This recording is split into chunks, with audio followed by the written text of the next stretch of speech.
may now be seated. Good morning. Ready for the jury? Yes, sir. Status. Your Honor, can I just make one brief comment? Yes. And I've talked to all of us over here. We want to thank the Clerk of Court for her assistance every time we need something. She has been there for us. The Colleton County Sheriff's Department is providing security, has given us total access to our client. We feel like we've been treated extraordinarily well by all court personnel. And I want to put on the record, since there seems to be a national media interest here, I've tried many cases in many jurisdictions, and I've never been treated at this level of courtesy and understanding. Thank you. Okay. Absolutely echo that, sir. Everybody's been great, absolutely. Okay, I echo that as well. Very good. Let's bring the jury.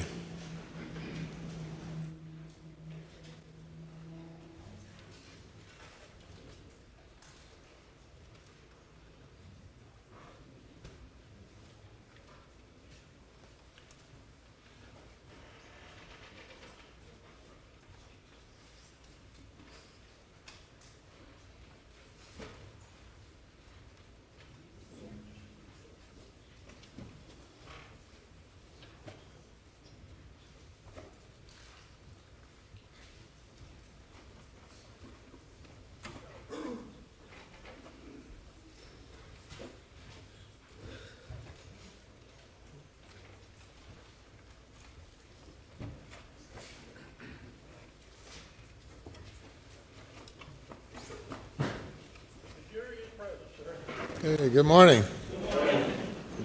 Day number 7, state's case.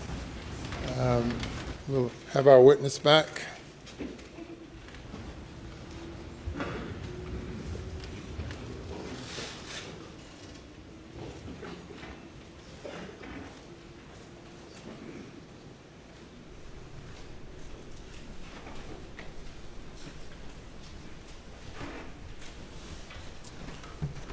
Yeah, remind you, you're still under oath. Yes, sir. Cross-examination. Mr. Griffin. Good morning, Agent Croft. Good morning, sir. On June 8th, I understood that was your first involvement in this case, is that correct? Yes, sir, that is correct. And you went to Moselle on the morning of the June 8th? I was en route to Moselle, got rerouted to the office, and then went and conducted an interview, and then back to Moselle. That's right, you interviewed Rogan Gibson and then went to Moselle. That is correct. And what time did you get to Moselle? I was around lunchtime when I got there. And as I understood from your testimony that your role primarily is because in this case is that because you know a lot about guns and ammunition. Did I understand that correctly? That was not my sole role. I was at the search of the residence because of my familiarity with firearms. Yes, sir. And you went and searched the residence with other agents, and we saw those agents, some of them, on the body cam video that was played yesterday. Yes, sir. I was in the gun room. And this search was a consent search, correct? That is correct. Yes, sir. I mean, you weren't there executing a search warrant, right? No, sir. I was not. And were you aware, though, that there was a search warrant that had been obtained the night before? I was aware of the consent, the search at the incident location. It's common practice that they get a search warrant to process the scene. Yes, sir. Were there any limitations that you were aware of on the scope of the consent to search? No, sir. And so, as far as you knew and understood then and understand today, you or other agents at SLED could have searched that house from top to bottom on the 8th. Is that correct? Other agents went through the residence with family members. And there were no limitations on what the other agents could have looked for, right? Again, I can't say what limitations was placed on them as they walked through the house. I was in the gun room. Okay. Well, to your knowledge, did anyone look for bloody clothes or dirty clothes in the house while you were there on the 8th? I was in the gun room and I was collecting guns and ammunition, sir. Now you mentioned that you had been provided some information about the type of ammunition that was used down at the crime scene where Maggie and Paul were murdered. Is that correct? That is correct. And one one ammunition was a .300 Blackout shell casing. Were you aware of that? Yes, sir, I was. And who relayed the information to you as the type of ammo that was used for the murder of Maggie and Paul? It came from the investigative team. I don't recall exactly who called me or who told me the information, but I was relayed the information through our investigative team that was at the scene. All right, and so you were informed that, look out, see what you can find in the gun room related to .300 Blackout. Is that correct? It wasn't limited to specifically .300 Blackout. That was a round of interest. Okay. And then the other round of interest was 12 gauge, correct? That is correct. And were you given any information as to what specific type of 12 gauge ammunition was used at the crime scene? I knew we had a 12 gauge, what believed to be a turkey load or BB load, and then a buckshot. Okay. And let me talk to you a little bit about the .300 Blackout ammunition. You testified yesterday that the grains, the weight of the ammunition found at the house was 147 grains. Is that right? That is correct. That's what's on the empty box which I located. And is this the empty box, State's Exhibit 213 that you're referring to? that is correct. And this, I recall this pack of ammo on this exhibit has a label of Woody's Pawn and Jewelry and $11.99. You couldn't buy this ammunition in June of 2021 for $11.99, could you? I don't know what the ammunition cost. Well, it was a lot more than $11.99. I don't know the price of the ammunition at that time. All right. And are you familiar, there's basically two types of ammunition for the .300 Blackout. There's the supersonic and subsonic. I am, sir. And the subsonic is the heavier of the two, correct? That is correct. And that would be a 220 grain. Thereabouts, yes, sir. Yes. And the most popular ammunition for hunting is the supersonic, the 147 grain ammunition. You aware of that? I can't say the most popular would be, but I am aware that 147 grain is used for hunting. And you're aware that the .300 Blackout has it's not a rare gun in that area of Hampton and Colleton County, is it? It's not as common as the General 223 or the AR-15, 308, different caliber rifles. It's not as common. But there are plenty out there, correct? I can't testify as to how many's out there, sir. I understand, but it's not the first time you'd seen a .300 Blackout on June 8, 2021, was it? I had seen one before, yes, sir. Okay. And then the 12 gauge, you didn't know what type, you weren't given any type 12 gauge you were looking for. You just, from the information from the crime scene, right? The type of weapon I was looking for? No, Yes, sir. sir. No, sir. And then were you given information as to the size of the 12 gauge shell? 2.5 inch, 3 inch? It was, I was given, 3-inch Magnum was what I was given. And that was on the buckshot? I was given 3-inch Magnum of shotgun capable of shooting a 3-inch Magnum. Okay. Now, and we're going to get to some of these shotguns here in a minute, but that the Browning light doesn't even shoot a 3-inch shell, does it? It does not. 2 3/4 what it shoots. Right. And yet you seized it, I secured it, yes, sir. and you brought it here in your courtroom and introduced it in this case. I did, sir. Yeah. A gun that couldn't even fire the bullet that killed Paul, right? It did not fire the rounds that was located at the scene. Right. In fact, none of the shotguns that you brought yesterday, according to the ballistic report, your lab analysis, fired the shots that killed Paul, correct? I do not have the lab report in front of me. Well, you certainly know that after June 8th, SLED was diving in ponds and waterways looking for the murder weapons. Isn't that correct? We were diving looking for potential evidence from the scene. Have you ever found the murder weapons, to your knowledge? Objection, Your Honor. That's outside the scope of his knowledge. Objection's overruled. Not that I'm aware of, sir.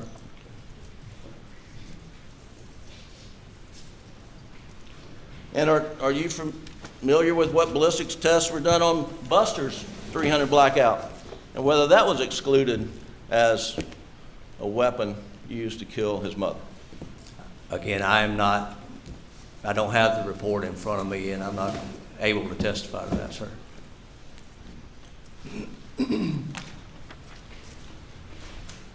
And you brought these empty turkey load, exhibit 214, I believe. Brought these into evidence, the box of turkey shells. That is the boxes I collected, yes, sir. And these were empty. Yes, sir, they were. And these were found in the trash can? Yes, sir. They were found in a trash bag, yes, sir. Okay. And you, let's see. Exhibit, the other end has exhibit number. Exhibit 90 is the Browning Auto 5 Light, 12 gauge, which we already talked about wouldn't even hold a 3-inch shell, but there was no shells, no ammo in the Browning weapon, which is exhibit 90 you brought to court, right? There was no rounds in that weapon. When you seized it on the 8th, no rounds in it, right? That is correct, yes. All right.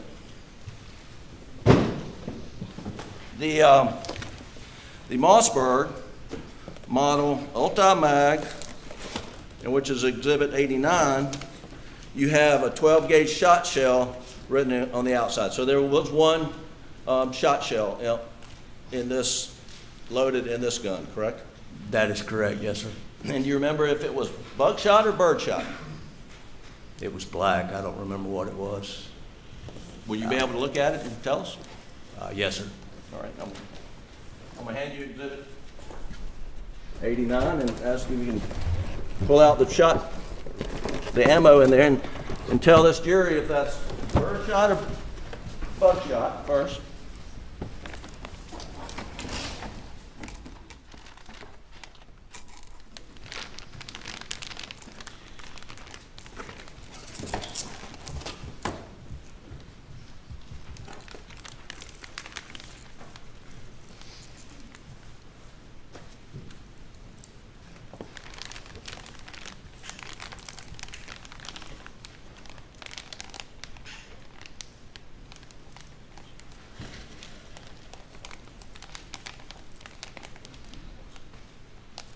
It is a Browning 12 gauge, 3.5 inch Magnum, 2 1/4, number 7 and 9. And that's for hunting turkeys, right? That is my understanding, yes, sir. All right, thank you. Put it back in there.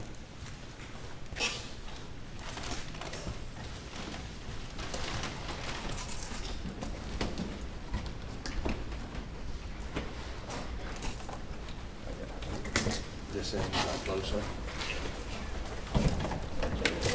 This in here. Good, we got it on. No, sir. Here we go. Thank you. Yes, sir. So, in the Mossberg, there's one birdshot. Now, the Benelli Super Black Eagle 3 had 2 unfired shot shells according to your notes on the box. And this is Exhibit 91, is that correct? Yes, sir.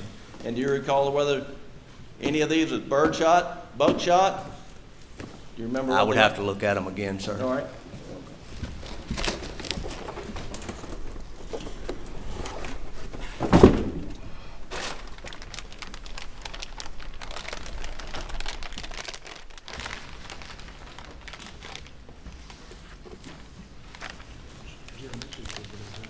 Excuse me.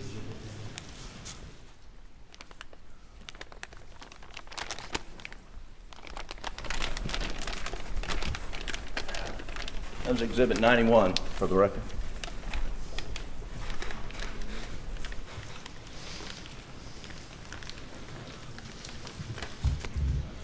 There's a black round in here that's a 3-inch number 4 pellet, and then there's a 7 2.25 ounce 3.5 inch with an 89 millimeter. And those are both turkey loads, right?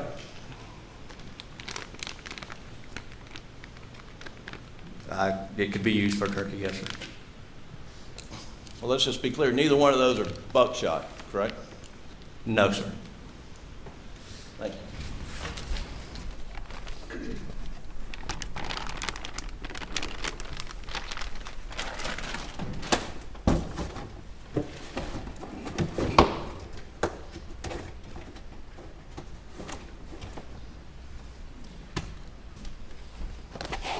And again, these were ruled out as having any involvement in the murder of Paul, right? Exhibit 91.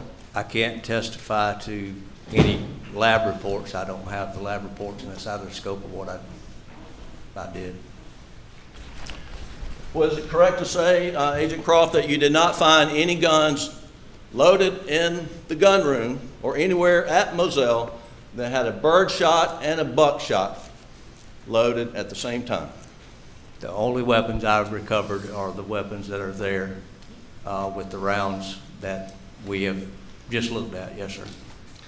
And if you or another agent in your presence made a representation that we found in the gun room a gun with similar loads as that we found at the crime scene, that would be an incorrect statement, would it? I don't think it would be incorrect to say that guns were loaded in a similar fashion using two different types of ammunition, 2 different loads. Well, there's no buckshot in any of the 2 guns that you found loaded, correct? Not when we collected them, no, sir. And the turkey loads or the bird loads that we just looked at, those the pellets in those are lead, are they not? I would have to look at the actual boxes that came in or the pellets that are in it. Some of them are steel. I'm not sure. So do you know the difference between steel and lead? Do I know the difference? Yeah. What's the difference? Why would you have steel versus lead? Steel shot is used a lot in waterfowl hunting, that type of stuff. Lead shot is used for normal everyday rabbit, squirrel, dove. Well, we do have some boxes here, 214. Can you tell us whether this is lead or steel?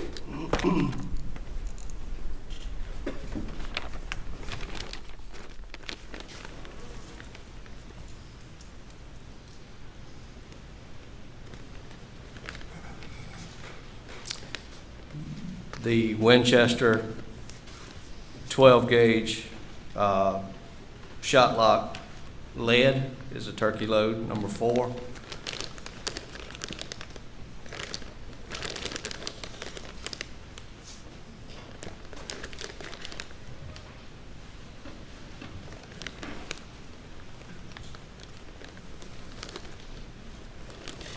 The Browning box, I do not see it indicated on the box what the ball is or the pellets are. What, let me ask you, is there a turkey on the face of that box? There is a turkey on the face of the box, yes, sir. And turkey a waterfowl bird or land bird? Turkey is a land bird, sir.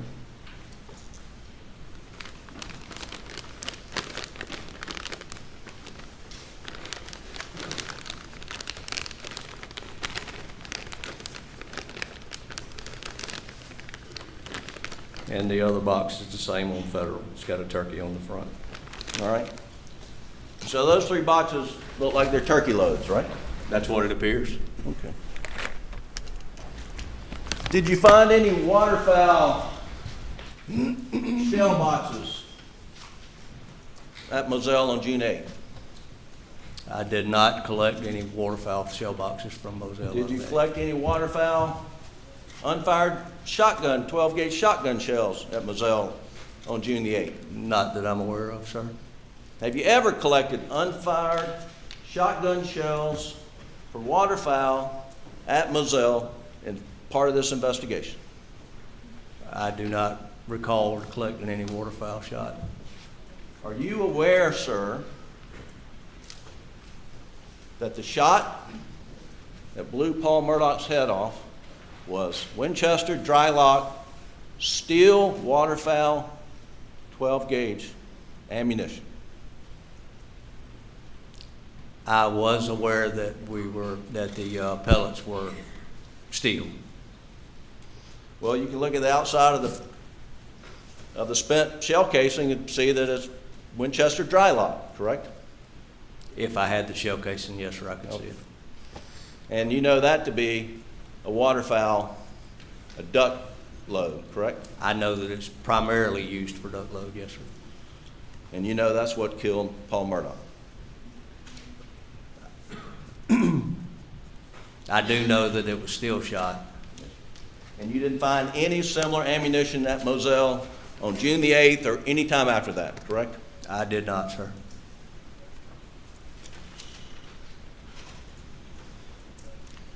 Now, you were showing pictures of the gun room and and I think you testified there were some 25 guns and gun racks. It's roughly 20 to 25 guns. And this is 1,700 acres of hunting land? Yes, sir. And, I mean, did it shock you to see that many guns? They were all hunting guns, were they not? It did not shock me to see that many hunting guns. And a lot of people in Hampton, Colleton, this part of the Low Country, when they hunt with those types of guns. Isn't that correct? Yes, sir. And you didn't find anything unusual about the number of guns they had in their house, right? I did not, sir. Thank you. Now, you mentioned that you know something about the injection pattern of the 300 Blackout. Do you remember testifying about that? I remember testifying that it ejects to the right and slightly backwards.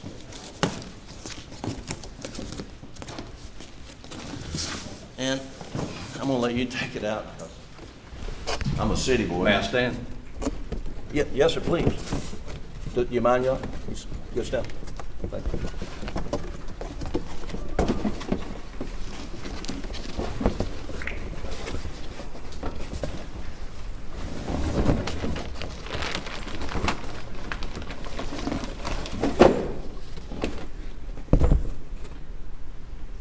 So if you could, while you're standing, if you could just step down and point the gun at that door, and hopefully no one comes through, and show the jury the direction that the shells would go.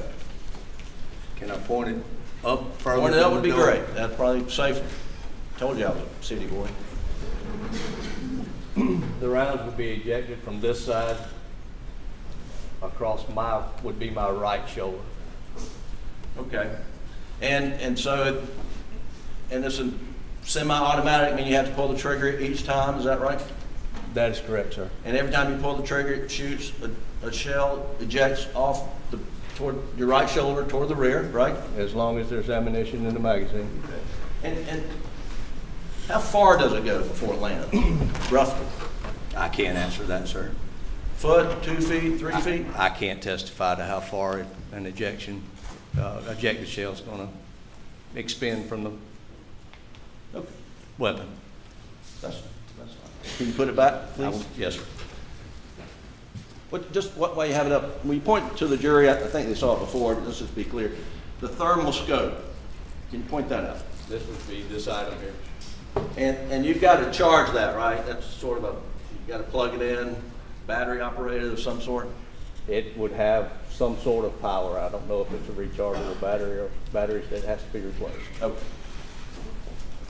And the thermal scope is for hunting at night, is that right?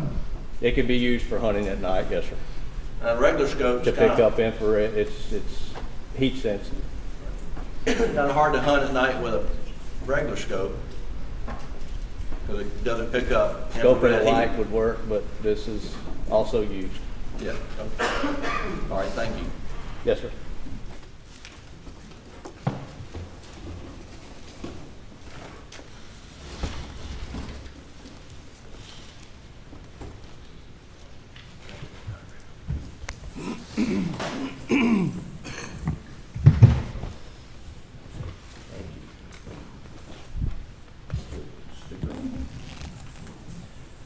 Agent Croft, I'm going to show you what went into evidence yesterday is Defendant's Exhibit 29. And can you see it from up there? Yes, sir, I can. And these, like marker 7, 5, 6, I'll just, it's identified in the legend over here, but these are 300 Blackout shell casings. Do you understand that to be the case?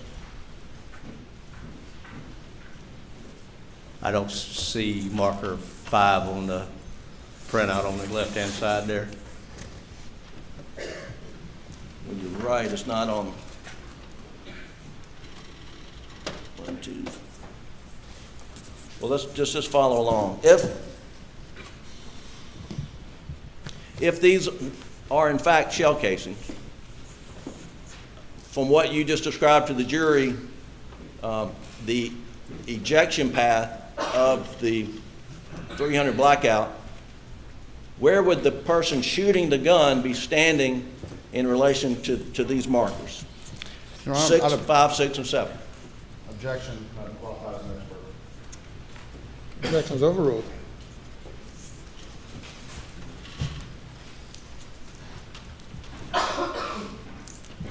If 7, 5, and 6 are shell casings, it would be likely that the shooter would be to the upper side of those rounds. Somewhere near this line in that area? I can't testify to that line or any kind of angle of that line, no, sir. Understand, but it would be on the side of the line. It'd be up in here somewhere, right? It would be on the left-hand side of where those numbers are. It would be likely that the shooter would be on the left-hand side of where those numbers are if you're looking at it from where I'm sitting. The shooter would be on the left-hand side of these numbers and a little forward of these numbers, is that right? I can't say because I'm not sure if the ejection hit something on the way out, or if there was an obstruction on the ejection. I don't know. I can't testify to how far they would go. I just know that a normal 300 ejects to the right and slightly backwards. Yes, sir. Thank you.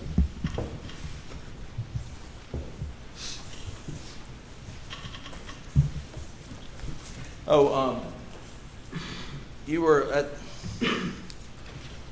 Moselle on the 8th. I think we've established that. And did you go back on the 13th? I did, sir. And you went to the house on the 13th as well? I did, sir.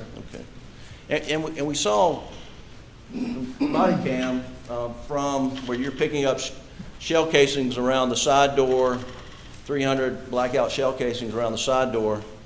And I think, was that the 8th when you got the shell casing next to the That was around 2 o'clock on the 8th, a little after 2.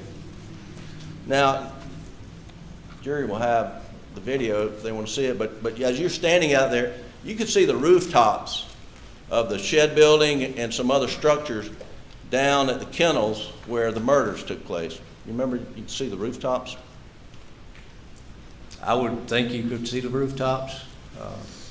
But that's all you could see, correct? You couldn't see SLED agents working around down there by the dog kennels. No, sir, there's planted pines between the residence and the kennels.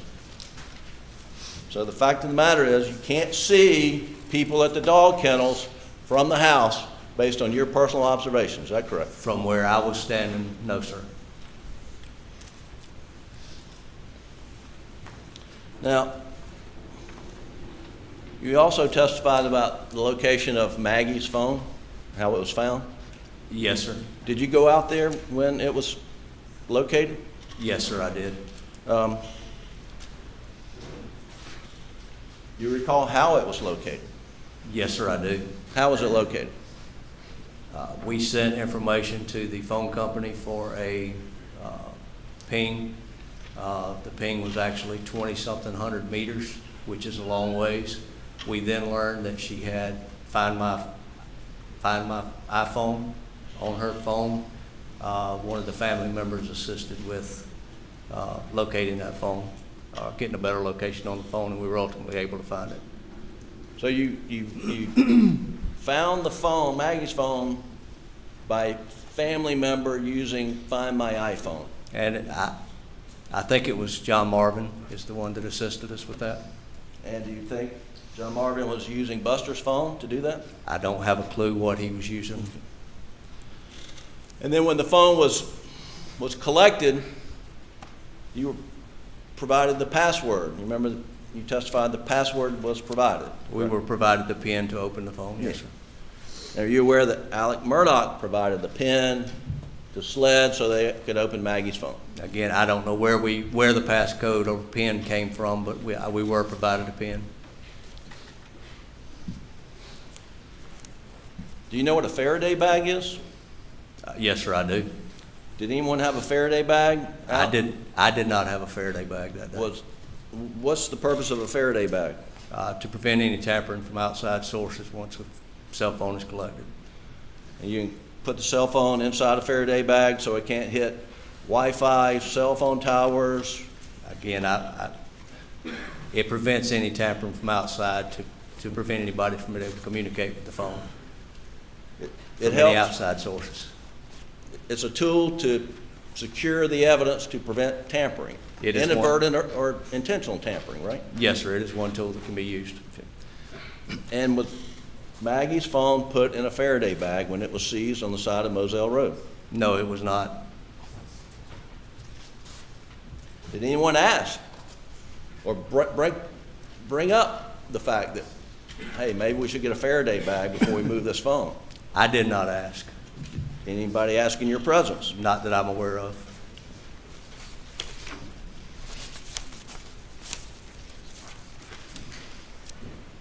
Now, on June 8th, you were briefed and you were advised that Alec found his wife and son murdered. He was the one that discovered them, correct? Yes, sir. And on June 8th, you knew that he was Maggie's husband, Paul's father, immediate family, correct? Yes, sir. And as part of your long-time experience investigating crimes, murders in particular, someone who finds the bodies and is related to the victims is always going to be looked at. Is that fair? That would be a fair statement, sir. And y'all were looking at Alex on the 8th. SLED was, correct? Yes, sir. And would you have a label? Was he person of interest or suspect on the 8th? We were looking at Alec being the one that found the deceased, being the husband, the father, in an attempt to get Mr. Alec out of that immediate circle. And you've described this investigative circle. So you draw a circle around potential persons of interest, and Alex was in that circle, correct? We don't draw a circle around any individual person. We work with the crime scene, which is what we consider the circle, and we work from our way inside out in order to find any potential suspects, identify suspects, clear individuals. So we start with the small circle. So when you started with the small circle, although you don't draw it, I mean, it's a sort of investigative mental tool. Who was the person in the small circle?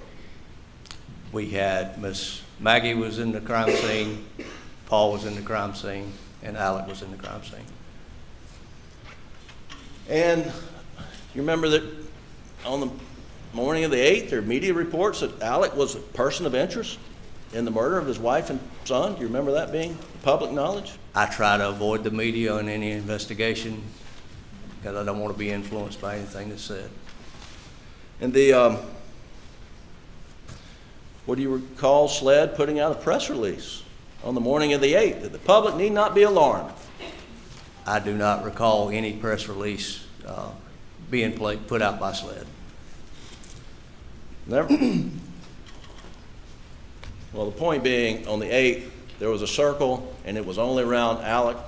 He was the only living and breathing person in the circle. Is that correct? That is the only person that we could place in the circle at that time. And on the 8th, SLED knew that, from what interviews with Alec, that he said he left Moselle shortly after 9 p.m., went to visit his mother in Alameda, stayed for a while, and came back. SLED, and you were aware of that fact? I am aware of that, yes, sir. Did anybody at SLED ever, on the morning of the 8th, hightail it over to Alameda and search the house for any evidence whatsoever? I did not go to Alameda and search the house on the 8th. Are you aware of anyone ever going to Alameda to search the house until sometime in September of 2021? There was a number of agents out working. I'm not sure what the other agents did.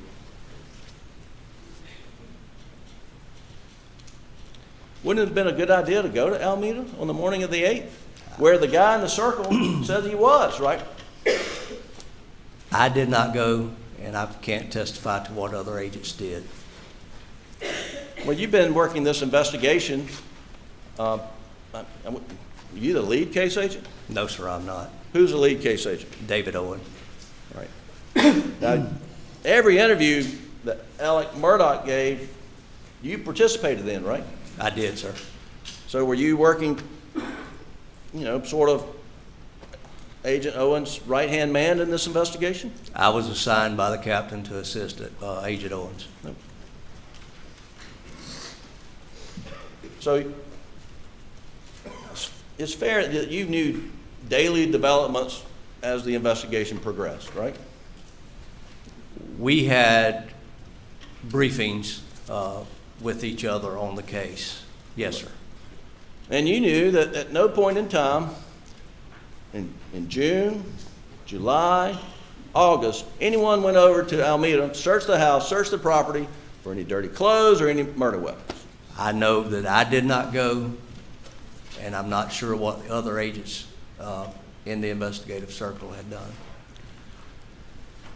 Well, if you went over there, if you had gone over there on the morning of the 8th, scoured the place and not find anything, that would sort of help nudge Alec outside this investigative circle, would it not? I can't testify to what ifs, sir. I did not go. Okay.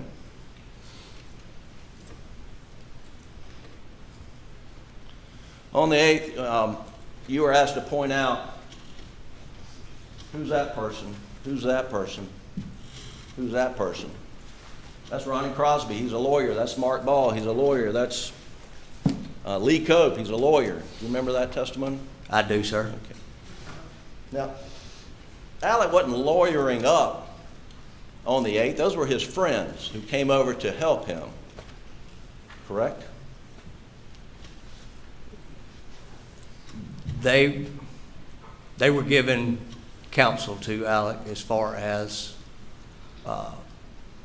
what we were doing. They were making phone calls to his counsel. That was the instruction which we gave. We were given. And they were assisting you, as you saw in the body cam, go through the evidence that you ended up seizing in the gun room, right? They pointed out some items that they had concerns about. Did you find that their efforts were obstructing your investigation? They didn't obstruct our search within that gun room, no, sir.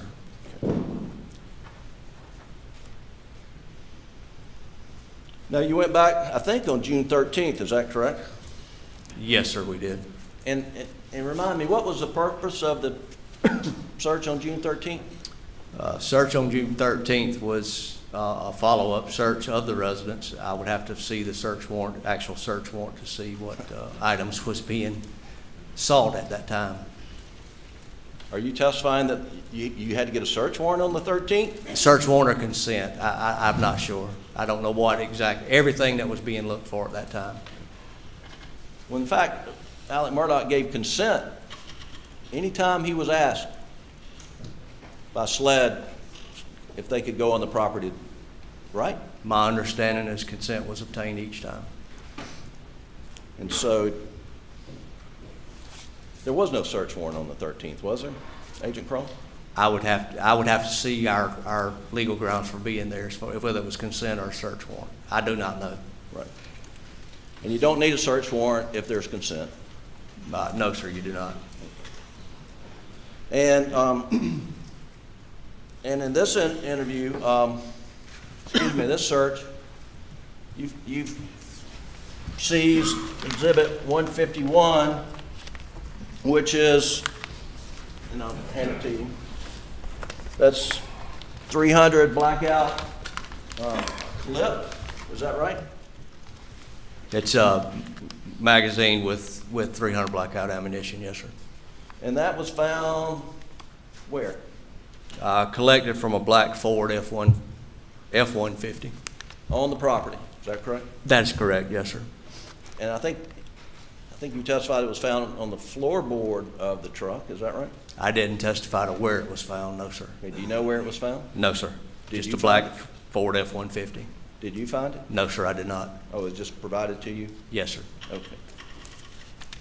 Now, the jury heard this videotape interview of Alec on June 10th, where he told you that Paul left everything everywhere. Do you remember hearing that statement? I do remember that, yes, sir. And does this evidence support what Alec told you, that Paul left everything everywhere if you found a clip, 300 Blackout? I can't testify to who had the magazine in the F-150. Do you know who last drove that F-150? I do not, sir. Was any analysis done of that clip? The way it's packaged there, it does not appear that there's been any analysis done. Were any fingerprints taken of that clip? Again, sir, the way it's packaged, it does not appear that there was any analysis done. And I think there was another clip that was seized from the shelf in the gun room. I don't have that pulled up, but I think it's 150 perhaps. Did you remember seizing another clip from the gun room? Yes, sir, there was another magazine with 300 Blackout. And any fingerprints taken from the clip seized from the shelf in the gun room? I don't think so, sir. Was there any analysis done of the clip taken from the shelf in the gun room?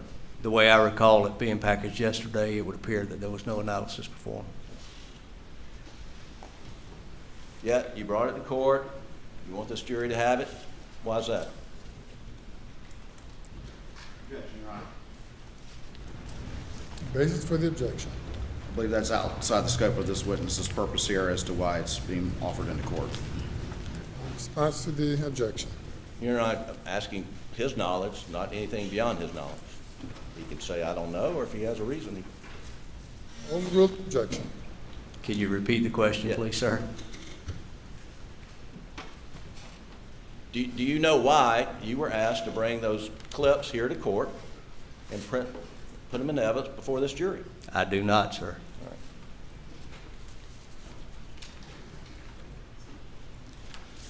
Now, you also did a search of the shooting range. I couldn't, going through my notes, and I don't have a date. Was that on the 13th or a different day? I'm not sure if it's the 13th or the 16th. 16th? I think you may be right. Either way, again, that was a consent search, right? Didn't have a search warrant for that. We did get consent for that, yes, sir. And the jury saw the video. We're not going to belabor that again, but there was a shooting house, if you will, with a chair and a thing you would rest a gun on. And we saw you picking up a lot of shell casings, right? Yes, sir. And the shell casings you were picking up were the 300 Blackout spent shell casings, cartridges, right? That is correct, sir. But there was a lot of brass in there that were not 300 Blackout cartridges, right? There was additional brass that was not 300, okay. Yes, sir. Now, we didn't get a good look. If you're sitting in that chair in that shooting house, downrange, do you remember what was on the other end of 100 yards or so away? Do you remember what was on the other end? I do not recall what's back on that end, no, sir. Target of some sort. Are you aware there's a big dirt mound there? A berm, too. Yeah. That's safe, right? You don't want to be shooting a rifle just going down without something to stop it. So there's a berm there to stop it. It was going into a wooded area, yes, sir. But there was a dirt mound. There was a dirt mound. There was a target and then a dirt mound behind it. That's correct. Now, we saw you picking up brass. Who went down to the other end and started digging in that earthen dirt mound to find fired projectiles? I did not go down to the other end, no, sir.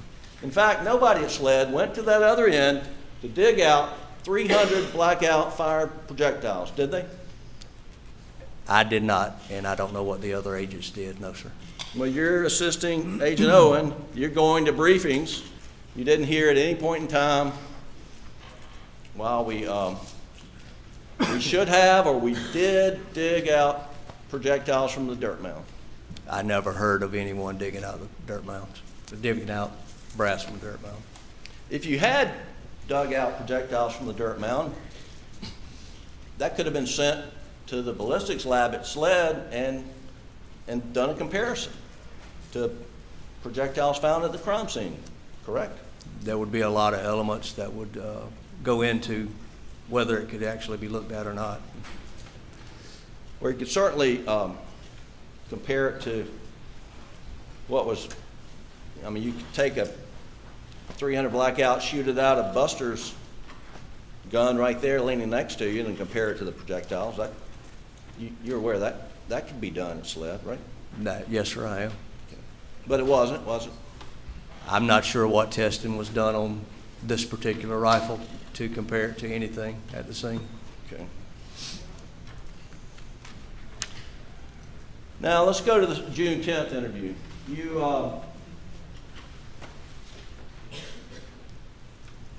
You and Agent Owens interviewed Alec in Agent Owens' SUV, SLED issued vehicle on June 10th, right? Yes, sir, we did. And that was at Brother John Marvin's hunting lodge in Barnville or somewhere close by, right? Yes, sir. Not yet, not yet.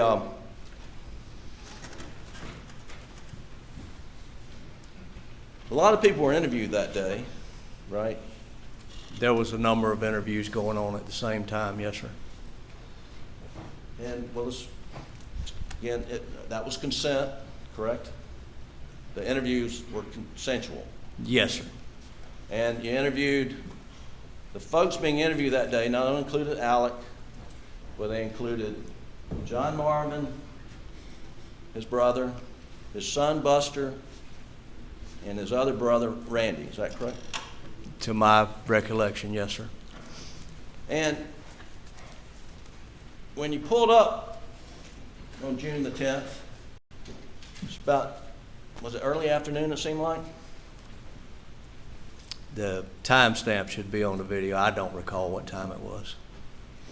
But it was a little bit like the cavalry coming, wasn't it? Because there were a lot of cars that pulled up at one time, right? They were aware we were coming. They were, how many agents went? We took agents to interview each person that was there. You took 2 agents for each interview, right? I think there was 2 agents for each interview, yes, sir. And each agent came in their own car, right? I think I may have rode with Special Agent Owen. I'm not sure if the others drove their own cars or not. Well, and so there's at least 4, could have been more than that, cars, right? There was probably 4 cars, yes, sir. And you put each person, Randy, John Marvin, Buster, and Alec, in a separate car all at one time. Pretty close to the same time, yes, sir. Each one got in a car with agents.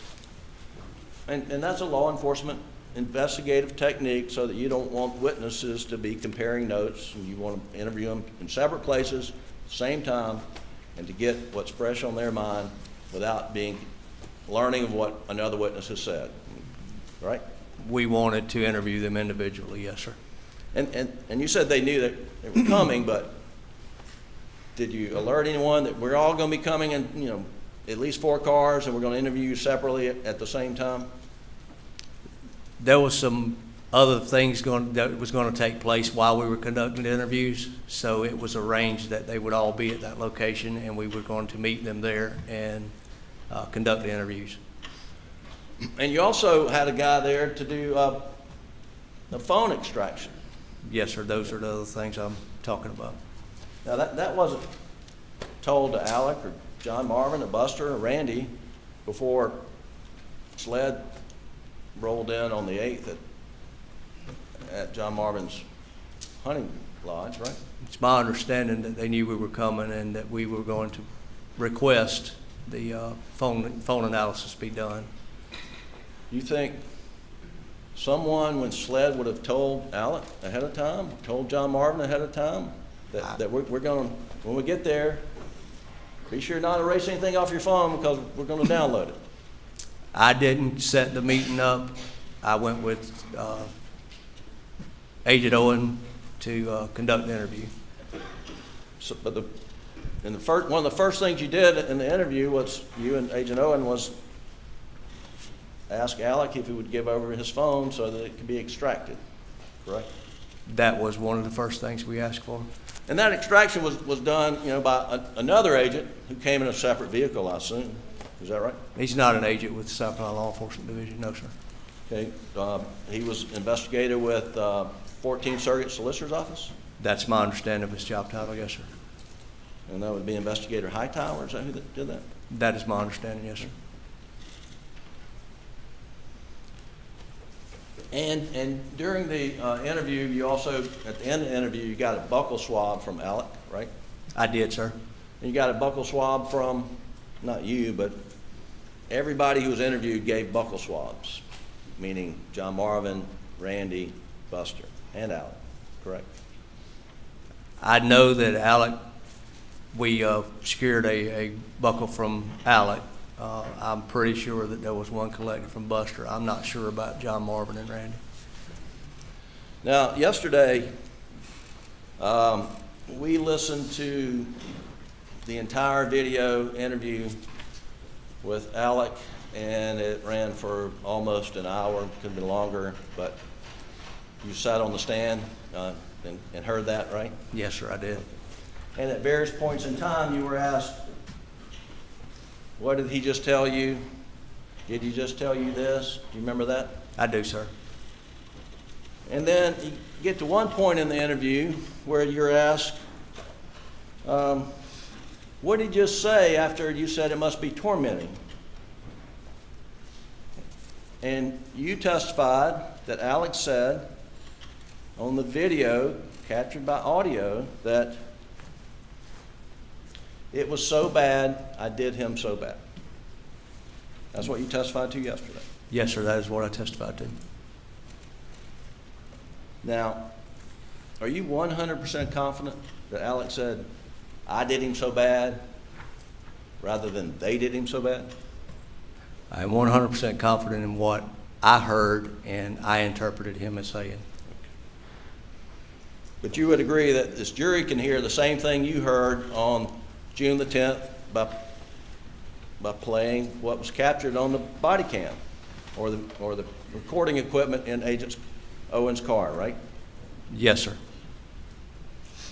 Now, when you heard what you said, you're confident what you heard, that he said, I did him so bad, what'd you do in response to that? I made a mental note of it.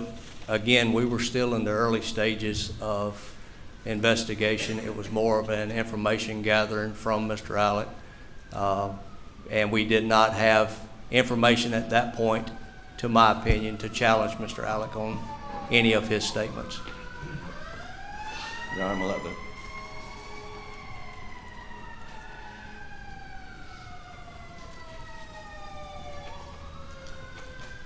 So, Alex Murdaugh was the one and only in this circle on June the 10th. You're in the car with him, and according to your testimony, he says, I did him so bad. That is what I understood him to say, yes, sir. And yet, you just said you took a mental note of it. Yes, sir, I did. I mean, if the guy in the middle of the circle, the only one in the circle, says, I did him so bad, isn't that a significant statement if he actually said that? It's definitely something we would follow up with. You never followed up with it, did you? There was a third interview conducted with Mr. Alex. There was a third interview. There was a third interview conducted on August the 11th, 2021, right? I don't recall the exact date.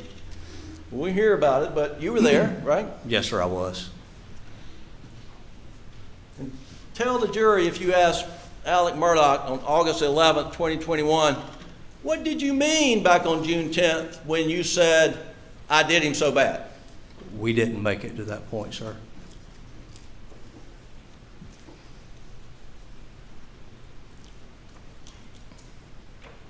In fact, back on June 10th, after you had this, what you heard him say, I did him so bad, you went on to talk about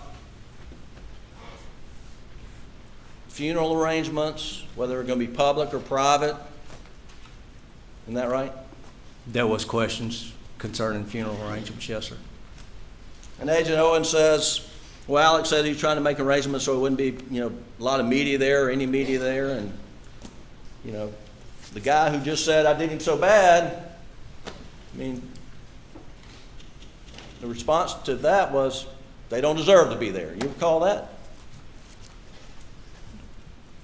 Repeat that again, sir. Do you recall Agent Owen saying in your presence to Alec, the media did not deserve to be at Maggie and Paul's funeral? I do recall Agent Owen saying something about the media not being there. Yes, sir.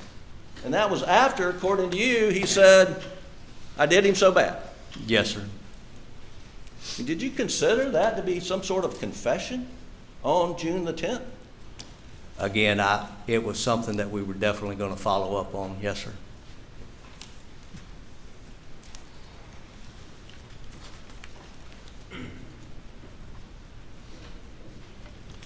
Getting ready for your testimony yesterday, Excuse me. did you review a transcript that was prepared by SLED of that interview of June 10th with Alec? No, sir. I have never seen a transcript that was prepared for that. Are you aware the transcript was prepared at SLED? No, sir, I am not. Are you hearing that the first time? Yes, sir, I am.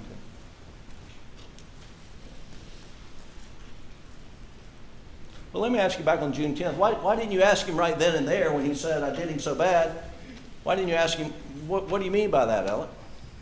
Again, it was early in the investigation. It was more of an information gathering interview, if you would call it an interview, with Mr. Alec.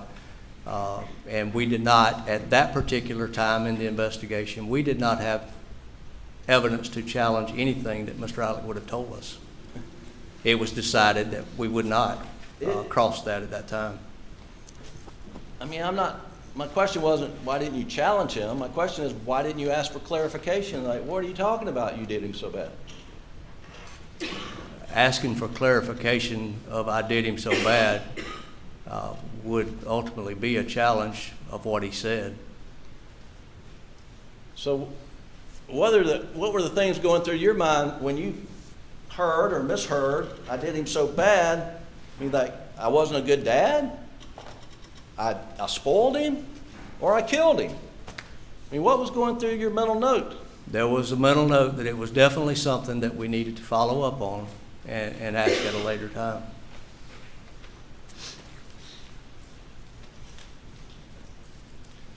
Now, from the video, it appears you're back there taking some notes. Yes, sir. Did you take notes? I was writing specific stuff You down. mentioned you made a mental note of this, what you heard or misheard, I did him so bad, but did you make a written note of him saying that? I don't recall if I wrote it or not, sir. So it's possible that you're sitting there with a guy who's now been charged with murder on June 10th in the interview, the father, the only one in the circle, and he says, I did him so bad, and you can't tell the jury you even wrote it down on a piece of paper. I don't recall if I actually made a physical note of it or not, sir.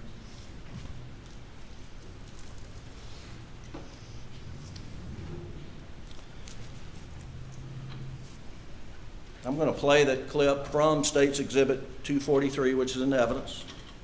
I want you to listen again with the jury. Hang on, Your Honor.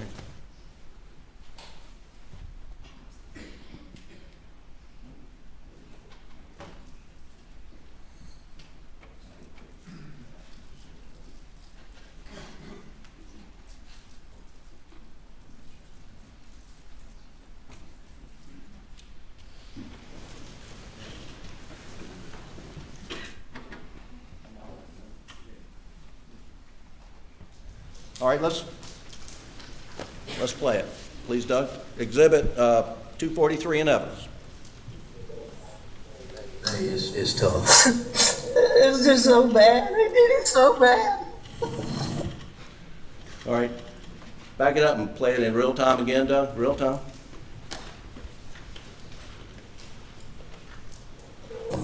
Are not easy. I know it's hard.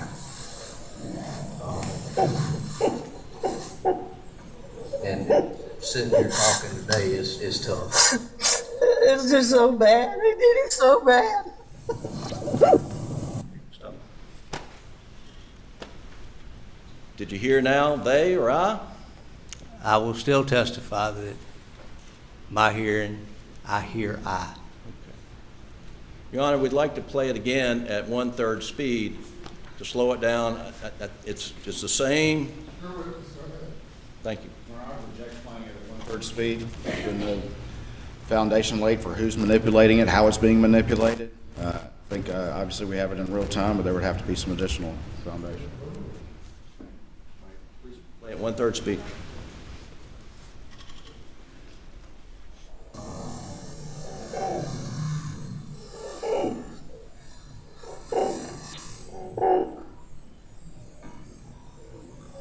And sitting here talking today is tough. It's just so bad. They did it so bad.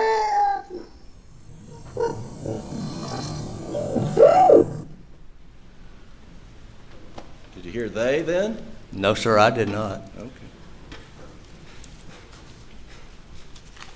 You would agree the jury gets to decide what he said on that tape. That's the best evidence. I agree that they get to hear the tape and make their own mind up as to what he said, yes, sir. Thank you. That's all I have on that.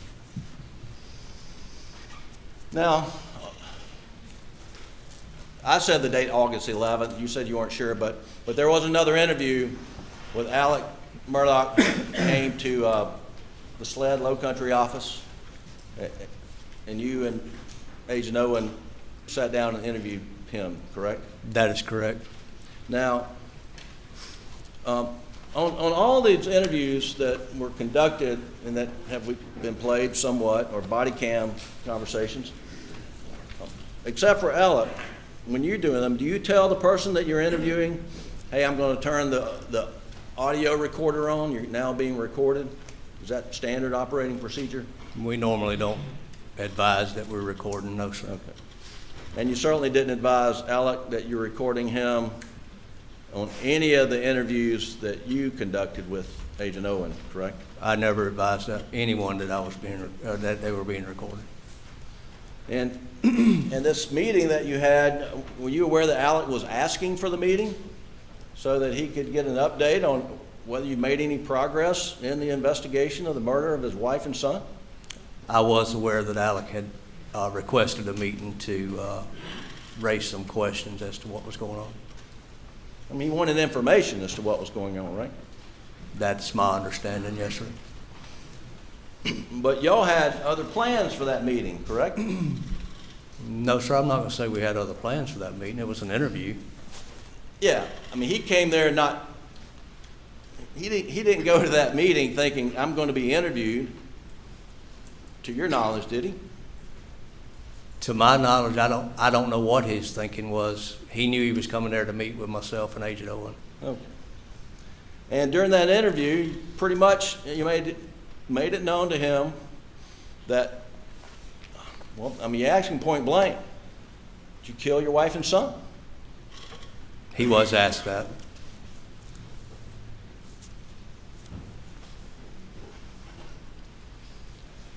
And you made it pretty clear that, well, let me ask you, at that point in time, was he full bore suspect in your murder investigation? He was still a person of interest. There was some questions that we had regarding the information that we had obtained that only he could answer. And did he answer the questions that you asked? Yes, sir. And then at the end of that interview, he asked you to meet with Maggie's mom and dad, Mr. and Ms. Brandstetter, and her family, correct? I think that was the end of the second interview, not the third interview. All right. Well, shortly after that shortly after that third interview with Alec, which we'll get the date in the record eventually, a few days later, you and Agent Owen went and met with Maggie's mom and dad, sister and brother-in-law, and nieces, correct? That is correct. And part of that interview, well, that interview was recorded, right? The interview with the Brandstetters? Yes, Yes, sir. It was audio recorded. Did you tell them you were recording it? We did not. And I don't think. I did not tell them. And part of the interview was conducted as part of your investigation to get information to assist you in next steps, correct? The interview was a combination interview. It was to share information and also to gather information concerning family dynamics, yes, sir. In that interview, you and/or Agent Owen told the Brandstetters and the Proctors that Alec is in this circle of investigation, correct? It was no secret that Alec was in that circle at that point, no, sir. And that you also told them he's the only one that you've identified in the circle, correct? I don't recall saying he's the only one in that circle. Well, did you identify for the Brandstetters or the Proctors any other people in the circle? They particularly asked about Alex, so I don't recall giving them any other names that was being looked at. In early August of 2021, was there anybody else in the circle that your SLED was focused on? Again, sir, at that particular date, I'm not sure who all was still within that circle.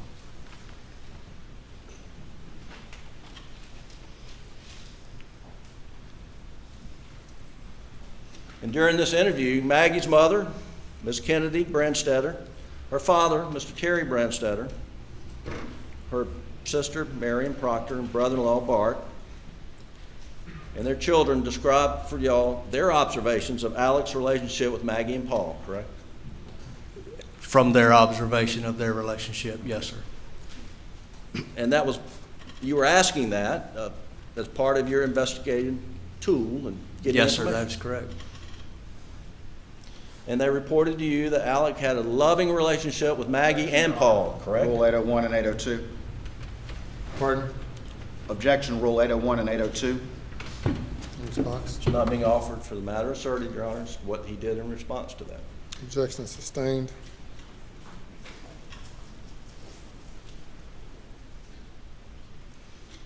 Were you given information in that interview?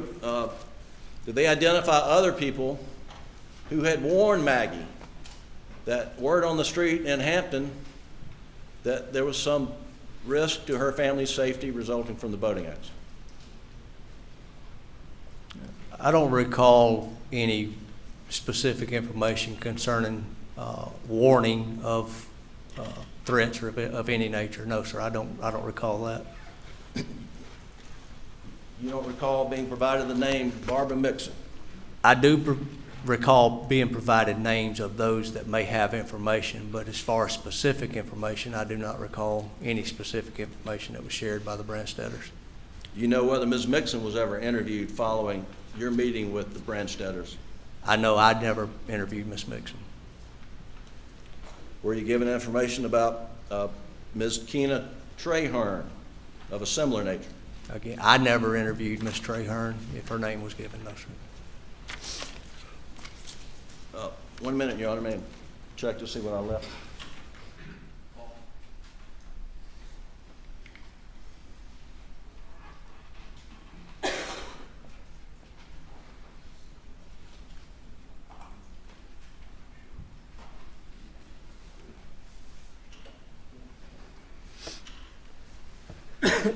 Excuse me.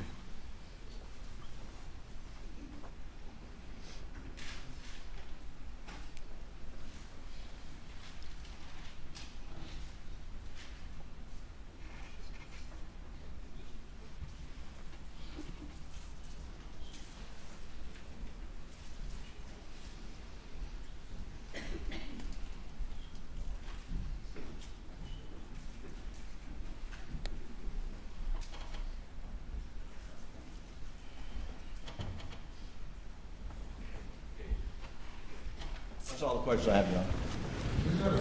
Thank you, Your Honor.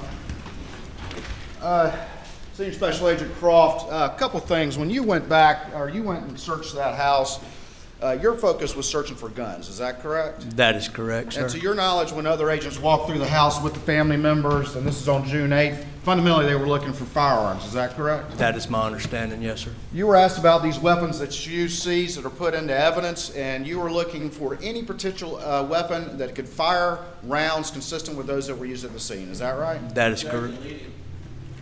I'm going to redirect, Your Honor. I'd ask for a little leeway. Don't lead the witness. Yes, sir, Your Honor. What is the point of gathering as much evidence as you can when you have that opportunity? What are you trying to do there?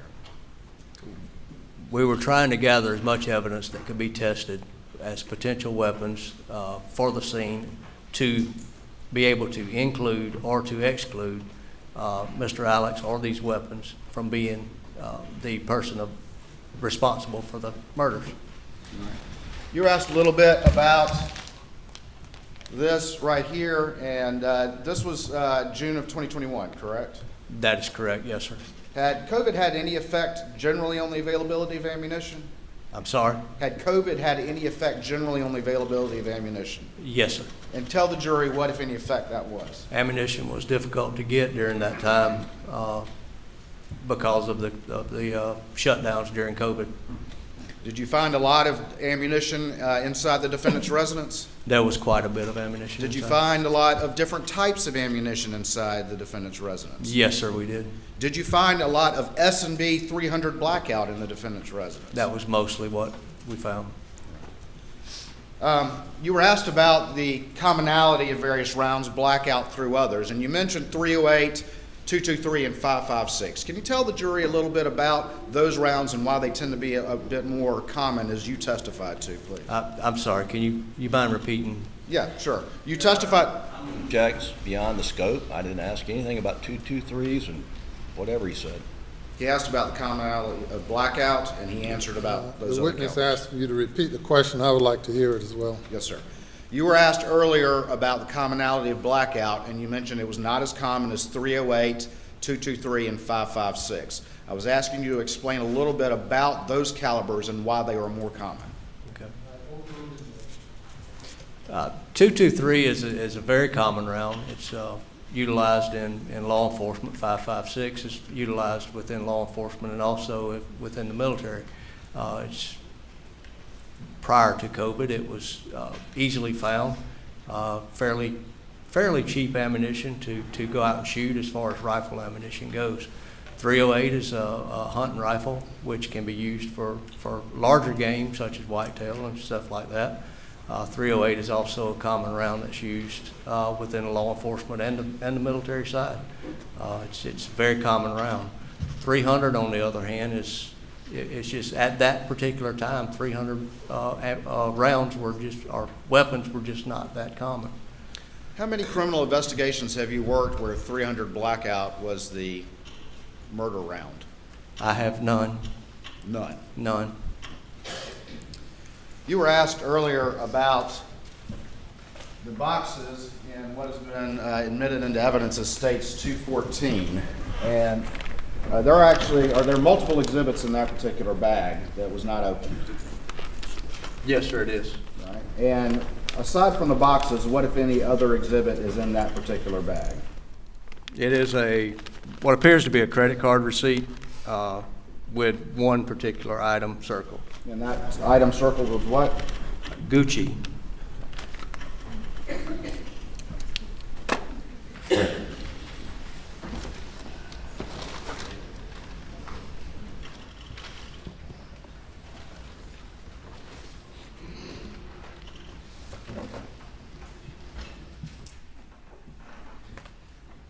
Of course, the dog was one over here.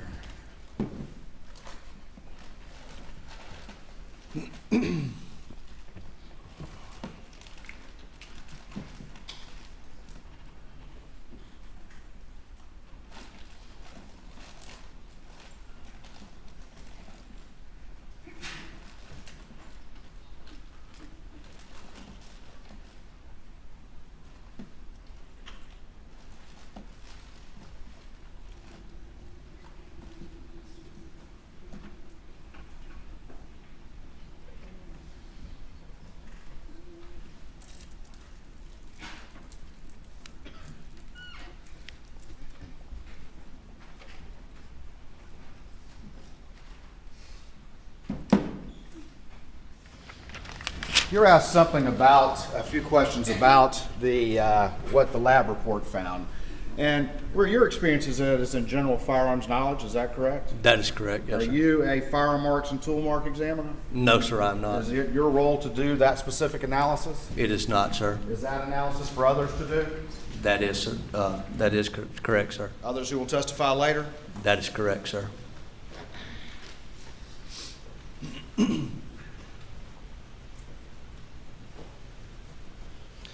You were asked a number of questions about the various loads in some of these shotguns. Did you find weapons that had mixed loads, that had different types of ammunition in them? Yes, sir, I did.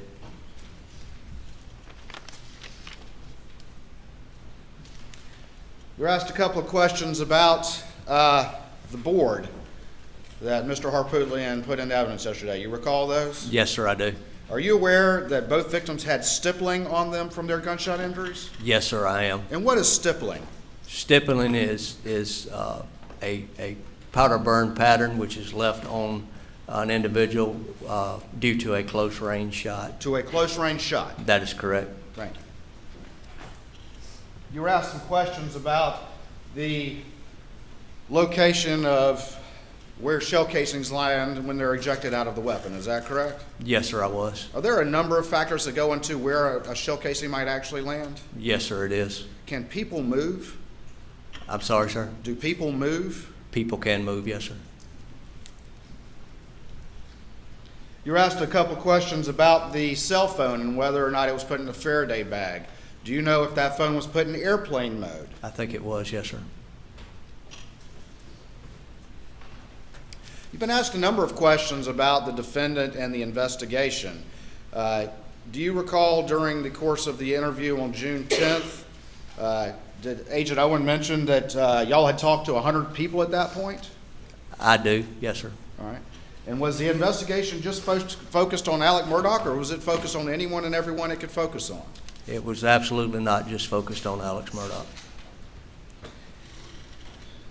In that particular interview, did Agent Owen mention victim advocates or any sort of grief counseling to Alex Murdaugh? Is that correct? Yes, sir, he did. When you're that early in an interview and you are interviewing someone who might be in the circle, as Mr. Griffin describes it, are you trying to keep your ears open? Yes, sir, I am. Are you trying to keep the lines of communication open? Yes, sir, I am. Are you going to confront somebody that early on, or are you going to try to keep the dialogue going? Action leading, Your Honor. Don't lead the witness. What is your goal when you're that early in an investigation in interviewing witnesses or potential subjects? Again, based on what we had in this particular case, the interviews conducted with Mr. Alex was more of an information gathering type of interview. It wasn't an interrogation by no means.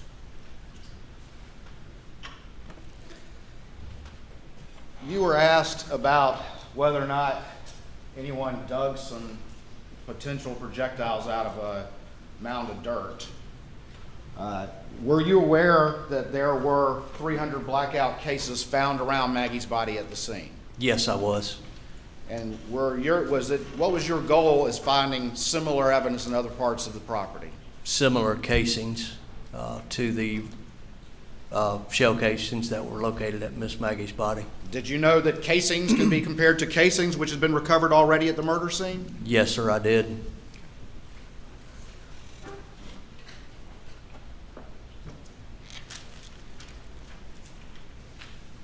Did you find cases outside of the side door? Yes, sir, I did. 300 blackout cases? Yes, sir, I did. Did you find 300 blackout cases at the range across the street? Yes, sir, I did.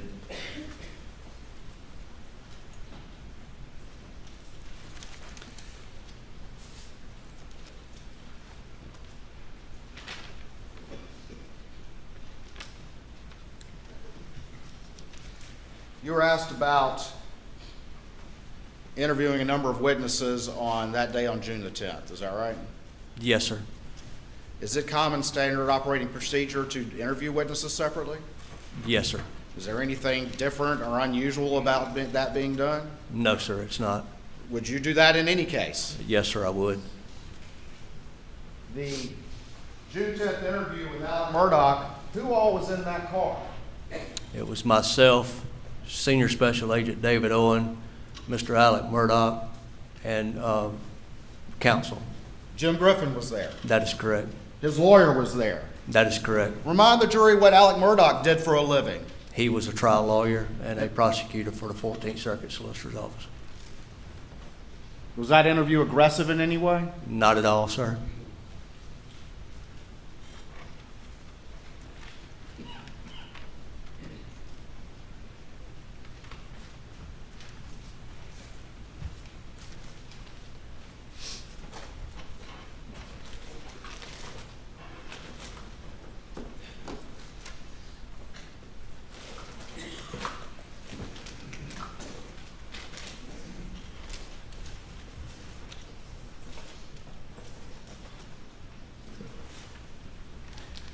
You were asked a number of questions about various firearms evidence that was seized in this particular case. Is that correct? Yes, sir, that is correct. Did you personally seize every single piece of evidence, firearms-related evidence in this case? Not personally, no, sir. And describe just generally what the SOP is. When you have multiple agents working a scene and they find evidence, what do they do with it? They generally will mark it or locate it, and then one particular person actually does the collection to package and make sure that it gets to our lab. All right, and there could be multiple individuals doing that collection? Yes, sir. And then where does it go from there? What happens to sync it all back together? It's generally packaged, turned over to a crime scene or an analyst at our lab. Chain of custody is provided to track that particular piece of evidence as to where it went. Are efforts made by those collecting it to avoid tampering with the evidence? Absolutely. Is the evidence collected in a manner to preserve it as much as possible in its form? Yes, sir. Is that standard operating procedure for all of SLED? Yes, sir.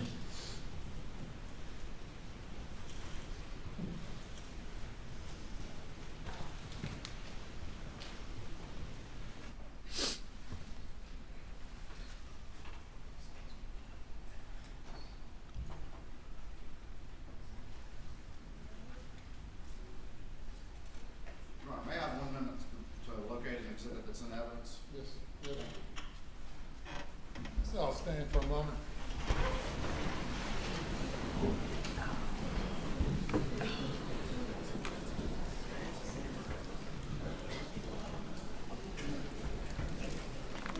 Is this what you're looking for, Craig?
Appreciate everyone's indulgence while we tug those out the bottom.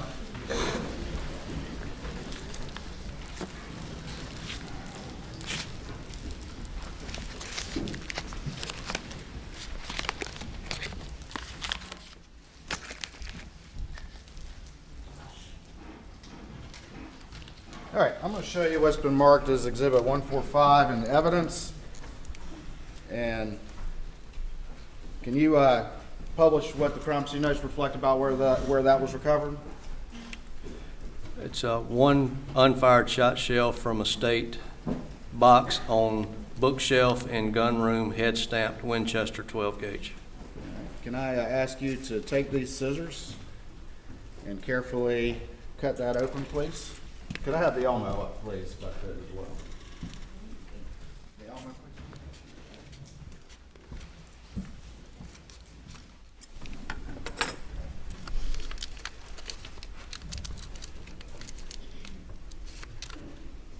please. All right. Tell me, can you describe that, what that is to the jury, please? It's a 12 gauge shotgun shell, head stamp Winchester 12 gauge. All right, and does the plastic part of the shell have any identifying information? It's got dry lock, 3-inch, number 2. All right, can I hold that real quick?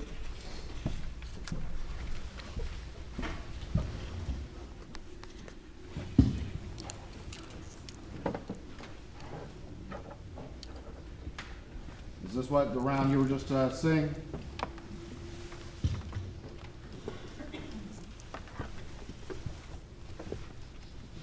Yes, sir. It appears to be, yes, sir. That's if the glare's on it, you can't hardly see it. All right, can you put that back in that bag for me, please?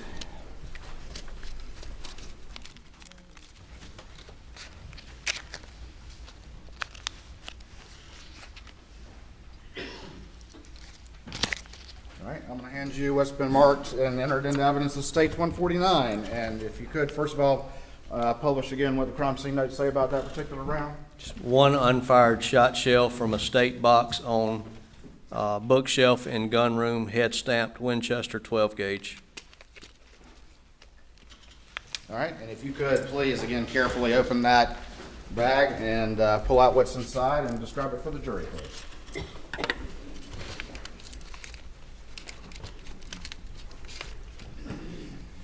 It's a black and colored Winchester 12 gauge. On the side, the writing is dry lock, 3-inch, number 2.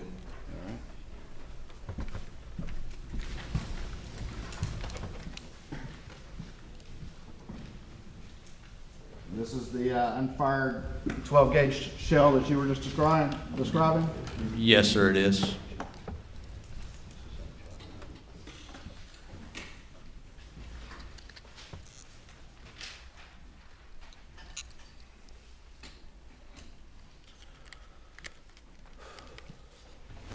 All right.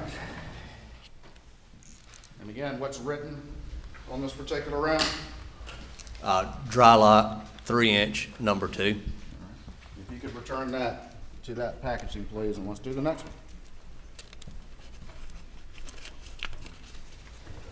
one. We'll hand you what's been marked as State's Exhibit 146. And again, if you could tell us what the crime scene notes say on that, please. One unfired shot shell from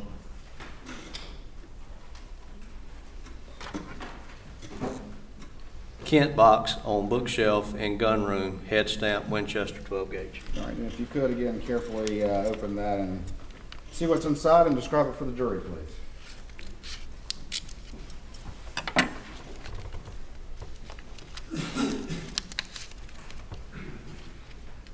It's a 12 gauge shotgun shell, Winchester head stamp, dry lock, 3-inch, number 2.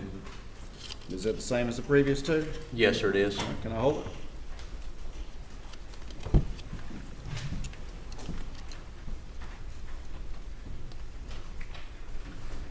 All right, if you'll put that one back for me.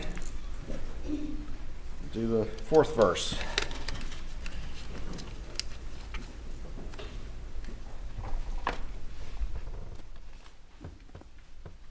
Again, if you'd sort of publish those crime scene notes, and then we'll follow the same procedure, please. One unfired shot shell from nightstand in Paul's room, head stamped Winchester 12 gauge.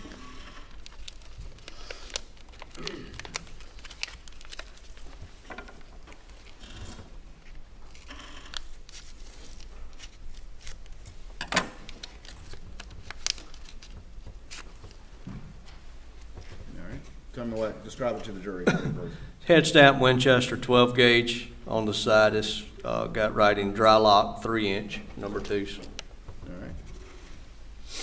Same thing? Yes, sir.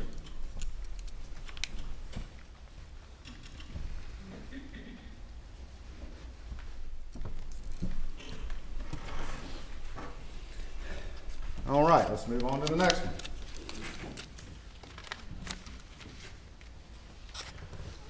I'm going to show you what's been marked as Exhibit 150 into evidence. State's Exhibit 150, and again, if you can, as best you can, tell the jury the crime scene notes on that exhibit. It's one, and I can read shell head stamp 12 gauge, found from red bin on workshop bench. The state's exhibit tag is over the writing. Gotcha. On workshop bench, correct? Yes, sir. All right, if you would, carefully open that and then describe what you find to the jury, please.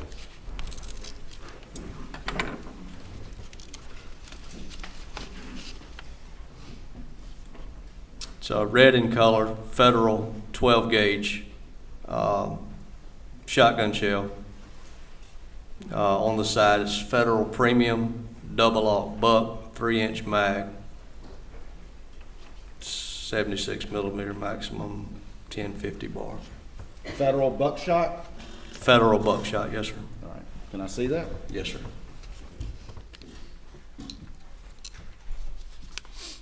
This was found where? On the workbench, from the red bin on the workbench.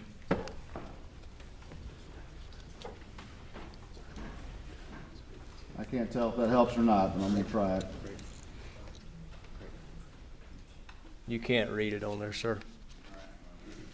I'll just walk it back to you.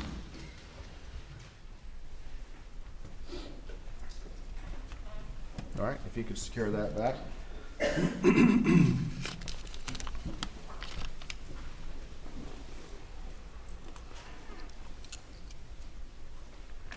All right, I'm going to show you now what's been marked as States 144.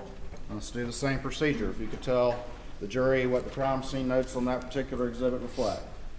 One unfired shot shell head stamp 12 gauge federal from red bin on workshop bench. Okay. And if you could carefully open it and describe to the jury what you found.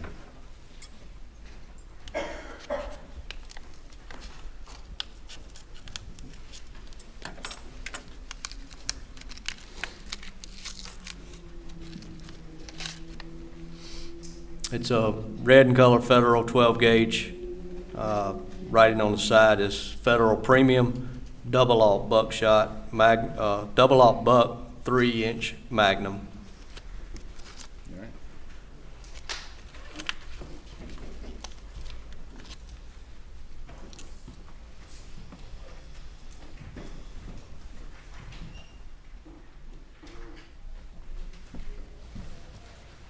If you could secure that back for me, please.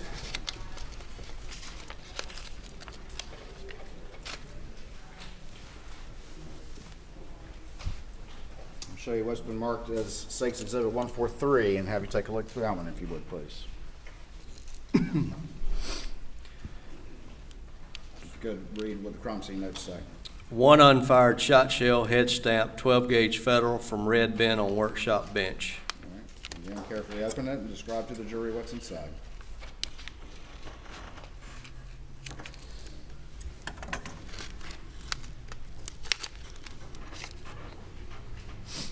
It's a red in color 12 gauge federal shotgun shell, stamped on the side federal premium double aught buck 3-inch magnum.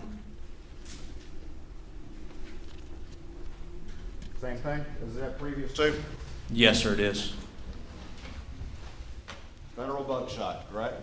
That is correct.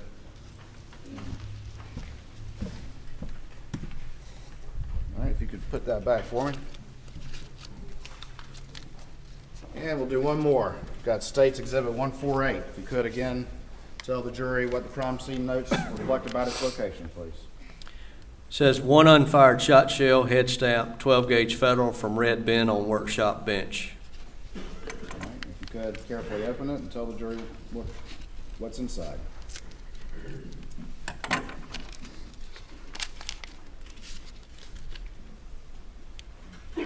It's a red in color, Federal 12 gauge shotgun shell. On the side writing is Federal Premium double-aught buck 3-inch Magnum, 3-inch mag. Same as the previous three, is that correct? That is correct, sir.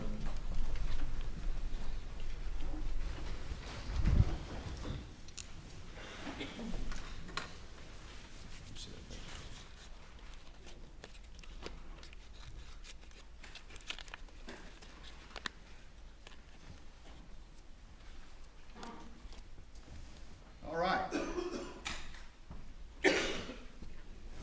4 dry locks?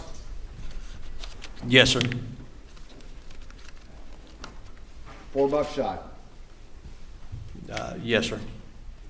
The dry locks are what? Brand? They're black in color. They are Winchester, And the buckshots are what? Federal.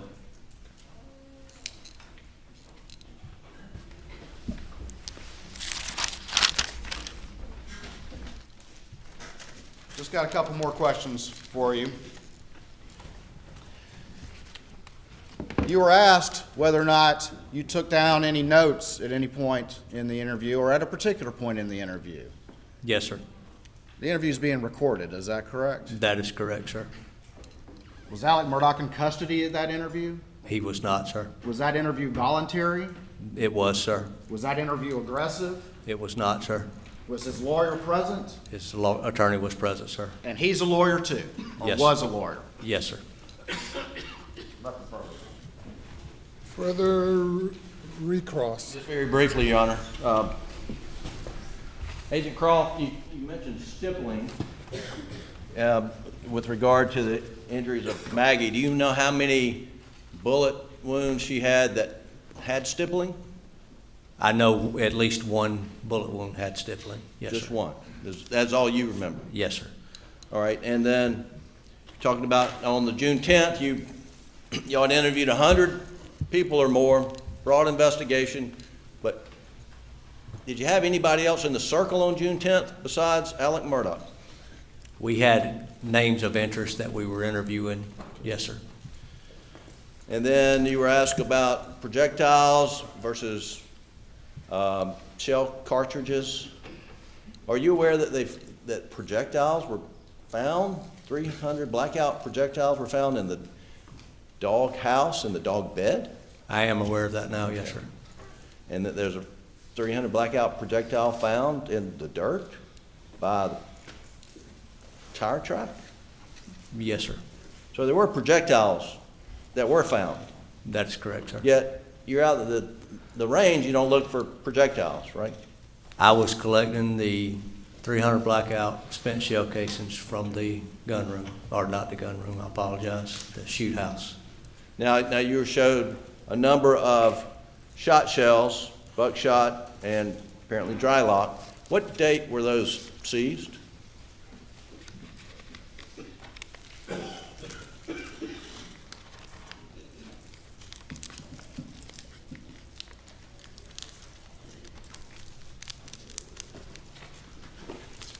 Looks like 9/13 of 2021. Those were seized 3 months after the murders?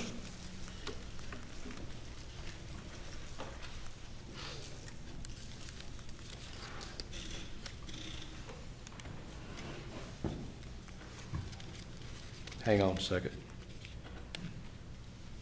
9/13/2021 Okay.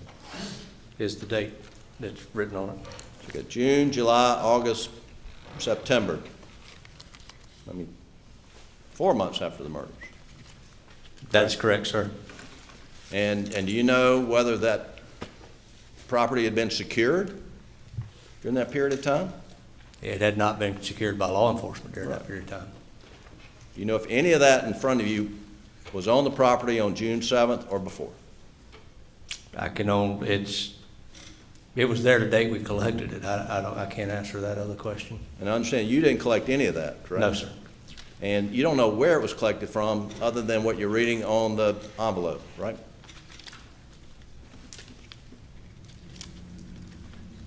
And you're reading someone else's evidence description, is that correct? That is correct, sir. Okay.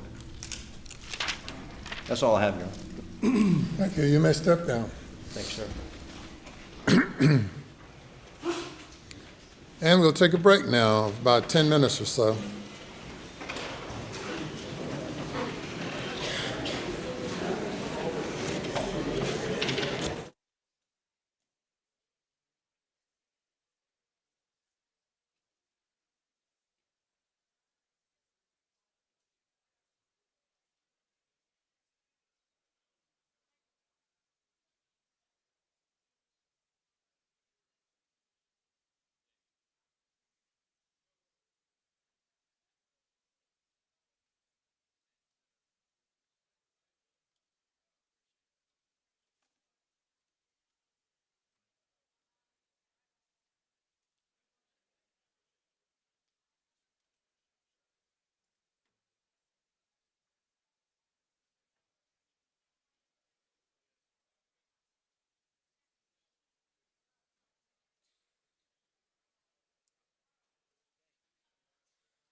Thank you. You may call your next witness.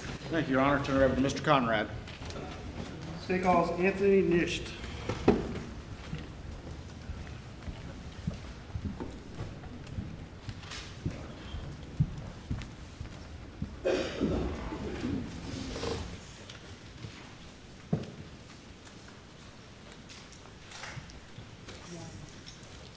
Raise your right hand, left hand on the Bible. Do you affirm the testimony you're about to give before in this trial shall be the truth, so help you God? I do. Proceed in the witness stand. State your name again for the record. Spell your last name, please.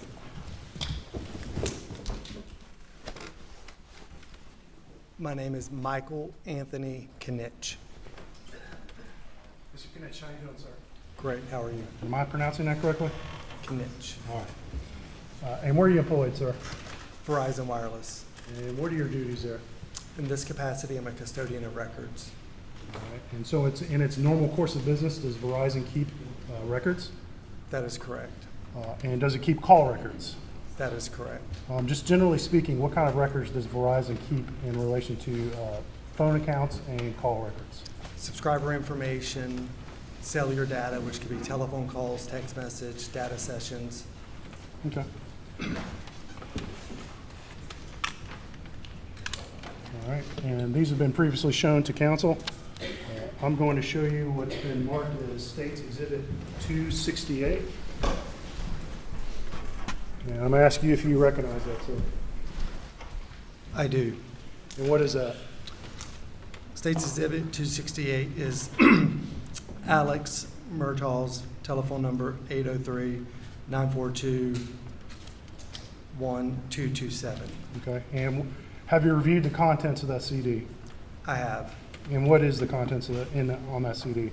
Subscriber information, cellular data information, text messages, anything related to billing purposes of Verizon Wireless. Okay, and was that, were those records previously turned over to law enforcement? In request to a search warrant, they were. All right, and you've reviewed those records, correct? I have. And after reviewing them, are those true and authentic copies of the records that are kept by Verizon? They are. All right. And those are related to Alex Murdaugh's Verizon account, sir? That is correct. With the number ending in 1227? That is correct. All right. At this time, State moves to enter Exhibit 268 into evidence. No objection, Your Honor. It's admitted. I'm going to approach and hand you State's Exhibit 269.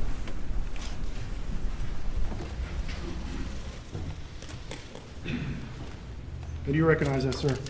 I do. And what is that? State's Exhibit 269, Paul, cell phone 803-842-7845. And have you had an opportunity to review the contents of that CD? I have. And what is the contents of that CD? Cellular information, subscriber information, in response to a search warrant. Okay. And are the contents of that CD accurate, true and accurate copies of records kept by Verizon in normal course of business? They are.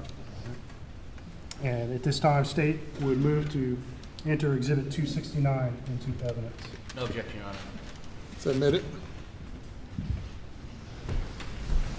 And I'm going to hand you, this is Exhibit 265, so a little bit out of order.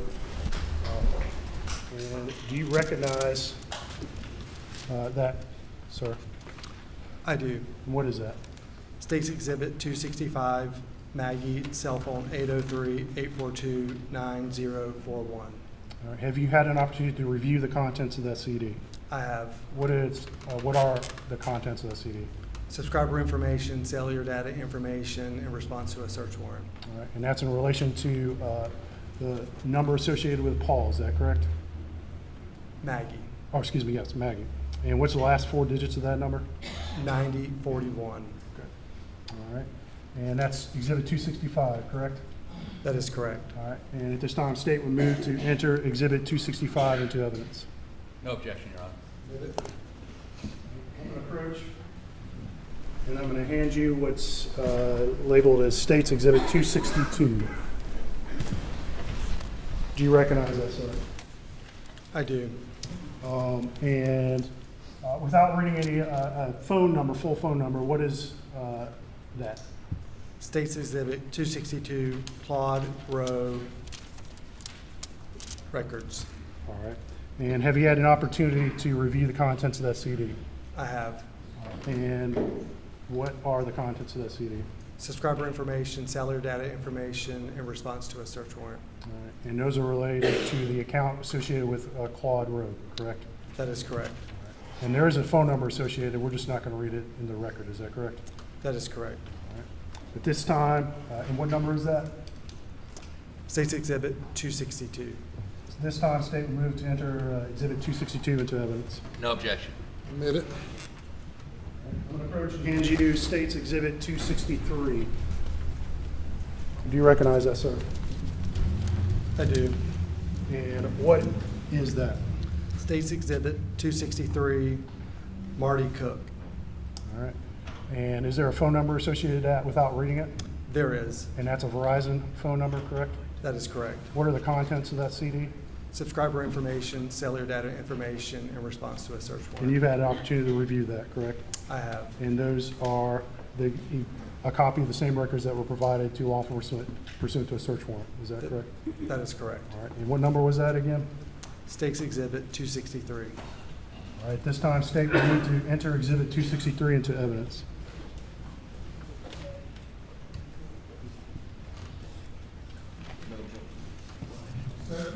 I'm sorry, I couldn't. Whose number is that? State's Exhibit 263. What's the name on that account? Marty Cook. No objection. Let's admit it. All right. I'm going to hand you State's Exhibit 264. And do you recognize that, sir? I do. And what is that, sir? State's Exhibit 264, Rogan. All right. And is there a phone number associated with that? There is. All right. And we're not going to read that into the record, but have you had an opportunity to review the contents of that CD? I have. And what are the contents of that CD? Subscriber information, salary data information in response to a search warrant. All right. And the contents of that CD are a accurate copy of the original records provided by Verizon to law enforcement pursuant to search warrant? They are. Okay. All right. And that's Exhibit 264, correct? Yes, sir. All right. At this time, state will move to enter Exhibit 264 into evidence. No objection. Let's admit it. I hand you is marked as State's Exhibit 266. And do you recognize that, sir? I do. All right. And what is that? State's Exhibit 266, Connor Cook Records. And is there a Verizon associate and account associated with those, with Connor Cook? There is. Have you had an opportunity to review the contents of that CD? I have. All right. And what is the contents of that CD? Subscriber information, cellular data information in response to a search warrant. All right. And that's a true and accurate copy of the records originally provided by Verizon to law enforcement pursuant to search warrant? That is correct. All right. And what's that number you have again? State's Exhibit 266. All right. This time, state will move to enter Exhibit 266 into evidence. No objection. Admit it. And last one, this is State's Exhibit 267. I'm going to hand this to you. Do you recognize that, sir? I do. Do you recognize that? I do. All right. And what is that? State's Exhibit 267, Buster's cellular information. And there's a number and a Verizon account associated with Buster's phone records? That is correct. We're not going to read that number to the record, but have you had an opportunity to review the contents of that CD? I have. All right. And what is the contents of that CD? Subscriber information, cellular data information in response to a search warrant.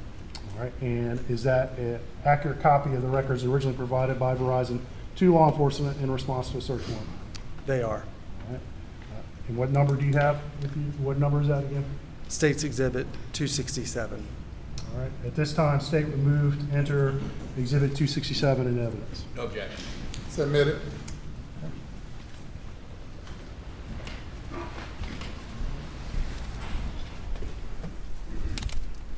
I'm going to hand you, this is marked as on the back, as State's Exhibit 270. Do you recognize that, sir?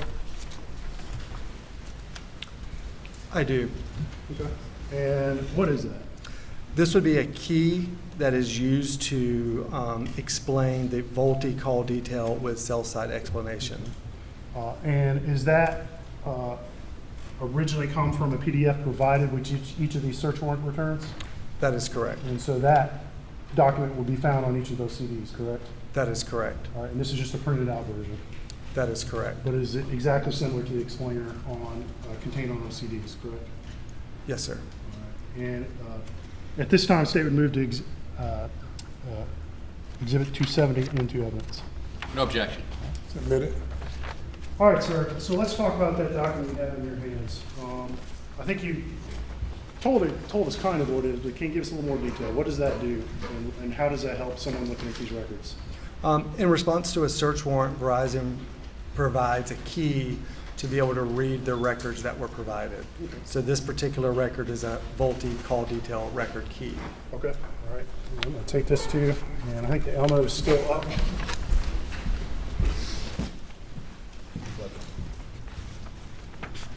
We need the Elmo up, please.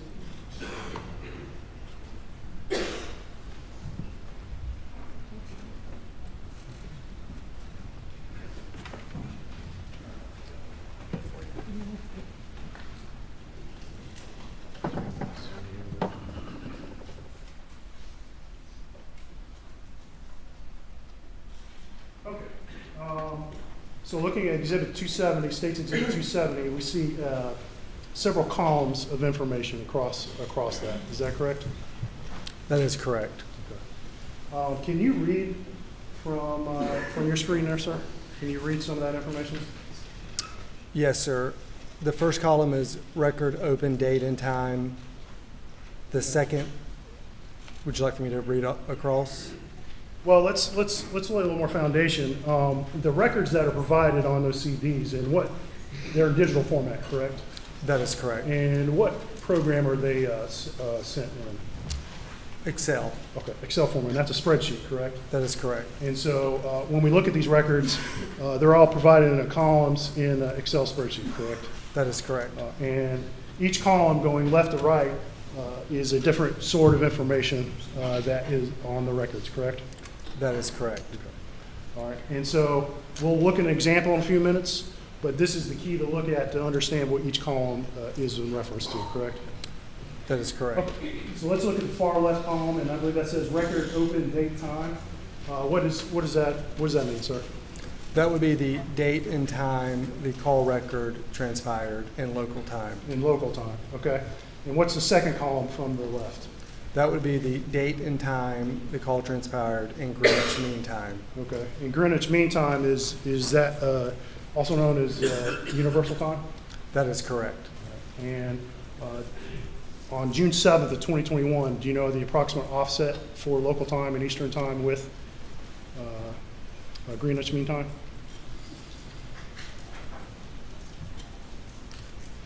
Would it surprise you if I said it was 4 hours difference? That is correct. Okay.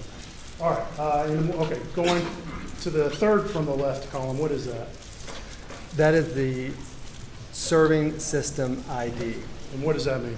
That's a network name on Verizon from which the call transpired. Okay. And what is the column next to that? I believe it's labeled NID. That would be the switch number that Verizon uses to route. Okay. And what is a switch, generally speaking? It would be what is considered a hub for multi-cell towers. Okay. So multiple cell towers be connected to one switch. That is correct. And then going next, cell ID. What is that column? That would be the specific cell tower that the target number used to make the cellular data connection. Okay. And that's the actual tower that a particular call was routed through, correct? That is correct. And the next column says cell face. What is that? What does it mean? Would be the cell face that the cellular data connection transpired over. There's typically 3 faces on each cell tower. Okay. And next we see market ID. What is that? That's fair. That is a switch number. So in some records it'll have that listed. So it's the same thing as the NID, but depending on the specific record, which column will be used. Okay. And then next column it says ENB. What is that? It's a 6-digit cell tower number. The first 3 digits is the market ID, and the last 3 digits is the tower identification. Okay. Next column says DIR. What does that show for, and what does it mean? That's the direction that the call transpired over the Verizon network. And when you say direction, you mean incoming call or outgoing call? That is sort of correct. direction, not north, south, east, or west, right? That is correct. All right. The next column says NSISDN. What does that mean, sir? That is the Verizon subscriber number that the record is for. Okay. And it says this is your target number, and that's in reference to the search warrant, correct? That is correct. And so when a search warrant asks for records for a certain number, that's the target number, correct? That is correct. And that's what that column identifies, correct? That is correct. And next column says called number. What does that mean? This is the number dialed to initiate the call. For inbound calls, this number will be the same as the mobile directory number, MSISDN column, and the out calls, this is the number your target dialed. Okay, so simplifying it, it's simply the number that was called when someone placed a phone call, correct? That is correct. Next column is CPN. What is that, sir? This is the calling party number that initiated the call. If the call is outbound, this column will be the same as the mobile directory number, MSISDN. If the call is inbound, this is a number that dialed your target. Okay. And the next column says SOU. What is that, sir? Seconds of duration. Okay, and that's how long the call lasted, correct? That is correct. And the next column says RAT. What does that mean, sir? That is the type of cellular connection that the data session or call transpired over. And so we see several different categories underneath that. I see a 3G voice, 4G voice, and some others. What does that stuff mean? The Verizon wireless technology that's used to allow that call to take place. Okay. So 3G and 4G are different types of technology Verizon uses? That is correct. And depending on which tower and where the phone is located, a call could be routed over 3G or 4G. Is that correct? That is correct. Okay. Getting pretty close to the end here. The next column says VICE endpoints. What does that mean, sir? It's a VoLTE connection with an endpoint. So that's a type of device that can boost the Verizon signal. It's an indicator if that was used or not. Okay. And VO, you call it VoLTE. What is that? Voice over LTE. It's a type of technology similar to the 4G. Okay. And that's a voice call that's routed over the digital network, correct? That is correct. And finally, we see VZWNE, network extender, excuse me. What is that column, sir? That is a device that allows consumers to connect to a network extender to boost their indoor coverage. So there'd be a difference in the call type listed in the records. So Verizon provides to certain customers network extenders for them to use in buildings to help them connect calls in buildings. Is that correct? That is correct. And if a call were routed through such a connector, it would be listed in that column. That is correct. Okay, I'd like to switch over to the laptop, please. I'm going to hand you back Exhibit 270 in case you need to look at it here.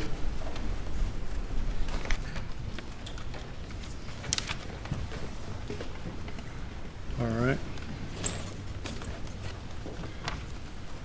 And I'm going to pull up some of the records that were provided that we just talked about on those CDs. And the first one I'll pull up is the one associated with Maggie Murdaugh, and her number ends in 9041. And I believe that comes from Exhibit.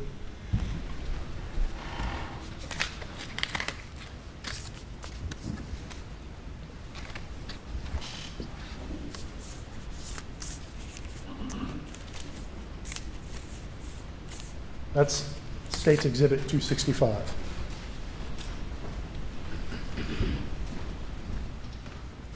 And let me get rid of the annoying.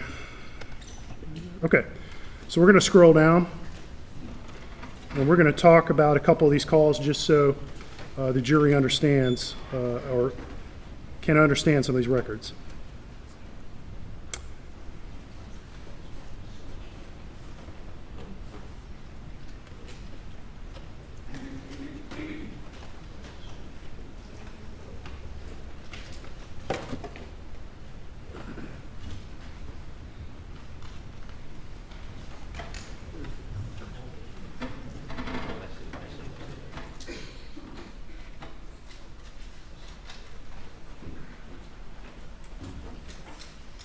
And I went too far. Bear with me, please.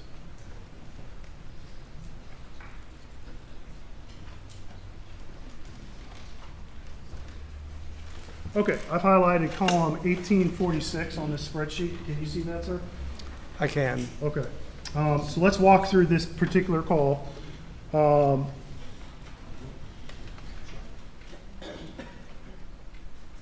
right. The far left column, column A, we see a number there. What is that number, sir?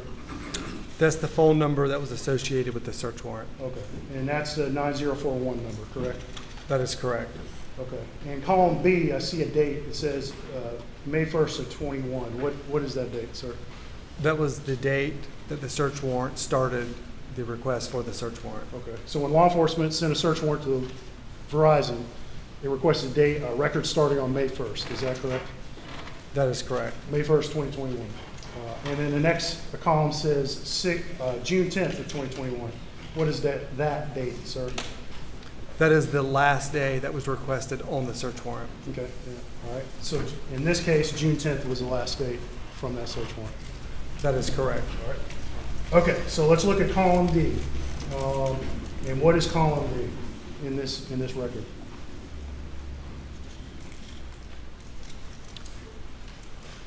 That is the time that the actual call took place in local time. Okay. And what time is that?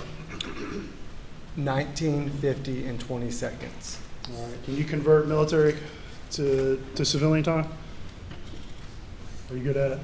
I am not good at it. Okay. So generally you subtract 12, is that correct? That is correct. So would that be 7:50 p.m.? That is correct. Okay. All right. And then the next column, we see it says June 7, 2021 at 23:50. What is that column? That's the record in Greenwich Mean Time. All right. And so that's in the universal time, correct? That is correct. And can you convert that to local time? Well, subtracting 12, would it be 11? It would be 11:50 50 p.m.? p.m. All right. Next column, there's a digit that says 13. What is that digit, sir?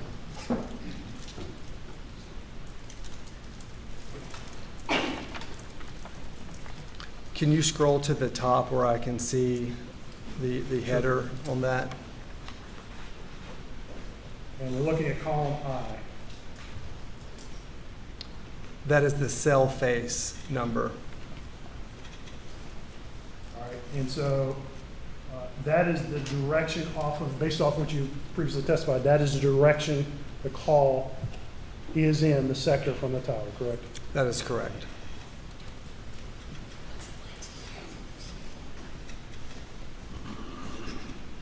I'm going to scroll back down.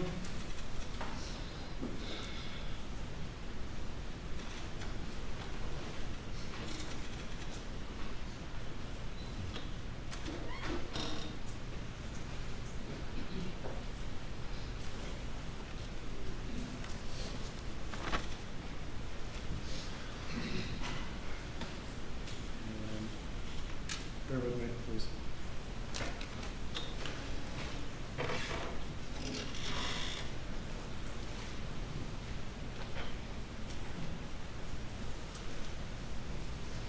Okay, we're back on June 7th, and we're back at column 1846. So we just said the 13 was the direction from the tower, correct? That is correct. All right, and so we see a number next to that that says 459. What is that number, sir? That is the market ID. Okay. And that, and mark ID, again, what does that mean? That would be the switch on Verizon wireless network. All right. And then next to that is column K, and that says, there's a digit that says 459240. What is that, sir? That is the ENID. The first 3 digits are the switch. The second 3 digits are the cell tower information. Okay. And so that identifies the actual tower that call was routed through, correct? That is correct. And then next to that, in column L, we see MO. What does that mean, sir? Mobile originated. All right. And what does that mean? The cell phone in question to the search warrant originated the call.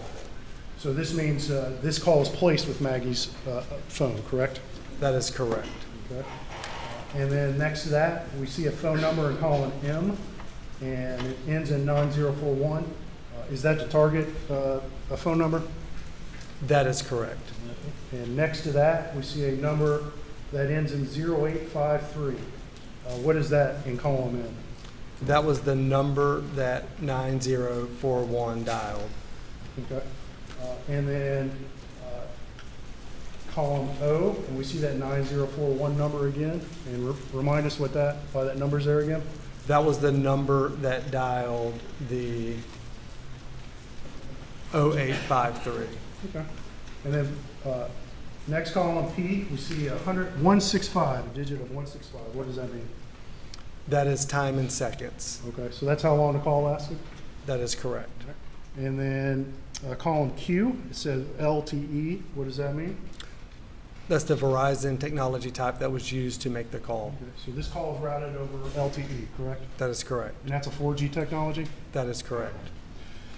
Okay. So let's look at the column below that, and that's column 1847. And let's just go ahead and look directly at column D, and that's the date where it says 2021 680104 24. Remind us again what that column means. Which column? Column D, and we see the date of June 8th of 2021, and there's a time that says 010424. That is the time in Greenwich Mean Time. Okay. Now, you previously testified that in column D, that time is normally provided in local time. Is that correct? That is correct. But in this particular record, we see a time in Greenwich Mean Time, correct? That is correct. Why is this, in this particular call, why is it in Greenwich Mean Time? Because this call connected to Verizon, but the call was not answered on the cellular connection and routed to voicemail. Okay. So, because this call was not picked up, the call was routed to Verizon server, right? That is correct. And because of that, Verizon records the record in Greenwich Mean Time. That is correct. But I hate to do this, but let's convert that back into local time. So subtract 4 from 010424. And would that yield a time of 9:04:24 in Eastern Time, sir? That would be correct. Okay. PM, correct? That's correct. Okay. All right. Well, let's skip over column I, column J, and column K. I believe you said previously column K was the digit associated with the particular tower a call is routed through, correct? That is correct. Well, here we see in this one NA. Is that what that says? That is correct. What does that mean? Why does it say NA? Well, the call didn't actually connect to a cell tower. When the call didn't answer and it routed to voicemail, it's an internal routing, so there would be no cellular data as far as cell tower information provided. Okay. So a call was placed to the 9041 number, correct? That is correct. And the 901 phone most likely rang, correct? That is correct. But no one answered. That is correct. And so Verizon did not record a particular cell tower associated with that call. Is that correct? That is correct. All right, well, let's finish up with this record. Column M, again, that's the target number, correct? 9041. That is correct. All right, and then we see in column N, as in November, 9041 again, the same number. And what does that mean? That means the 1227 number dialed the 9041. Okay. All right. And no one answered, correct? That is correct. I skipped over column L. It says MT. And what does that mean? Mobile terminated. Okay. And so that call was not in fact completed, correct? It was forwarded to voicemail. Okay. All right. And after that 9:04 p.m. phone call, we see multiple more calls to Maggie's phone, correct? Or correct? That is correct. All right. And are any of those calls answered according to the records that Verizon keeps? They are not.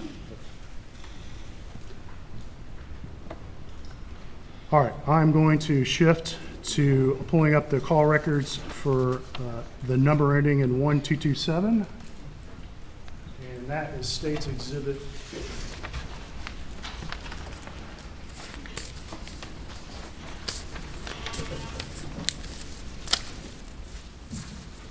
268, and that's the number associated with Alex Murdaugh's phone, correct? That is correct. All right, bear with me.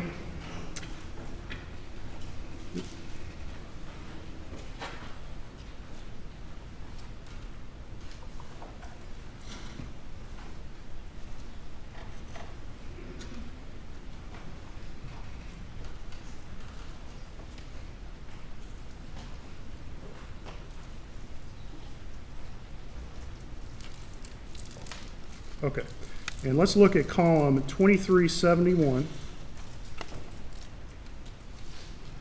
All right, you see that on your screen, sir? Yes, sir.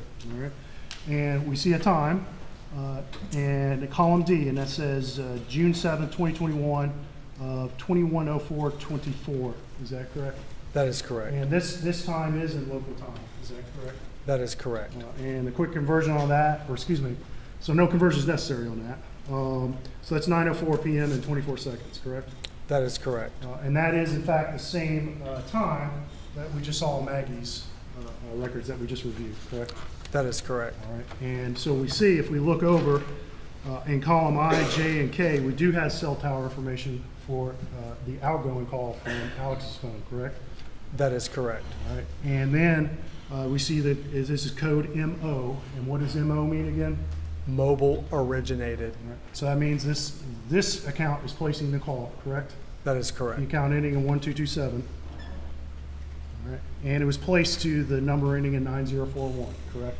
That is correct. All right. And then looking below that, we're not going to review this line by line, but we see a number of other calls starting at about 9:04 p.m.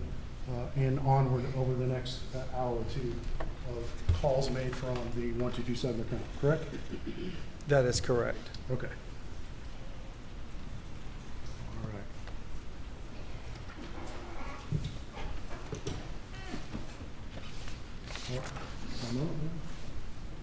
Okay. No further questions from the state for this witness. By the defense.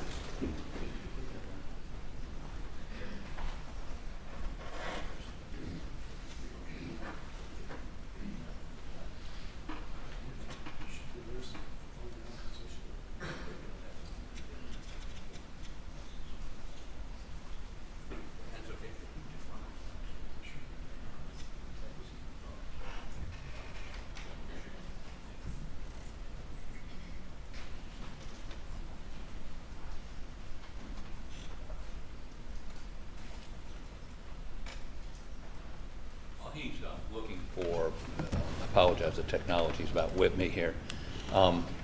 So you work for Verizon, That is correct. and are you just deliver records to different people, or do you have a more, I say the word functional, but do you have a duties beyond just coming to court and delivering records? Yes, sir. I work in executive relations and I respond to subpoenas, other court records, and other type of cases that are associated with the executive relations team. And obviously you have to have some understanding of what you're delivering, what these things mean, right? That is correct. And as I understand it, I'm going to ask you in a minute what some things mean. So do you see, is this on? Is this up? Can you see that? Yes, sir. Okay. So if you look down, any way to put that up there? No. Okay, never mind.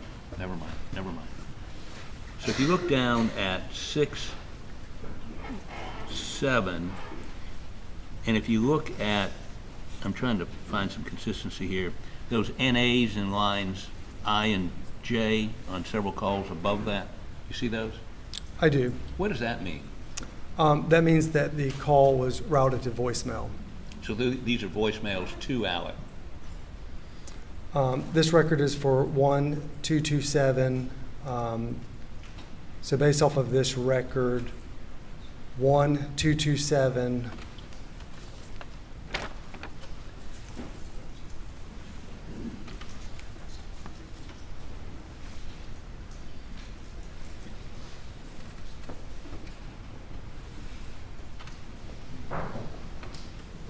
So like that call that Dialed the 9041, but it was routed to voicemail. okay, that's him dialing out. But what about if you go up to 6, 7 at 2208? Is that a call out or a call in?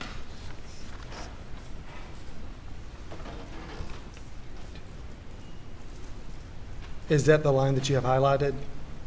No, I'm talking about go up to 6, 7, maybe go highlight, okay. Which one is this? 6, this one, either one of these right here. Here? Right, yeah, that's fine. Is that an outgoing or incoming call? Incoming call? That was mobile forwarded, so it was forwarded to voicemail. I get it's forwarded to voicemail. Was Alec making it or somebody else was making it? Who initiated the call? The 7845. 7845. So that was a call into Alec. That is and it went correct. to his voicemail. That is correct. And tell me where I look on this to see what's outgoing and what's incoming. Row L or column L, MO, MT, and MF. Okay. Okay, so MO means what? Mobile originated. He's the originating call. That is correct. Okay. What was the other one? MT, what does that mean? Mobile terminated. So he was getting an incoming call. That is correct. And MF, Mobile forwarded. what does that mean? Routed to voicemail. So there's two of them mean all of them mean voicemail, but what's the difference between MT, MO, and MF? The direction of the call on Verizon's network. Okay. Mobile terminated is he was making a call and it went to voicemail. MO is whoever called them initiated the call and went to voicemail. No, MO means the cellular subscriber in response to this search warrant made a phone call out. MO. So that would be Alex calling somebody went to voicemail. Correct. MT is somebody called him and it went to voicemail. Mobile terminated means that our subscriber in response to the search warrant is the one that the call placed to and could have answered. And so one of them's coming in, goes to voicemail. Another one's going out, goes to voicemail. And MF is what? No, sir. MO means mobile originated, a phone call transpired over our network. So we could have answered the phone call. It would show up as MO. We being who? Yeah, on this, if Alec had answered the phone call, it would have, It would be mobile terminated because our subscriber answered the phone call. oh, okay. So MO, he answers it. Am I losing my, Are you losing me or am I losing you? MO is mobile originated. So that means subscriber 1227 dialed out on Verizon's network. Okay, and it was answered. It could have been answered, yes. I mean, it was a call that transpired and it would create a cellular connection which would connect to a cell tower. Okay, and it wasn't answered by voicemail, Which record? the MO. MO is mobile originated, which I got means that. I got that part. I just want to know how you differentiate between these calls as one's going out, one's coming in, one's going to voicemail, either way. MF is mobile forwarding. So Right. that call would have went to voicemail. Whether he was getting it or giving it. Whether he Well, was if making- someone were calling him Right, and he didn't answer, then it would be forwarded to voicemail. that's MF. That is correct. Okay, I got it. I finally get it. Took me a while. But again, I'm not a technological expert here.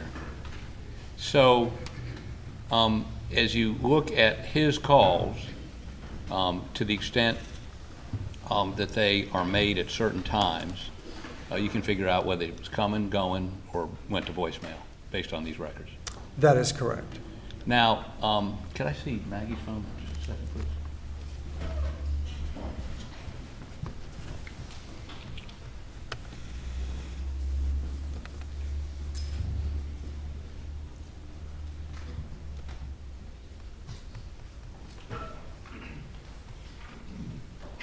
Is there any time yours? Yeah, let's look at 6-7. Put 6-7 up high. So we went below 6-7. Okay, so these are all calls. Okay, and these are her phone calls starting at 7:02. And when we get down to, so tell me after that 7:02 p.m., 23:02, that's, when is everything after that? Well, does she, when is the first time her phone goes to voicemail?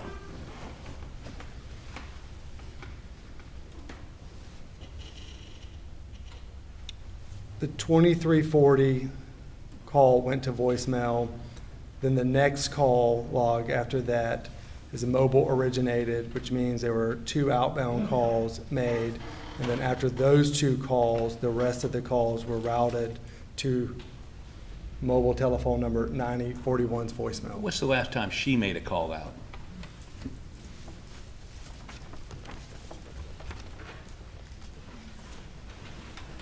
$19.50. What time 20. is that in non-military time? 1950 is? What? 7 p.m.? 7:50 p.m. That's the last call she makes out, right? That is correct. What about the last call she received and answered? Well, the 2 calls that were mobile originated, after that, the rest of them were routed to voicemail. Yeah, but what are the 2 calls after that? Could you please highlight? It's complicated, I know, even for you. Which one are you putting at? Any, Talking about this one? I don't know. So we were up here at 7:02, right? And then Those are all outbound calls. from her. Yeah, and the last one is at 8:00. The last outbound is at 7:50. At 7:50, okay. That's connected. Okay. And was there any inbound that was answered after 7:50?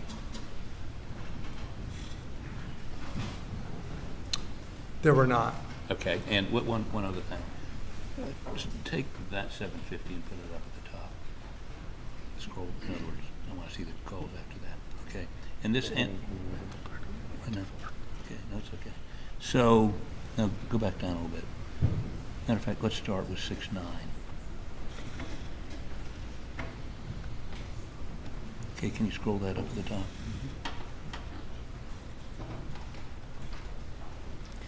So how about look at this for 6-9 and 6-10, and it stops at 6-10. Are there any outgoing or incoming or, in other words, any outgoing call, first of all, from that phone after on 6-9? Mobile telephone number 9041 did not place a call outgoing. Okay, what about any incoming calls? The rest of the records are incoming calls that were routed to voicemail. Voicemail, so the calls coming into her, it routed to voicemail, no calls after on 6-9 or further. That Okay, is now, correct. let me ask you this, text messages, are they shown on these records? You charge for them, right? They are in a separate record, yes. Were you asked to produce those? They are in the file. They're in the file. It's just we're not looking at them here today. That is correct. And are they reflected on this kind of same format? Very similar. They have a separate key to translate exactly what each column and row means. Okay. But you've produced those text messages for all the phones we've talked about here today. That is correct. Were any other phone records subpoenaed from you other than the ones that have been put into evidence? The only ones that I'm aware of is the ones that I have been, I received the records of. Did you ask for more records than these? I did not. Did the search warrant designate records other than these? We would have to review the search warrant. You don't have it with you? No, sir. Okay. Beg the court's indulgence for just a moment.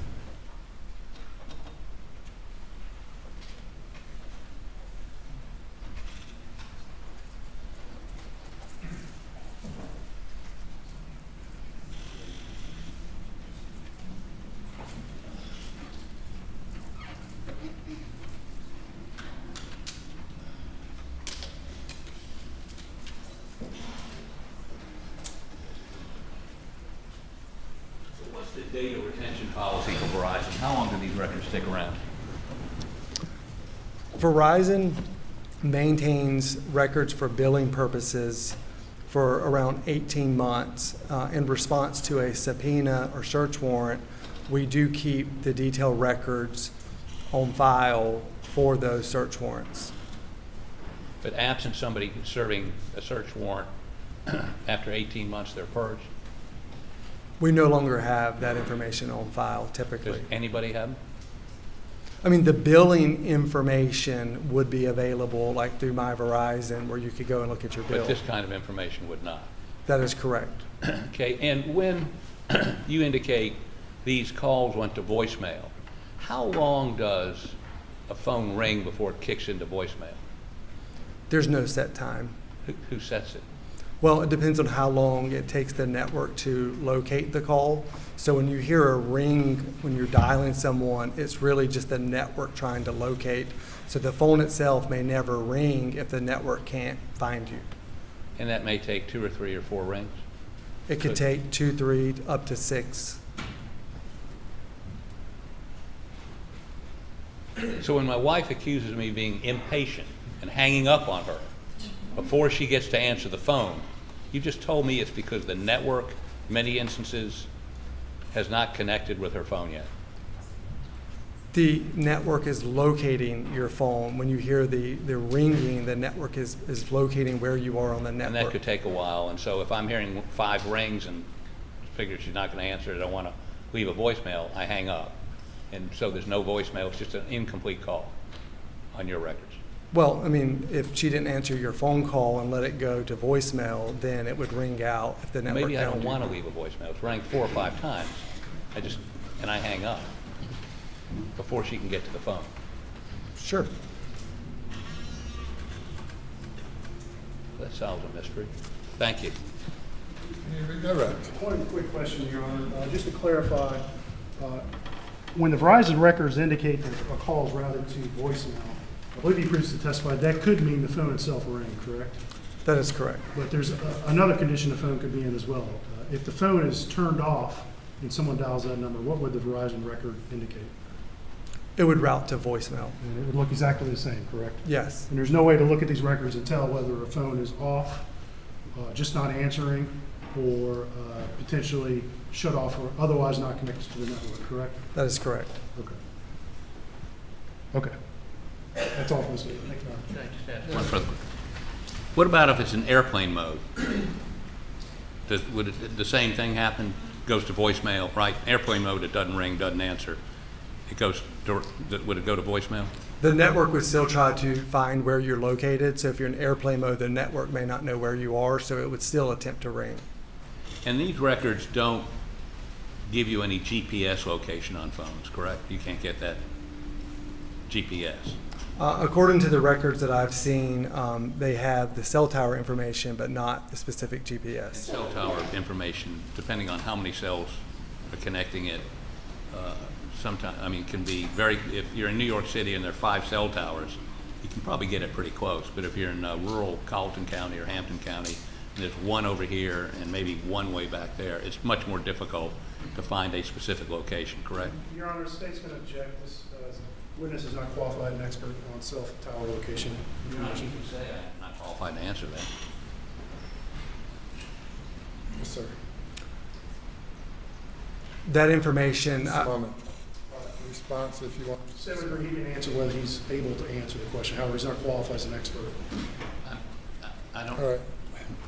You may answer the question if you can. I would have no way of knowing. I'm not qualified as far as the triangulation of the cell tower information.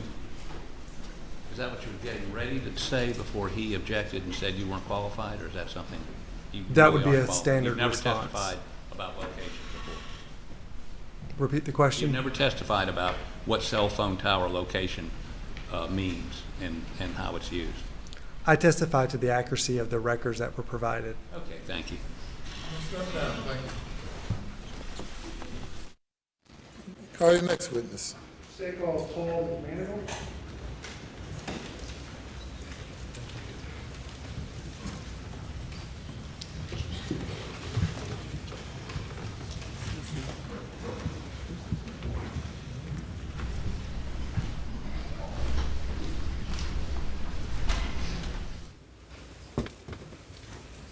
Raise your right hand. You affirm the testimony about to give the court in this trial shall be the truth, so help you God. I do. Good to see you in the witness stand. Please state your name for the record. Spell your last name loudly, please. Paul David McManigal, M-C-M-A-N-I-G-A-L. Good morning, Mr. McManigal. Good afternoon. Oh, good afternoon, excuse me. Where are you currently employed, sir? I am currently employed as a sergeant with the Charleston County Sheriff's Office. All right. And what are your duties there entail?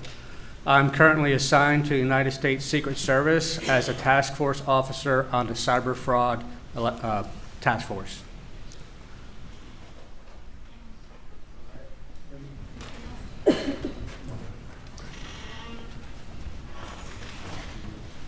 All right.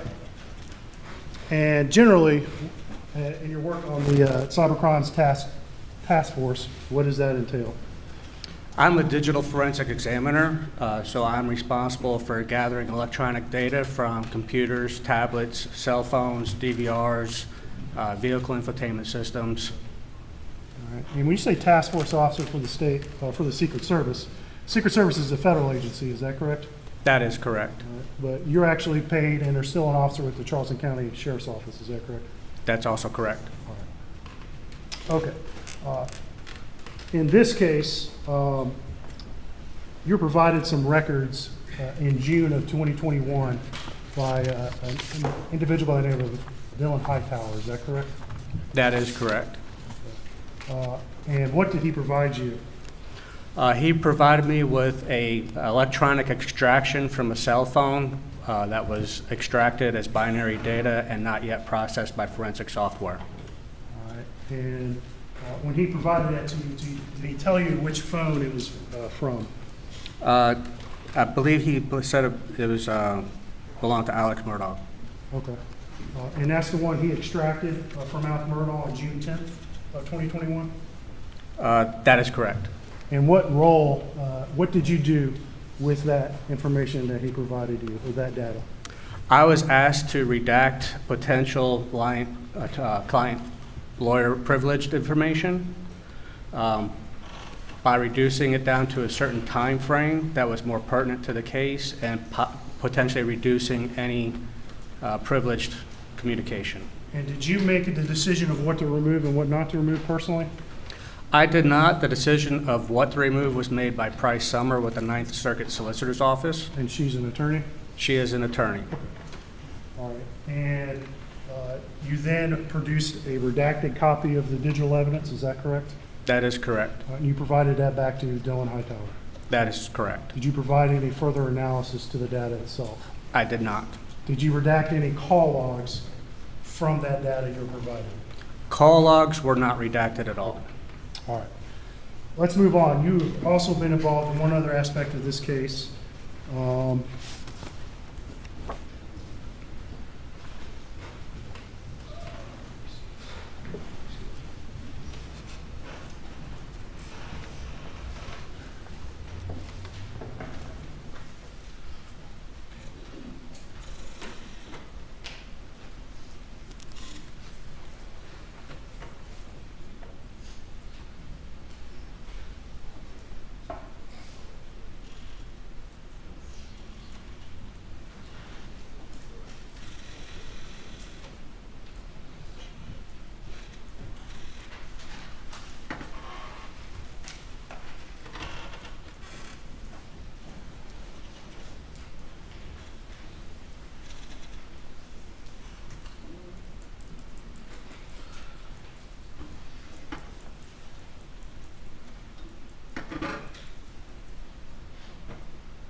I'm sure it's been marked as State's Exhibit 299.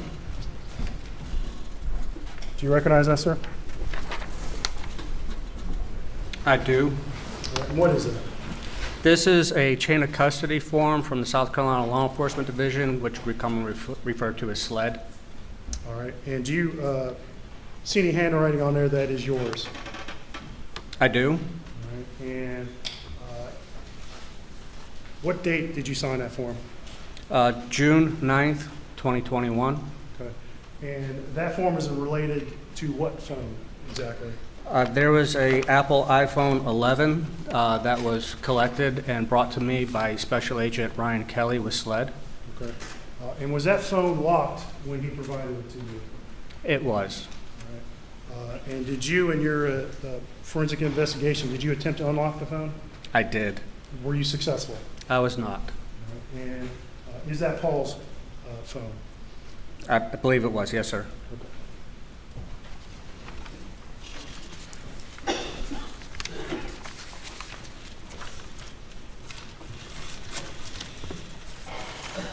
All right. And at this time, State would move to Exhibit 299 to evidence. No objection, Your Honor. So move it.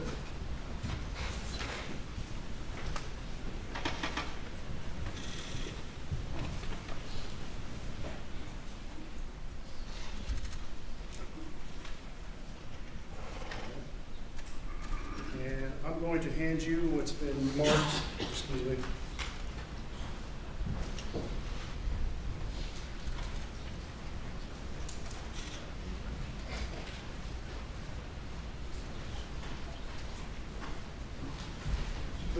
Hand you what's been marked as State's Exhibit 274. This is going to be for ID purposes only. Now, let me ask you if you recognize that, sir. I do. And what is that? This is the iPhone 11 that was brought to me by Special Agent Ryan Kelly with SLED. And that's the phone you attempted to unlock but were unsuccessful, correct? That is correct. All right. And I believe on that bag there's an orange sticker. Do you see that, sir? Yes, sir, I do. What is that orange sticker? This is a sticker I place on devices that I have attempted to process or processed successfully. Okay. And at this time, State's going to move to put this in as ID only. Objection, ID only, Your Honor.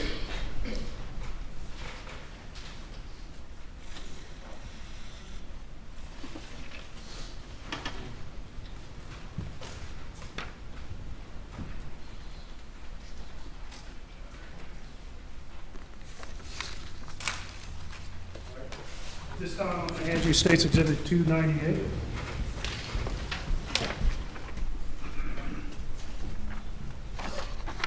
Do you recognize that, sir? Yes, sir, I do. And what is that? This is also a chain of custody report from the South Carolina Law Enforcement Division, SLED. All right, and do you recognize your signature on that form, sir? I do. What date, did you sign that? This is August 12th, 2021. And what does that form signify? This is the date I returned the phone to Special Agent Kelly. And at this time, State would move to place Exhibit 298 in evidence. No objection, Your Honor.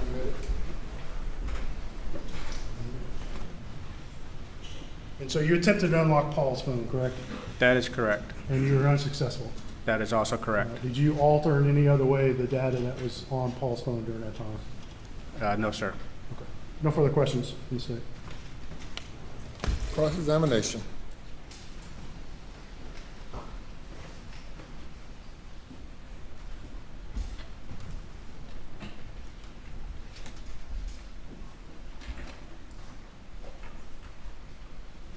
Good afternoon, sir. My name is Philip Barber. I'm one of the attorneys for Mr. Murdaugh.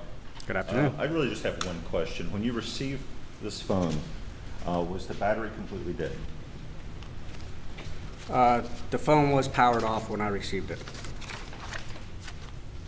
Did you charge the phone after you received it? I did.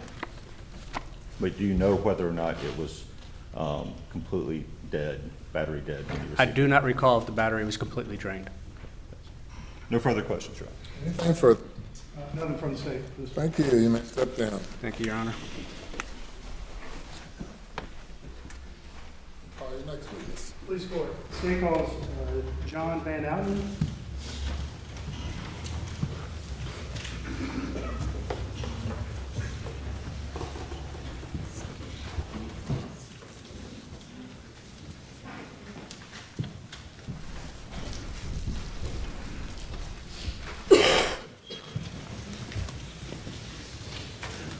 Raise your right hand, left hand on top. You affirm the testimony about to give the court in this trial shall be the truth, so help you God. I do.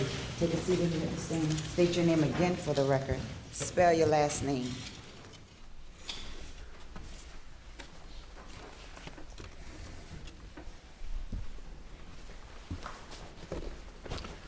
Jonathan Van Houten, V-A-N-H-O-U-T-E-N, Mr. Van Outen. Where are you employed, sir? United States Secret Service. All right. And how long have you employed there? This April will be 3 years. All right. And are you currently a law enforcement agent? I am not. Okay. And you're a civilian employee of Secret Service? I am. All right. But you do have a background in law enforcement, correct? Yes, I retired after 21 years with the Columbia Police Department as an investigator, where the last 10 years I was assigned as a digital forensic examiner with the U.S. Secret Service. Okay. And you were a task force officer Correct. during that time? Yes. And you retired from the Columbia Police Department when? April 20th, 2020. And in this case, you were provided a phone by, I believe, Britt Dove. Is that correct? Lieutenant Dove, correct.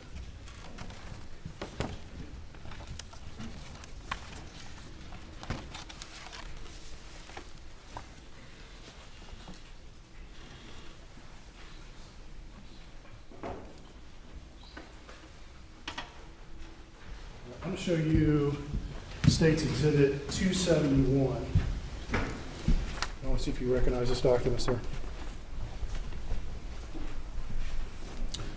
This is the SLED law enforcement, or South Carolina Law Enforcement Division chain of custody that was submitted to me by Lieutenant Dove. All right. And do you recognize your signature on that form? I did sign this form. What day did you sign that form? March 21st, 2022. Okay. All right. At this time, State would move Exhibit 271 into evidence. No objection, Your Honor. Admitted. Okay, I'm going to hand you State's Exhibit 272. Let me see if you recognize that, sir. This is an evidence photo that I acquired of the device that was submitted to me. You took that picture? I did. And do we see a sticker on the back of that phone? There is a yellow sticker on the phone. What is it? Can you read that sticker, please? It appears to be some type of case number, evidence number, identified as an Apple iPhone, the model number with a SIM, and an agency case number. And if you just read the case number and the item number. 7021-0204, item number 10. Thank you, sir.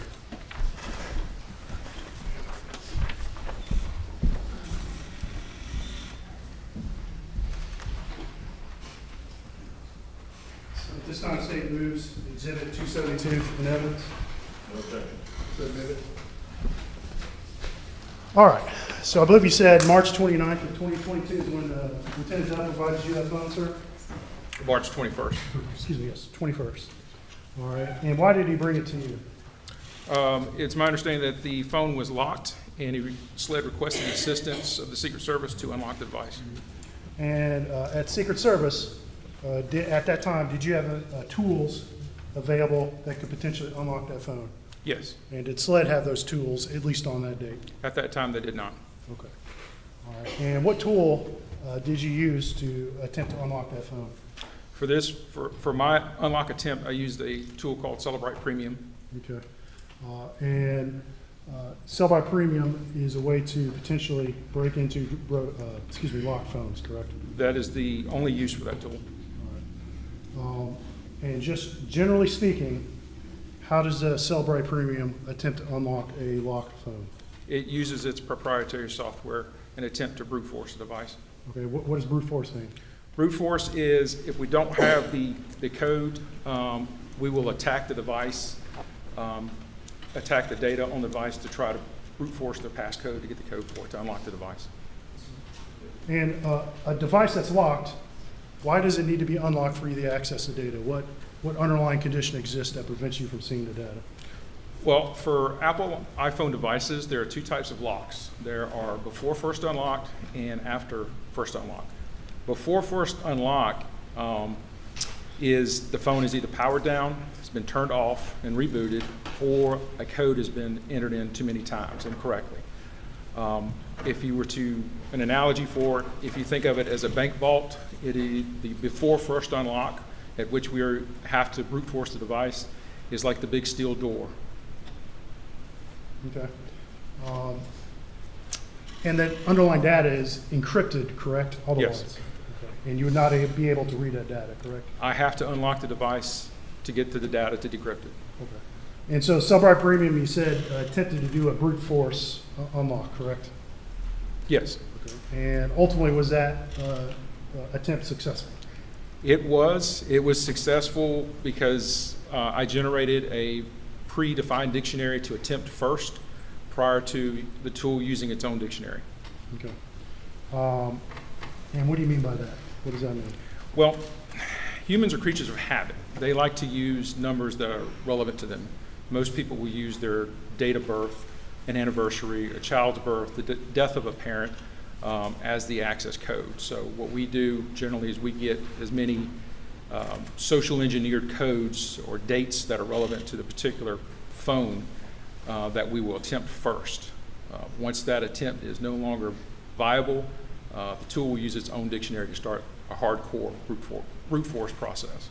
And absent kind of getting lucky with a preceded number, if the Celebrite Premium has to brute force its way through and unlock a phone, how long would that take? So for a 4-digit phone, if you had a 4-digit numeric PIN code, we're limited to an attempt of 146, maybe 145 attempts per day.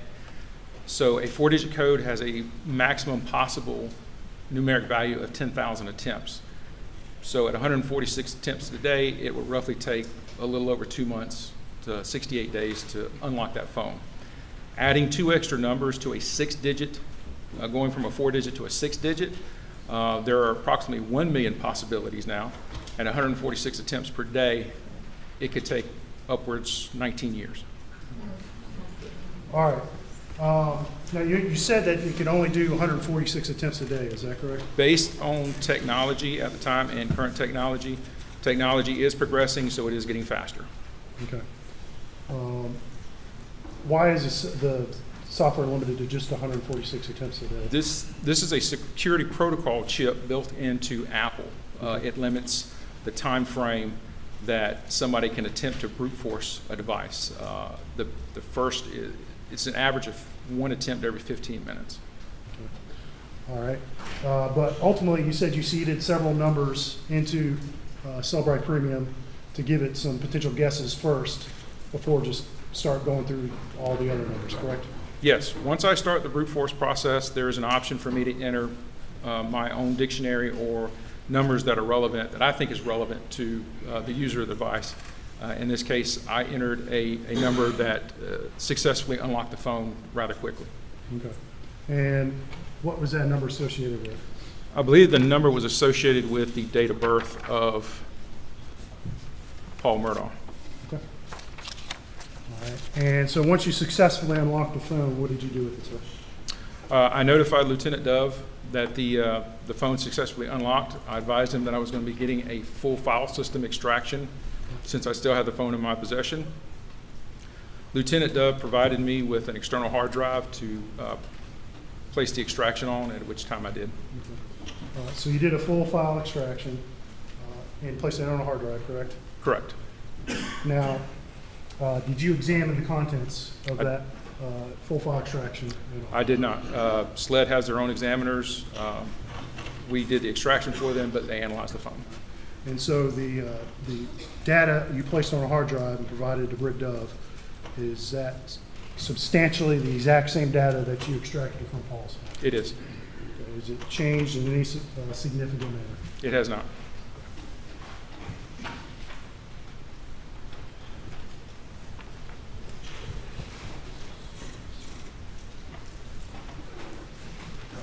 I'm going to hand you State's Exhibit 273. Do you recognize that document, sir? This is the South Carolina Law Enforcement Division chain of custody where I returned the phone to Lieutenant Dove. All right. And do you recognize your signature on there? I do. All right. And what date did you sign that? March 24th, 2022. All right. And you then provided Paul's phone back to Lieutenant Dove, correct? Correct. At this time, State would move to enter Exhibit 273 into evidence. Submitted. Okay, and I'm going to show you what's been marked as ID. I believe this is 274. Do you recognize that item, sir?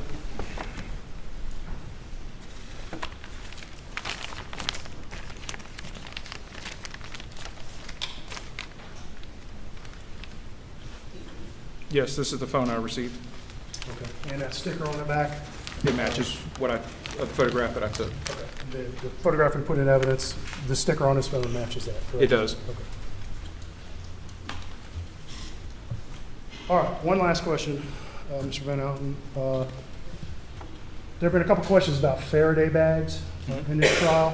What is a Faraday bag, sir? A Faraday bag is basically what it is a bag that shields electronic signals from entering or exiting the bag. Okay.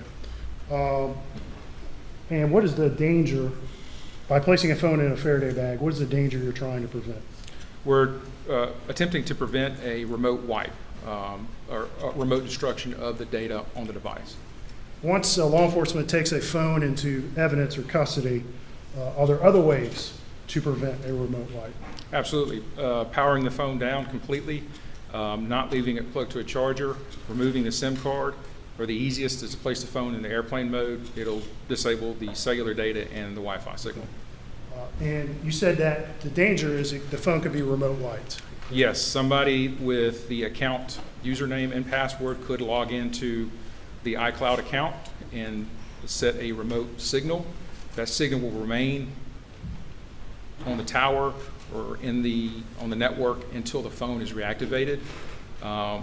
So yes, somebody would have to have the username and the password to log in to commit that offense. Okay, and was the phone that you did an extraction of, was it wiped when you received it? It was not. Nothing further for the state for this. Cross-examination.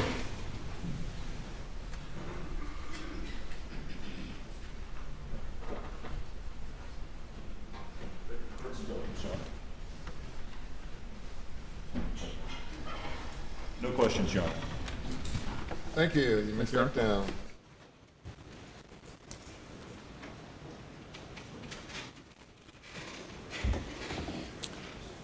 We will recess until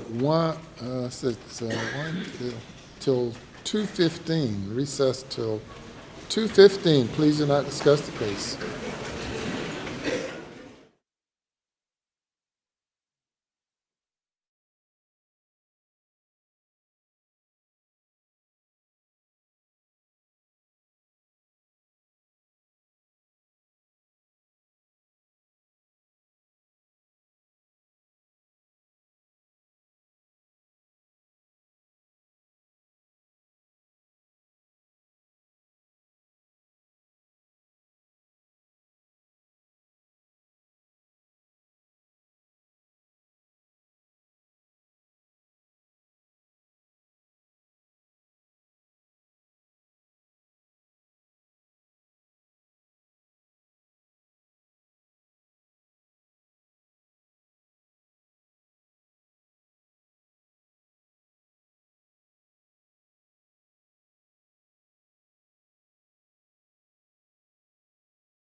You may now be seated.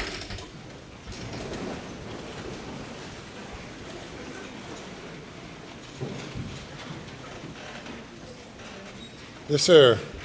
Please court, Your Honor, before the jury brought in, I have a matter of law I'd like to deal with. Yes, sir. Your Honor, we've been informed by the Attorney General, has been very accommodating. He telling him who he's going to call this afternoon or this morning.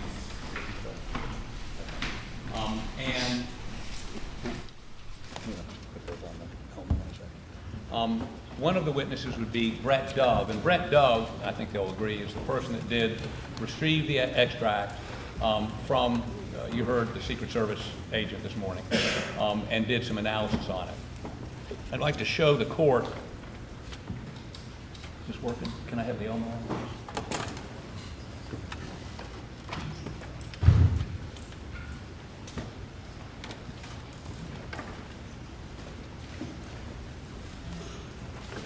State's Exhibit number 299.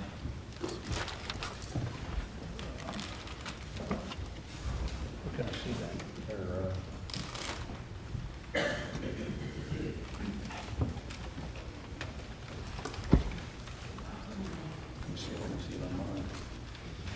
Okay, and this is, wait, just let me have you push it up in just a minute. You don't need to. That's a receipt of property for Paul Murdaugh's phone, and if you'll slide the thing down a little bit, no, the other way.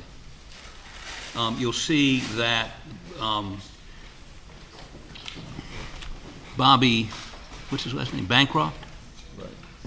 Received it from David Owens, who gave it to Bobby Bancroft, who then gave it to, gave it to who? R. Kelly? Yeah. Right. And then Paul McGonigal, we heard from this morning, gave it to, he was at the Charleston Sheriff's Office, gave it to, whose name is that?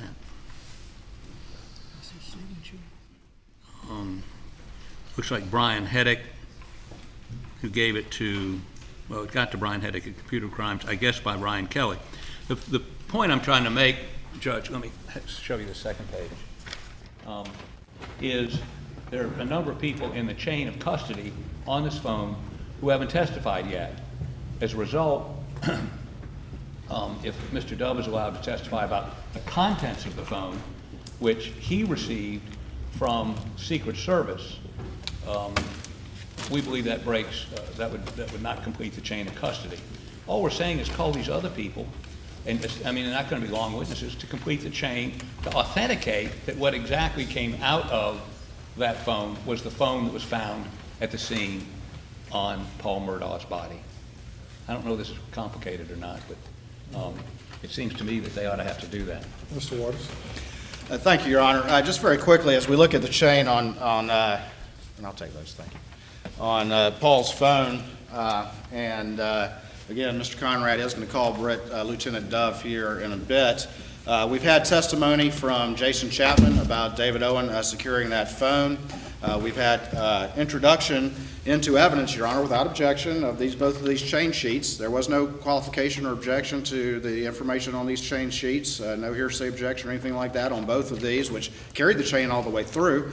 And then, of course, but we have testimony about the collection of that phone. We have testimony from multiple witnesses about the manner in which agents secure phones and the likely and the rest of that. And then we have testimony about that phone going essentially through a couple of couriers to Paul McGonigal, who just testified as to his involvement with that phone, as well as to his delivery of that back to Lieutenant Dove. And then you've had testimony from Agent Van Houten, who received that phone and analyzed it and then delivered that back to Lieutenant Dove. And Lieutenant Dove is going to be here to complete that chain. So if you look at the case law, and we do have some cases prepared if you need them. Where's the copies of those, please, Your Honor?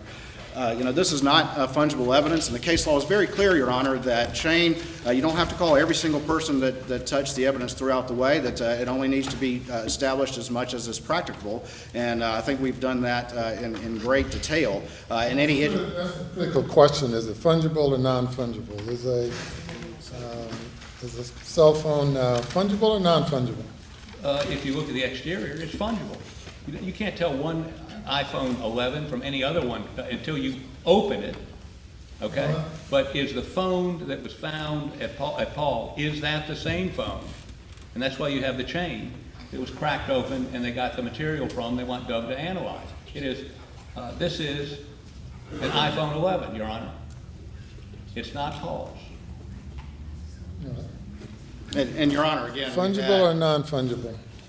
I'd say that it's not fungible, Your Honor. And again, I think we've had, it's clearly not fungible, and there's been Clearly not fungible. And you say clearly, what do you mean? Well, generally when things are clear, then we don't have a debate. Fair enough. That's kind of point. I strenuously object, Your Honor. I apologize. But anyway, Your Honor, you know, when you look at something like cell phone evidence and you look at the class of types of evidence that are clearly fungible, those two are I think, different in the manner in which they exist and the manner in which they are. And I'm not aware of any case that's ever held a cell phone as to be fungible. It is a, you know, it is a physical item. Additionally, this particular one, I'm sorry, John, what does that say? And additionally, this particular cell phone has a serial number and an IMEI that is specifically identifiable. The cell phones are not fungible. They are specific. They have specific identifying information like that. And so again, I think that given the weight of that and the weight of what we have established, we more than established the chain. No, chain of custody. I'm sorry. These, I'm sorry, I apologize. Your Honor, I note on this chain of custody, there's no serial number, there's no IME number, there's nothing on these documents. I'd be happy to, it's State's Exhibit 298 and 299. There's nothing on these indications. It says matter of fact, the description is Paul's cell phone. There's no identifying data on this whatsoever. And by the way, I think we've been sort of lax. We should have asked all these witnesses how they know it was this cell phone. They never testified to serial numbers. That's water over the dam, under the bridge. But perhaps I should have asked that. Well, and again, Your Honor, these came in without objection associated with testimony about that specific phone that people like McManigal and Agent Van Houten have specifically identified as associated with these chain sheets and with that specific phone. So again, I think that's a specific identification and they are not fungible in that regard. Again, Cases that you said you have. Your Honor, and I've got a copy right here. This isn't specifically, may I hand it up to Your Honor? Yes.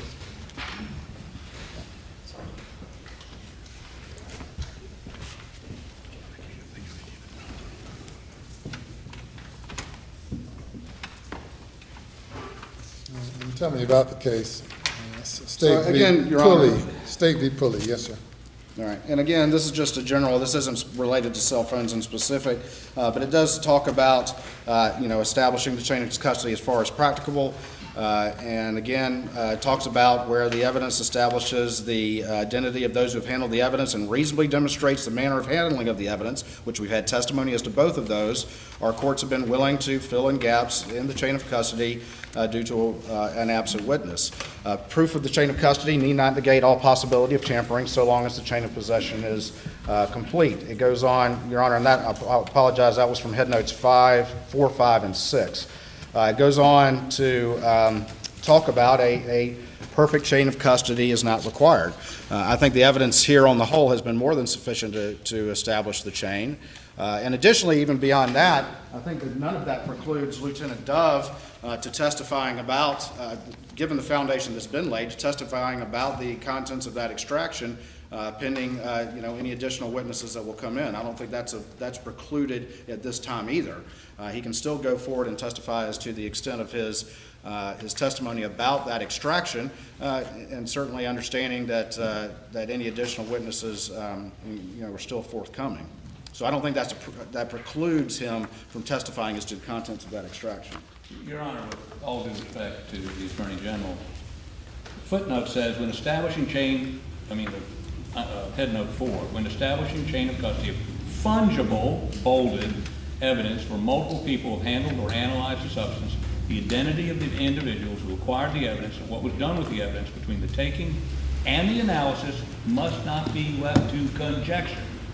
And there's nothing in any document we've heard or any witness that is specifically identified that I got cell phone M4381 and gave it to somebody else who says, I got that same cell phone because it had the same serial number. I mean, if that's not conjecture, I don't know what is. And again, what's the big hurdle here? He's got 3 people he needs to call. Unless there's a problem with one of them, that signed this document that didn't have it. And I think that this is an important piece of evidence. And we ought to just require what's required by this case and every other case where there's a fungible item. Your Honor, again, going back to Headnights 4 and 5, testimony from each custodian of fungible evidence, however, is not a prerequisite to establishing a chain of custody. Again, we've had testimony about collection, we've had testimony about the manner of collection, and we've had testimony from those who actually analyzed it in the interim to get to Lieutenant Dove, who will then complete that analysis. So we've got testimony about collection, we've got chain sheets supporting that, and then we'll have every person who actually analyzed it. And I think that's more than sufficient chain to establish its admissibility at this time. Anything further? Last word. Nothing from the state, Your Honor. Nothing from the defense. All right. To the extent that this is a motion to exclude this testimony, the motion is denied. I do not believe that the portion of this case that State v. Pulley that says the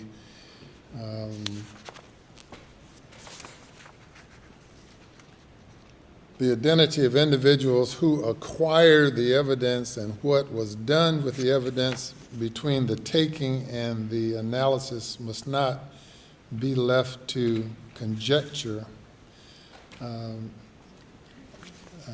I believe that a cell phone is not a fungible item, but it is complicated to the degree that there was analysis done with the cell phone, but the testimony, particularly the testimony of Van Houten, sufficiently establishes that this phone was not tampered with, could not be tampered with, and I believe that the state has sufficiently established a chain. Cases have held that a perfect chain is not necessary, and I believe the state has sufficiently established the chain of custody to the degree necessary that the next witness can testify. So I deny the motion, and the objection is noted for the record. Your Honor, make sure the record is complete. With all due respect, we accept her from your rule. It's noted for the record, yes. From the old school, I'm sorry. Yes, sir. Ring the jury. Your Honor, to be clear, we do have one interim witness before that witness will testify.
Thank you. Your next witness. Thank you, Your Honor. The state would call John Bedingfield.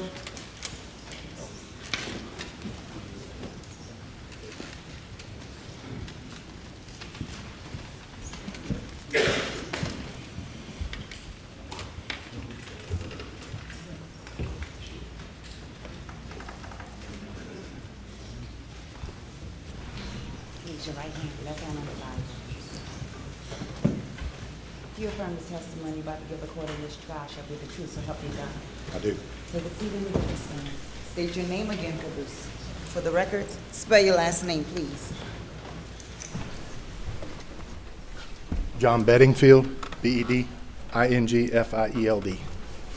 Mr. Bedingfield, how you doing today? Doing good.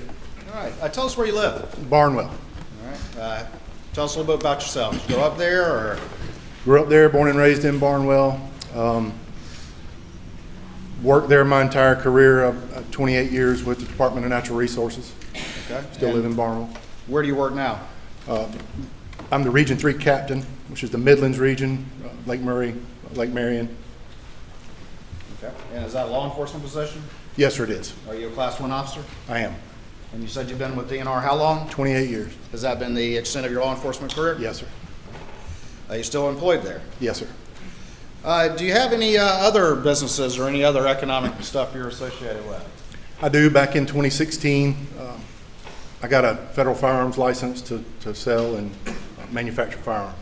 All right. And tell me how you got into that. What led you to develop that? Is that like a side business? Side business is just a passion I had of working on guns and building guns. Decided to turn it into business. All right. And you mentioned federal firearms license. Is that what people know as an FFL? Yes, sir. All right. Just tell me very quickly what it takes. What does it mean to have an FFL?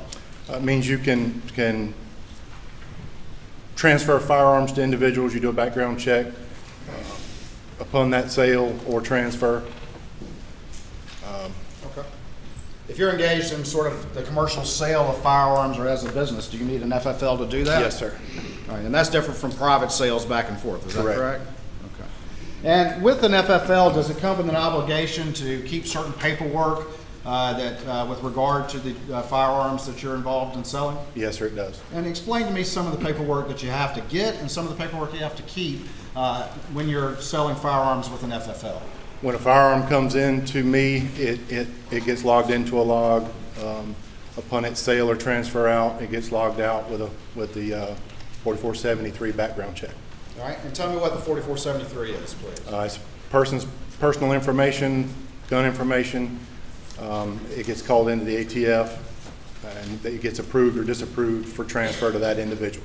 Is that like a federal form? Is there instant background check? Yes, sir. Like every federal form's got a number on it? Yep. And that's what's the number? 4473. 4473?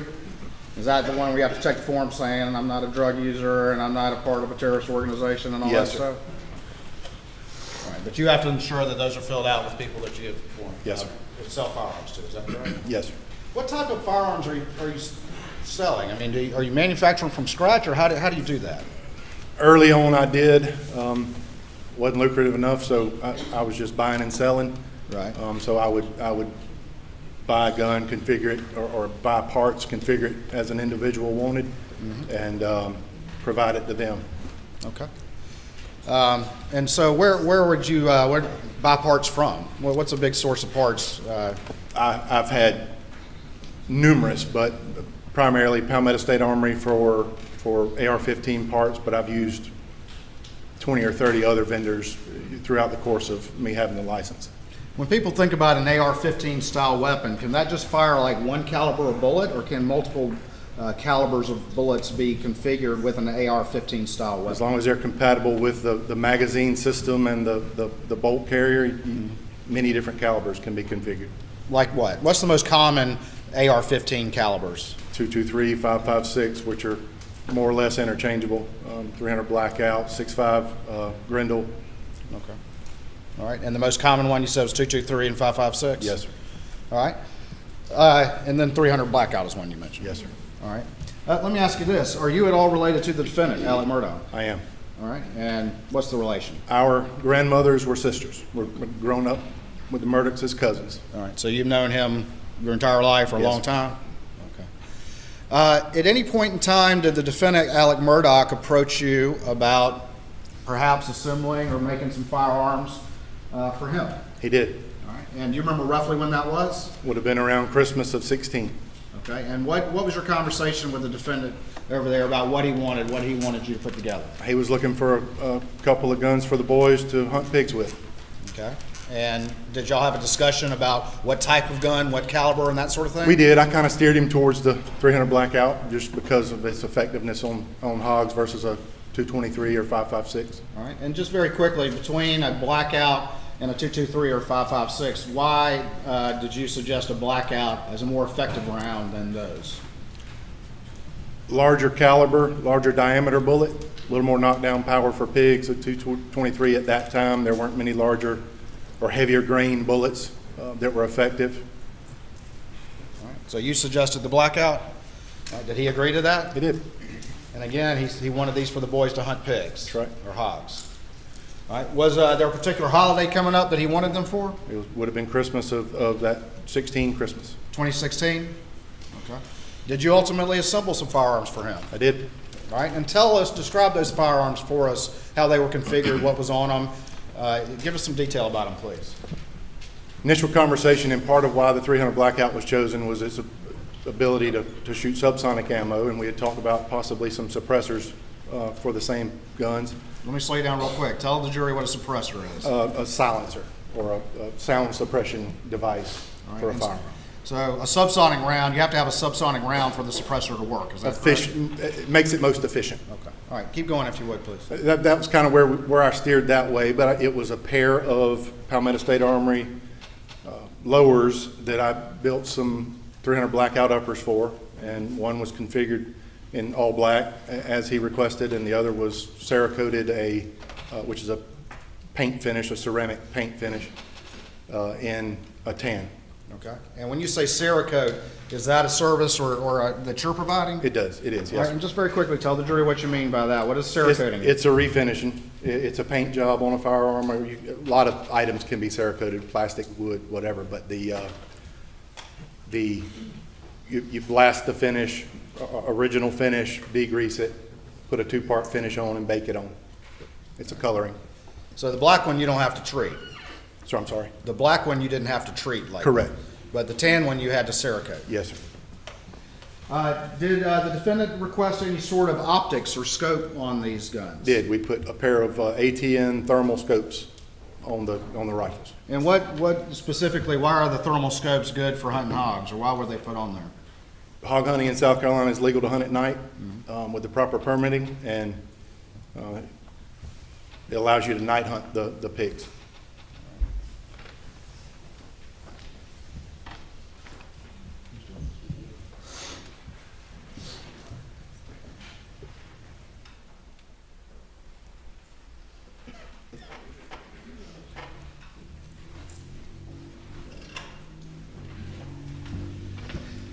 All right, Mr. Bedingfield, I'm going to show you what's been marked as Exhibit 302 for identification at this time, and see if you recognize that image right there.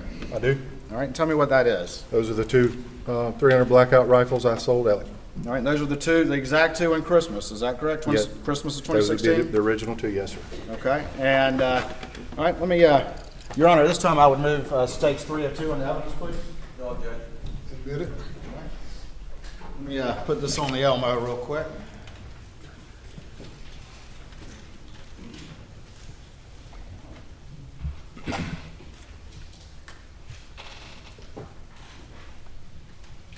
All right, can you see that on your screen there? Yes, sir. Okay, and just real quick, if we look down at the end of the barrel on these, what are those things right there? Those would be the suppressors.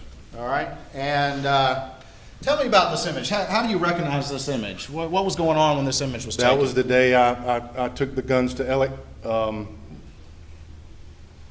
I showed him, that's how I presented them to him. Again, the suppressors are still in my possession. We never did the paperwork on the suppressors. And let's unpack that a little bit. Where did you take those guns to him? Do you recall? His office. All right. And they're in some sort of case. Do you recall that case? Yes, sir. That's my hard case. All right. So you brought him in that case? Yes, sir. Did you leave the case with him, or did you take that back with you? I have the case. Okay. Now, you mentioned that we see the suppressors are on there. Did you ever deliver those suppressors to Alex Murdaugh? I did not. All right. Now, explain that to the jury. Why were you unable to do that? To possess an NFA item, a National Firearms Act restricted item, where the federal government restricted the possession of short-barrel rifles, machine guns, suppressors, and short-barrel shotguns, you have to apply for a tax stamp through the federal government. It's a background check system that allows for the possession once you pass the background check. Okay. And had Alec completed that additional paperwork? No, we never completed it. Is that, for the suppressor, is that additional paperwork in addition to what it takes to normally get the rifle? Yes. Okay.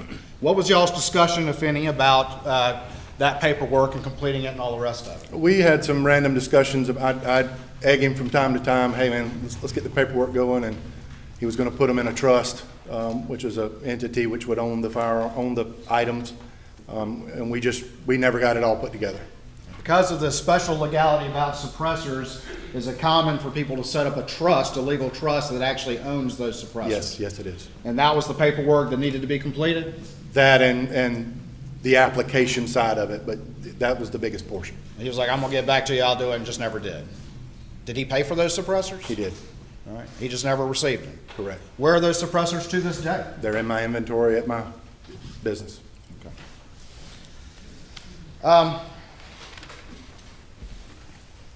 At some point in time, did you ever have another conversation with Alec about making another blackout? I did. And when roughly was that? Do you recall? It would have been around April of 2018. April of 2018. All right. And what did Alec tell you? What was your conversation with him about making a third blackout? That Paul had lost or misplaced his rifle and he wanted to replace it. Okay. And did you ultimately make him a third blackout? I did. Did this particular rifle, did you put any optic on it? I did not. All right. Did Alex say, don't put an optic on it because he already lost the other one? Yes. Those optics are fairly expensive? They can be, yes, sir. All right. And roughly how much were the thermal optics that we see on this particular picture that's on the screen, the exhibit I previously had admitted? $1,500 to $1,800 each. All right. So the third one did not have an optic on it? Correct. All right. And did you ultimately provide that weapon? I did. All right. Well, tell me how you provided that. Did Alec pick it up or did somebody else pick it up? He did not. When I let him know it was ready, he said he was unavailable and Maggie would come pick it up. Okay. And is that what happened? It is. All right. And so tell me about that. Tell me about your interaction with Maggie when she picked that weapon up. She came to town. We met, did some paperwork, and she handed me a check and drove back to Hampton. And you gave the weapon, the Yes, third sir. weapon? Yep. She would have completed the 4473 with me. All right. So you made 3 blackouts, excluding the optic, roughly in this same configuration. Maggie picked up that third one, correct? Yes, sir. All right. Let me show you some exhibits real quick. Show them counsel.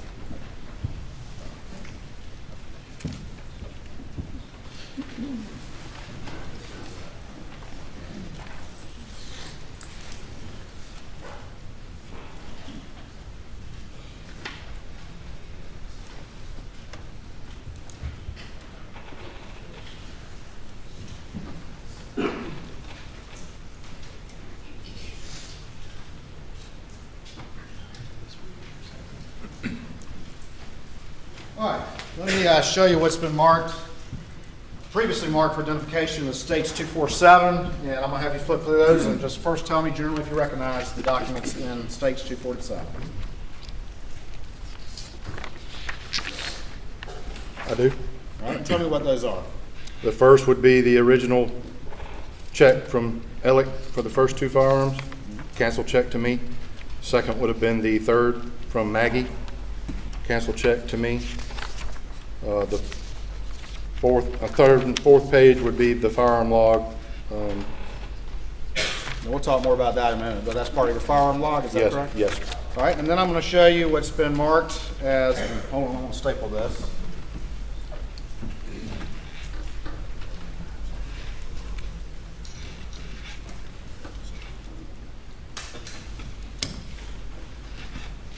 I'm going to show you what's been marked as States 245 and see if you recognize this document.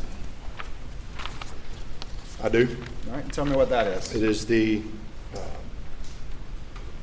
original 4473 from the first 2 firearms to Alex. All right, let me see those back real quick.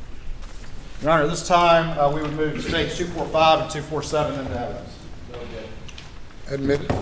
All right. We'll put these up on the screen. All right, this is States Exhibit 247, and we're looking now at the first page. Describe to the jury what that is, please. That is the cancel check from Alex for the original 2 firearms. For the original 2? Yes, sir. And what's the price on that, please? I can bring it to you if you can. I got it. $9,188. All right, and what's the date on that, please? I'm sorry? What's the date on that? 12/23/16. And is this a record that you kept in accordance with your FFL obligations? The check, no, sir. We retrieved that from my bank. Gotcha. All right. Go to the second page of this exhibit. Do you recognize that? Tell me what that is, please. That is the check for the third replacement 300 Blackout to Maggie Murdaugh. That's the check she wrote to me. All right, and what's the amount on that one? $875. All right, so the first one for two of them was $9,188, correct? Yes, sir. And the second one is only $875, is that right? Yes, sir. And is the difference between those that the second one didn't have the optic and didn't have the suppressor? Is that part of the difference? Yes, sir. Okay.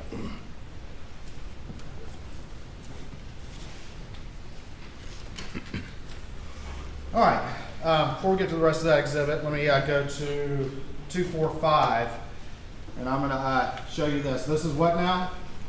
That is the 4473 for the first two 300 Blackouts. All right, and if we see down here in little letters it says Form 4473, is that right? Yes, sir. And these are all the questions that you have to answer to buy a firearm? Correct. Okay. And whose name do we have on this? Richard Alexander Murdaugh. All right. And then right here, what are these two things right there? That would be the serial numbers from each of the firearms. All right. And let me ask you this real quick. With an AR-style platform, is every part of it serialized, have a serial number, or if not, what parts are? Only the lower receiver is serialized. All right. And you talk about the lower receiver. Let me take this back up. Point to me what we're talking about on this picture. This portion of the firearm. Okay. And I'm going to put it back on the screen. I'm going to point to what you just did and tell me we got it right, okay?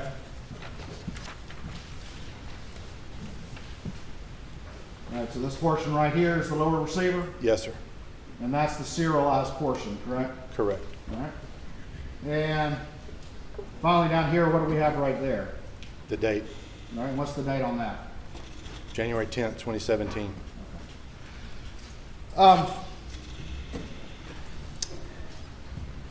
After these murders happened, did you ever get a call from SLED agent Jeff Croft? I did. Is that somebody you knew prior to this? Yes. Knowing him from growing up in Barnwell or living in Barnwell? Through my law enforcement career, him at the county and our kids were in school together. Did you have a conversation with Jeff Croft? Yes. Did Jeff Croft ask you to provide him anything? He did. And what did he ask you to provide him? The paperwork you've just submitted, the 4473 and the canceled checks. When you initially responded, did you send him the paperwork for all three blackouts that you made for the defendant? Or Not initially, I don't think so. I don't recall exactly. So, just the first two? Just the first two, yes, sir. All right. And did you have a subsequent conversation with him some point later in time? Yes. And what was the nature of that conversation? There was a third, and through an audit, I was able to backtrack and provide what I did on the third. All right. So there was an inquiry made as to where there was a third one, and you said, yes, there was a third one. Correct. Do you have all your paperwork for that third one? No, sir. The 4473 is unaccounted for.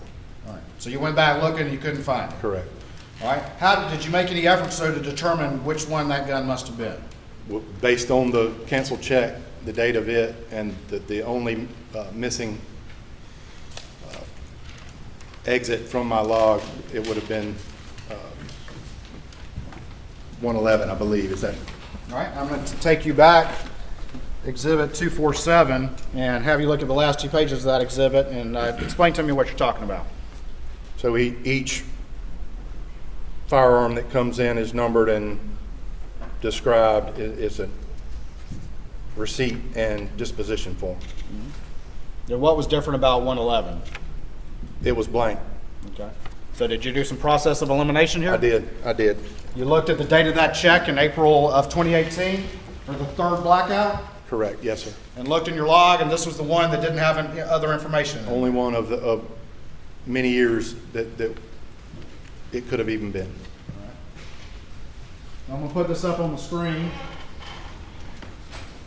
And is this 111 right there that you're talking about? Yes, sir. Okay. And then we go over to the second page, and if they were laying next to each other, it's like a logbook? Correct. And if these pages were laying next to each other, This was the blank one, correct? Yes, sir.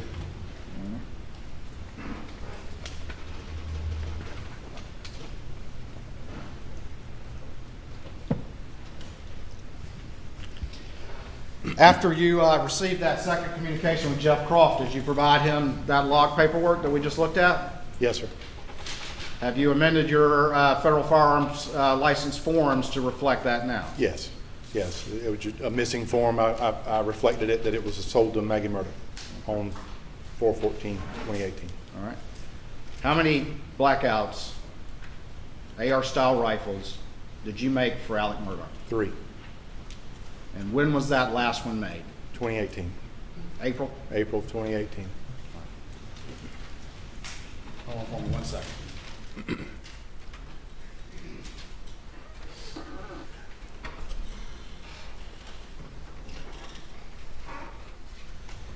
All right. Thank you, Mr. Bedingfield. Answer any questions the defense may have, please. Mr. Griffin.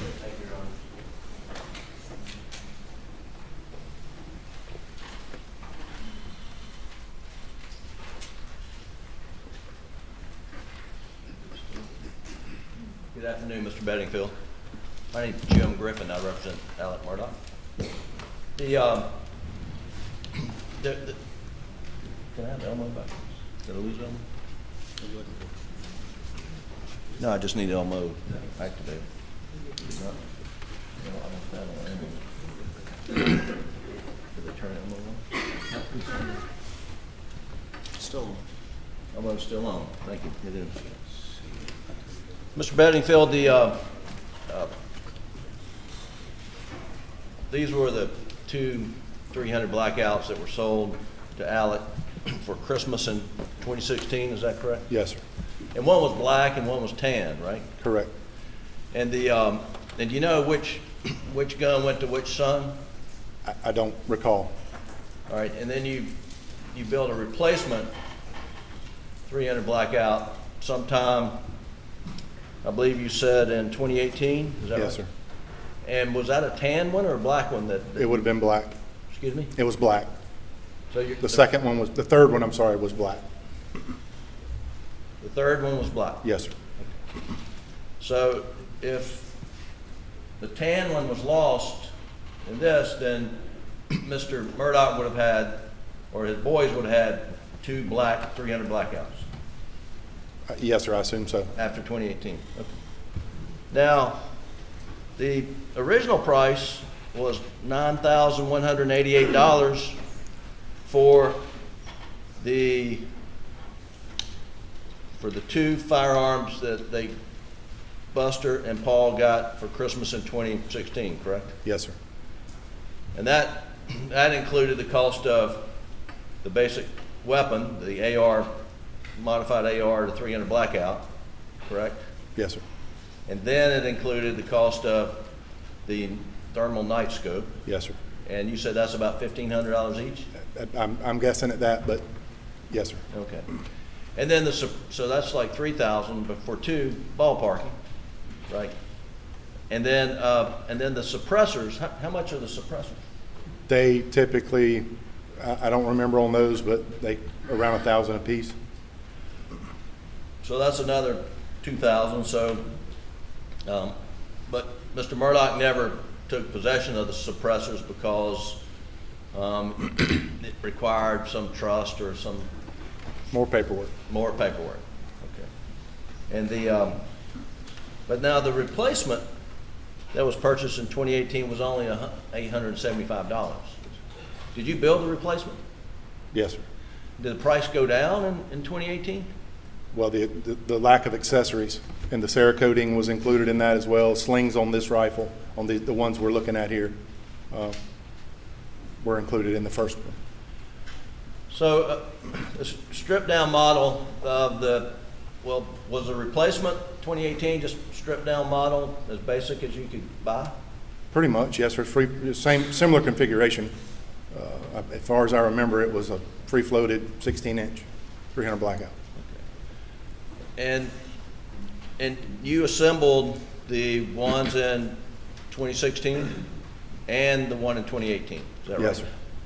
And did you get the component parts from Palmetto State Armory? I'm not sure exactly where they would have come from. The lower receiver would have been, yes, sir, but the upper components, I would source those out from different vendors. I'm not sure where they would have come from. And when you, well, let me ask you about the, I guess, the ejector. Do you know what that is? Ejector? Yes, sir. And is that upper portion, lower portion? Upper. And is it housed in a, would you put the ejectors in separately, or does that come? In a bulk carrier group. They would be already pre-assembled in a bulk carrier group. Okay, and do you know where you bought the ejectors for the 2016? No, sir. Do you know where you bought the ejectors for the 2018? No, sir. Okay. Do you keep ejectors in stock? I wouldn't, no, sir. That they would typically be already pre-assembled in the bulk carrier groups on AR-15 style guns. Right, but do you buy in bulk the pre-assembled bulk No, sir. carrier? As someone requests something, I'll source it out, see where I can find it, and build it. Order parts to put together.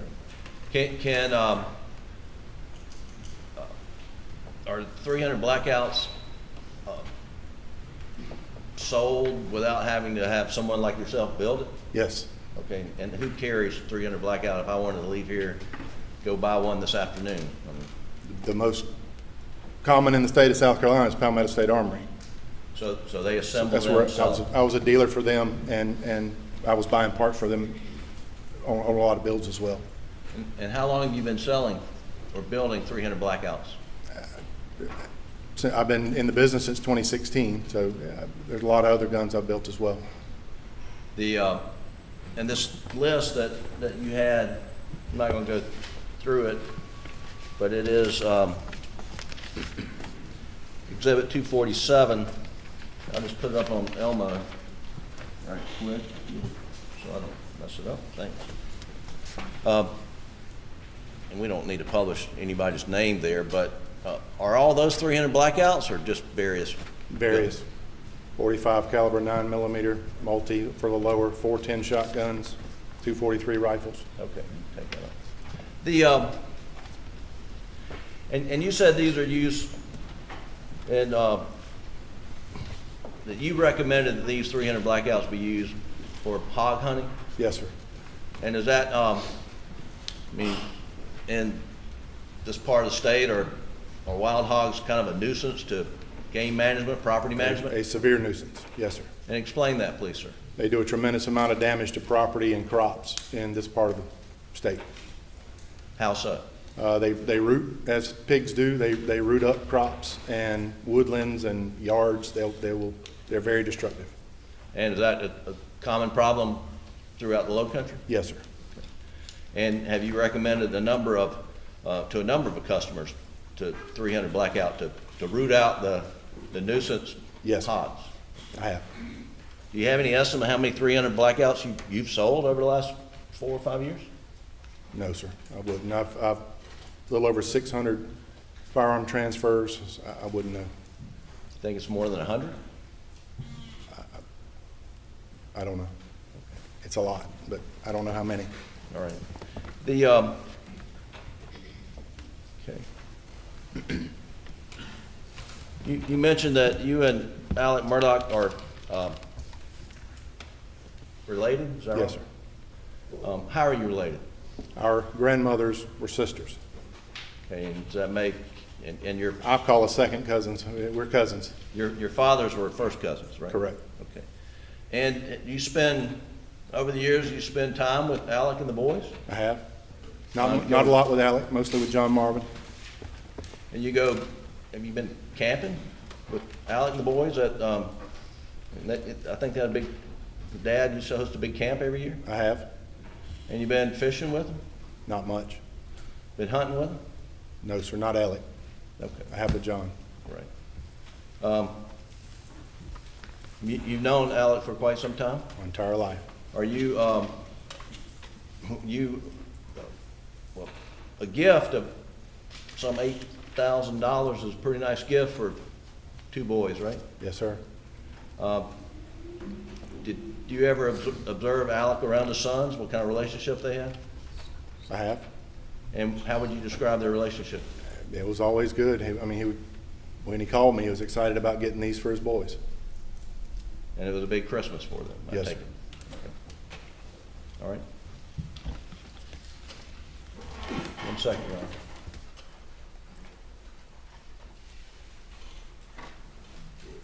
Is it less expensive to buy a 300 Blackout directly from Palmetto State Armory rather than have you build one? It can be, depending on configuration, And all the, any accessories that get added. And okay. All right, that's all the questions I have, Your Honor. Very quickly, Your Honor.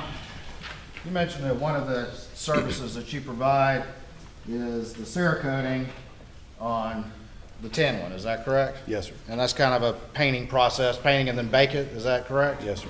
And if someone has a gun, and is it just tan you Cerakote it, or are there multiple colors you can potentially Multiple Cerakote? colors. Multiple colors. So if you want to customize your firearm, you can take it to somebody and get them to Cerakote it. Yes, sir. And I can have a gun I've owned for 10 years, and I decide that I want to get it Cerakoted, and I can take it to somebody who can put it in the color that I desire. Yes, sir. It doesn't have to happen right at the beginning. No. Okay. All right. And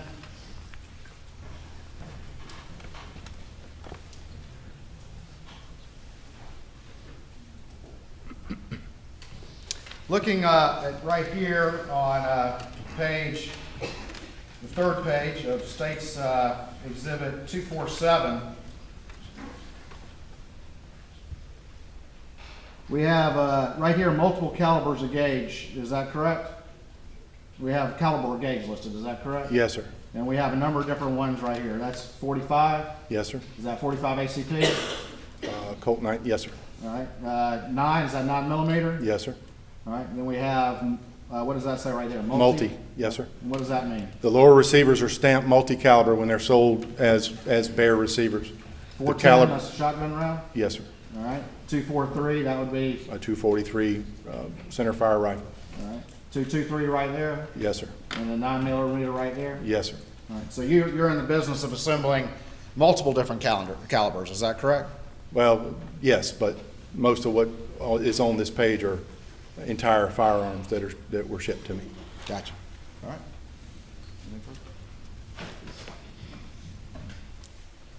Stand by for me 1 second.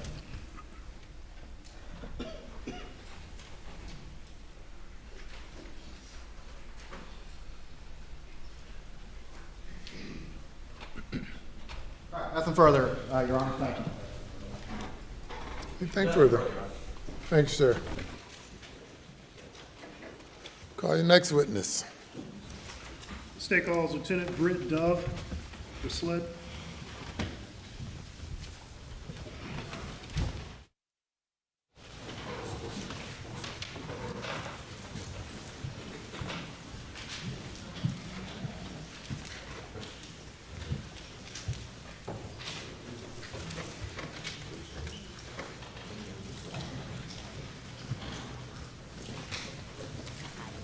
Raise your right hand, left hand on the Bible. Do you affirm the testimony you're about to give this court in this trial shall be the truth, so help you God? I do. State your name again as you took the witness stand. Spell your last name for the record, please.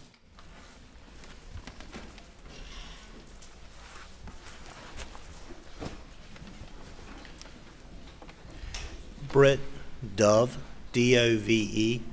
I go by Britt. I'm known as David Britton Dove. And Lieutenant Dove, where are you currently employed, sir? For the South Carolina Law Enforcement Division, known as SLED, and the Computer Crime Center. And what's your rank? I am a lieutenant in the unit. So you're in a supervisory capacity over the computer crimes unit? Yes, sir, I am. And how long have you worked at SLED? I began my career at SLED in June of 2008. And did you have law enforcement experience prior to working at SLED? Yes, sir, I did. I began my law enforcement career in December of 1999 with the West Columbia Police Department. I served as a patrol officer and a school resource officer with them. I also was with the Richland County Sheriff's Department for several years as a resource officer. And then I came back to West Columbia as an investigator, handling family violence, elder abuse, child abuse, sexual assault investigations before coming to SLED. And since you've been in SLED, I believe did you just say it was 2008 when you started SLED? Yes, sir. What roles have you filled at SLED since 2008? When I began at SLED, I began as the undercover chat specialist dealing with internet crimes against children and also doing digital forensics, whether it be computers, cell phones, tablets, at the time GPS systems. From there, I moved into the role of working with file-to-file trading of child pornography and dealt with that. And then from there, I moved into the role of doing general investigations while continuing to do digital forensics before I became a supervisor. All right, and you're a supervisor over computer crimes, is that correct? Yes, sir, I am. And just briefly, what exactly does computer crimes do at SLED? Computer crimes at SLED, they do several things.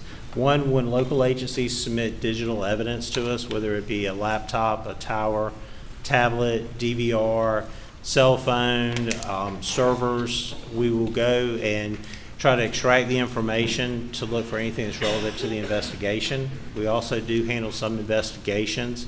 We also do internet and other kind of investigations, along with doing intrusion investigations on servers and ransomware. Okay. Now, you've talked a little bit about computer and phone forensics, and that's something you have experience in, is that correct? Yes, sir. All right. Give the jury a brief description, and we'll get into more details later as we go through some of the evidence, but what is computer forensics and what is phone forensics, and how are they different? Computer forensics, when we receive a computer, whether it be a laptop or a tower, it's going to be treated the same way. We're going to attempt to remove the hard drive from it, connect the hard drive to a physical write blocker, which is a piece of hardware that we connect it to. We also use a software write blocker. That way we can extract the information and get a bit-by-bit forensic copy of all the addressable area on the drive. And then that way, that's what we work off of, is that copy, so that we can then do not disturb the original evidence when we're looking to see what's on there.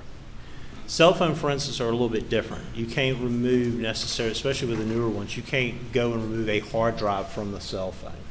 So many times what we have to do is connect the cell phone to hardware devices, whether it be Celebrite, Gray Key, Axiom, or one of the other ones out there.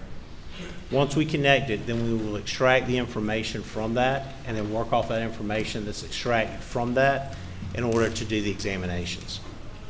Okay. All right. And have you had training over the years in computer and phone forensics? Yes, sir, I have. All right. Can you briefly describe to the jury some of the training you've had? Yes, sir, if I may refer to my notes. I am currently a certified Celebrite operator. I'm a Celebrite certified physical analyst. I'm certified in advanced smartphone analyst with Celebrite. I'm certified with used to be Black Bag Mobilize operator. I'm certified as a blacklight examiner, and I've also received certification for Axon Investigative Certified Operator and Examiner. I'm currently a member of the Secret Service Task Force. I'm also a member of the FBI Cyber Working Task Force and also the FBI InfraGuard, along with the South Carolina Internet Crimes Against Children Task Force. I've received training from Celebrite to receive these certifications and been tested on those.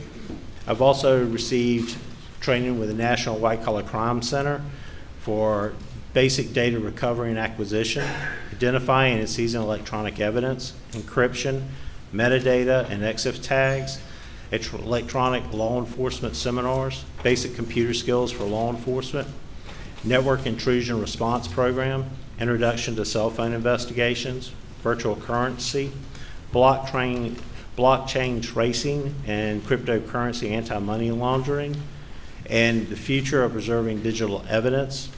I've also attended the National Computer Forensic Institute with the Secret Service and received training in the basic computer evidence recovery, basic network investigative training, point of sale training, advanced forensics training, network intrusion response program, digital evidence investigations, MAC forensics training. I've also received training from Access Data, also known as FTK, and Internet Forensics. I've received training from Texas A&M, their School of Engineering Extension Services, through FEMA for forensic are digital forensics basics, network assurance, information security for everyone, cyber incident analyst and response. Also received training from HIDA courses at Atlanta, Carolinas, and social media resource investigations. Black Bag as technology, where I received training to become a certified mobilized operator.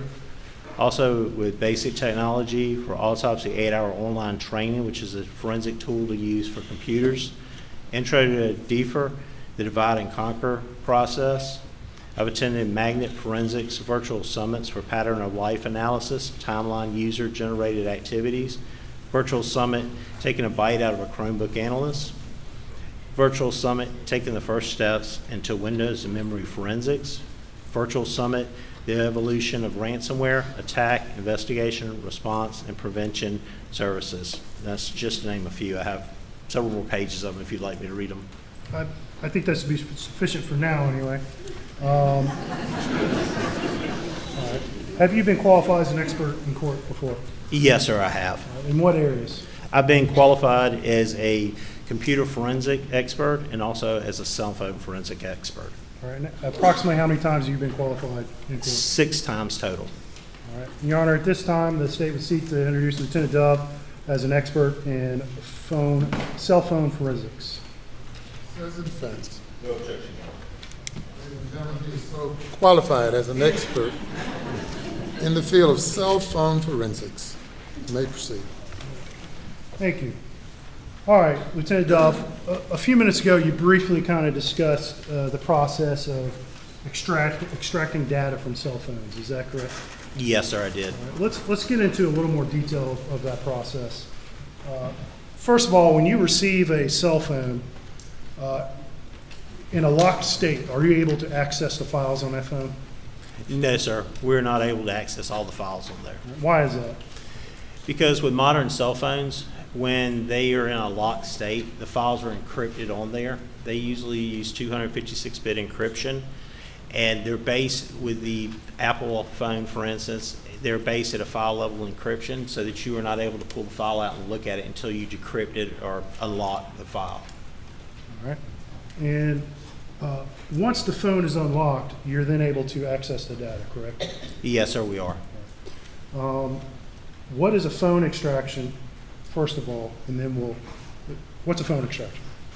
A phone extraction would be us retrieving as much information, user information off of that phone as possible. And then once we take that information, it's put into, depending on the software, a lot of times it's put into a zip file. And then we'll process that zip file with another piece of software to go through and decode and look at the information. Okay. And what kinds of information can you get from a phone via an extraction? There are several different types of extractions. One is an advanced logical extraction, which is kind of the surface level, what you would see on your phone if you looked at it. Then you have full file system extractions that go deeper, which will get hidden files that you may not see, like databases in there that'll run in the background, which you won't see, but yet it contains information. And then the ultimate is a physical extraction. Now, physical extraction involves things whether you're going to root a phone or you're going to jailbreak a phone. And what that means is, basically, I'm going in and removing all security features from your phone so that now it's wide open and something could happen to it, which we don't practice rooting or jailbreaking phones because it is a huge security risk for the owner. And I think you kind of mentioned this, but there are different types of phone extractions, correct? Yes, sir, there is. And just name a few of them. There's the advanced logical extraction, like I described, it's just kind of the surface level that you go through. It's what you see on your phone. If you look at it, you see the text messages, call logs, pictures, things like that. Then you have the file system, which are going to get you databases in there. They're going to get you things that you're not seeing, along with the surface level. And then, of course, you have the physical, which ultimately gives you programming ability to the phone. So there's 3 general categories or types of extractions. Is that correct? Yes, sir. Okay. All right. And imagine in doing this in your computer lab, you have access to multiple types of software to help you extract and process this data off these phones. Is that correct? Yes, sir, we do. All right. And what's some of the software you use to help you with these phones? Some of the software we use, we'll use Celebrite, whether it's their UFED Touch, which is a hardware device to extract information.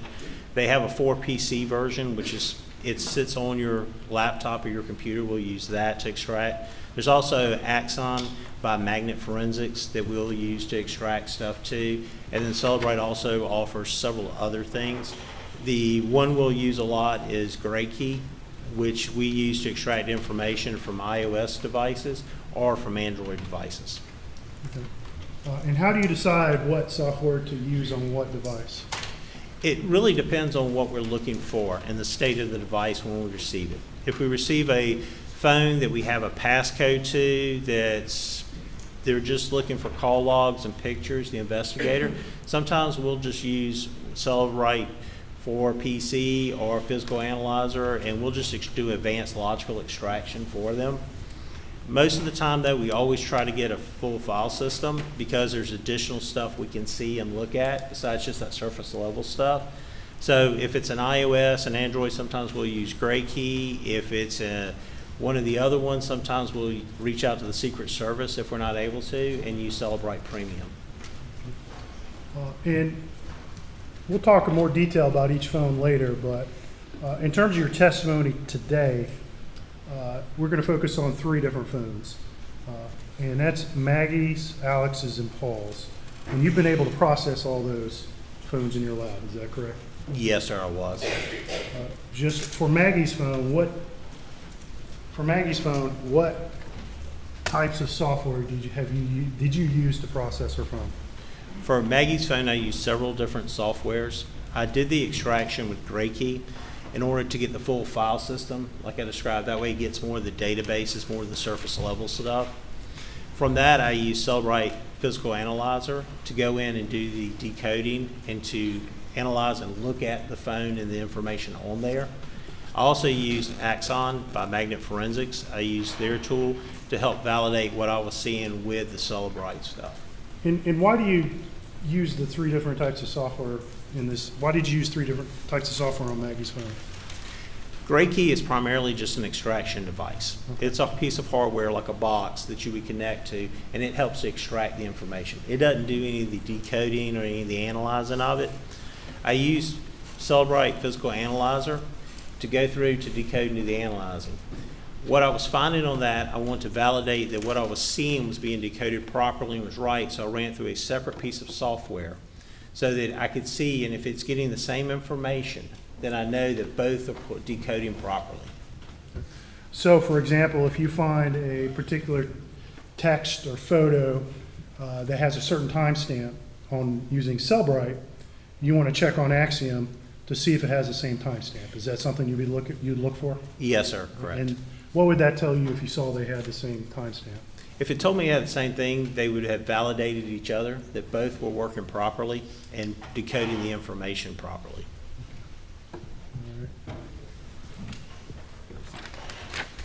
All right, and you received a phone that's been identified, that you identified as Alex's phone, is that correct? Yes, sir, I did. And we'll get into the details of you receiving it a little later. What pieces of software did you use to analyze Alex's phone? Alex's phone, I used Gray Key to do the full file system extraction. At first, I didn't have the password for that phone, and then I was able to obtain that password. So I used it to the full file system, and then I ran it through Celebrite Physical Analyzer, and then turned around and used Axon to validate my results to make sure they were decoding properly. Okay. And Paul's phone, which you've had an opportunity to process as well, correct? When I received Paul's phone, it had a locked passcode that I was not able to bypass with Gray Key. At the time, the software version that was running on the phone, the model of phone, it would not get a full file system and would not obtain the passcode. So I reached out to the Secret Service because they had additional resources to see if we could use their resources to obtain the passcode and the extraction.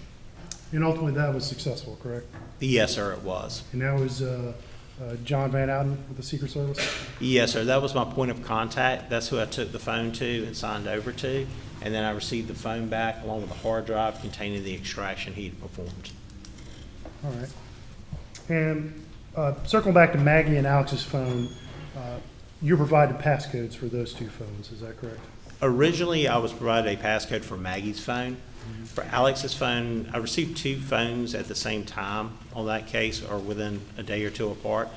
One was from him, had a passcode. The other one did not have a passcode with it. But I attempted, because we were creatures of habit, to use the same passcode on both, and it worked on it. Okay. All right, let's, you've already referenced this, but let's go back and talk about the kinds of information you pull off these phones. And there's user accessible information that would normally be accessible by a user of the phone, correct? Yes, sir. And let's run through real quick again. What are some examples of that type of information? That would be call logs, voicemails, photos. If you wanted to pull up and see things you had saved, like your alarms that you had on your clock setting, if you'd set any of those kind of things you would see on there. All right. And in a nutshell, that kind of information, if you just open up the phone itself, that's kind of the information you could go and see for yourself if you just went through the phone, correct? Yes, sir. All right. But there's other types of information on a phone as well. Yes, sir, there is. And that's information that a simple user can't necessarily access, is that correct? Yes, sir, that's correct. All right. And tell us more about that information. First of all, where is it stored, how is it stored, and how is it accessed by in your lab? Phones use many times SQLite databases to store information. They will go in, and inside those SQLite databases are things we're able to obtain by doing the full file system extraction. And things you may see in that from a big one's called Knowledge C database. You can see if the phone has been turned, if it's in portrait mode straight up and down, or it's been turned to vertical in landscape mode. You can see if the power goes out on a phone from the power log database, and what kind of battery percentage you may have. It also will have things in there in the encrypted databases. It'll have geolocation stuff from GPS stuff. It'll contain things like Bluetooth connections, where you can see if your phone connected to a Bluetooth device previously and when was the last time it connected to it. And those are some of the things you can find in the different databases. All right, you just used a few words there. First of all, I think you said SQLite, right? Yes, sir. What is that, and what does that mean? The SQLite database is a database that's contained, the best way to think of it is think of just one solid file. All the information is contained inside that file. That file will go through, and once it fills up, it will delete out the oldest stuff and keep the newest stuff. If you think about your phones, you use your phones a lot. Usually what's going to start filling up on your phones are photos, videos, music, apps when you put those on there, those kind of things. And you'll start losing size on your phone. Well, the SQLite database, because it's a file, it's not going to continuously grow and eat into all of that space. It's going to take up a certain amount to begin with because it's an operating system, but it stays within that contained file, and that's where the information is. And it's also set up by tables too. So you would have to go in and look at the different tables to be able to interpret the information. Okay. Now, those types of databases, I think you just said, they're typically self-contained. Yes, sir. And they don't just keep writing to cover the entire phone memory, do they? No, sir. If you had a SQLite database like Knowledge C, for example, it's not, if you just continuously took your phone and went and changed the orientation of it, or you went and started doing things like plugging it into an outlet to charge up or unplugging it, doing different things like that, it's not going to eat up all your memory in the phone. Your memory is going to be mainly eaten up usually by photos, videos, apps that you download, things like that. And is there a shelf life of this type of database information on a phone? Does it overwrite itself after a period of time? Yes, sir, it does. Okay.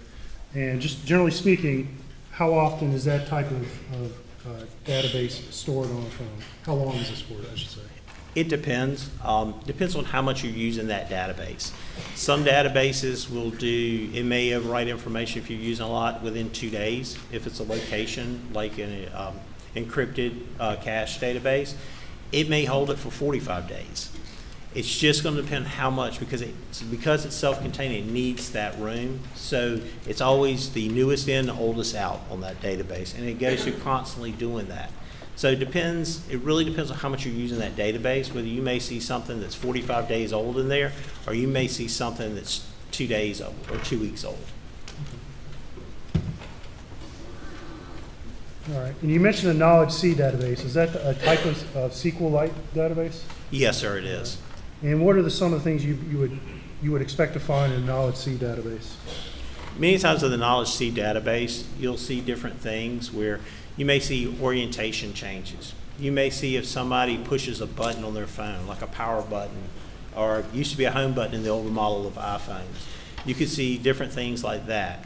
You can also see things that will talk with the power log database where it'll show you the percent of battery life you have left. If you plug it in, you start charging it.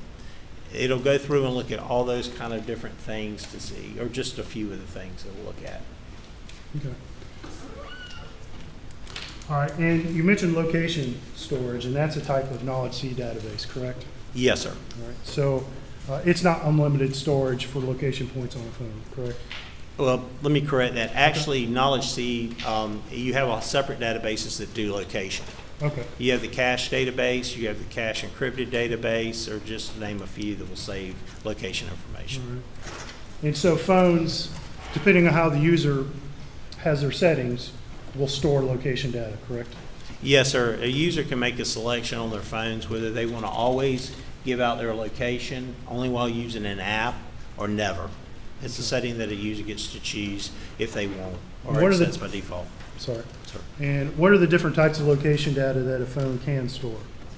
A phone can store many things. It can store cell towers that it's seen, depending on the database it comes out of. If it's the encrypted cache database, a lot of times it'll tell you what networks it's seen, but will not tell you the exact date and time that it has seen those networks. But it will tell you it's at some point in its life it's seen this network at this location. You have the cache database, many times it'll go through, and that'll be pulling GPS information. You'll have also databases that'll pull cell phone tower information if it's available. And just, again, generally speaking, would GPS location information be more accurate than something like a cell phone tower location information? Yes, sir, it would be. All right. And again, speaking generally, Lieutenant Dove, when you do a phone extraction, are you altering the data that you're pulling off the phone in any significant way? And no, sir, we're not. Okay. And how do you tell that? How can you know that for sure?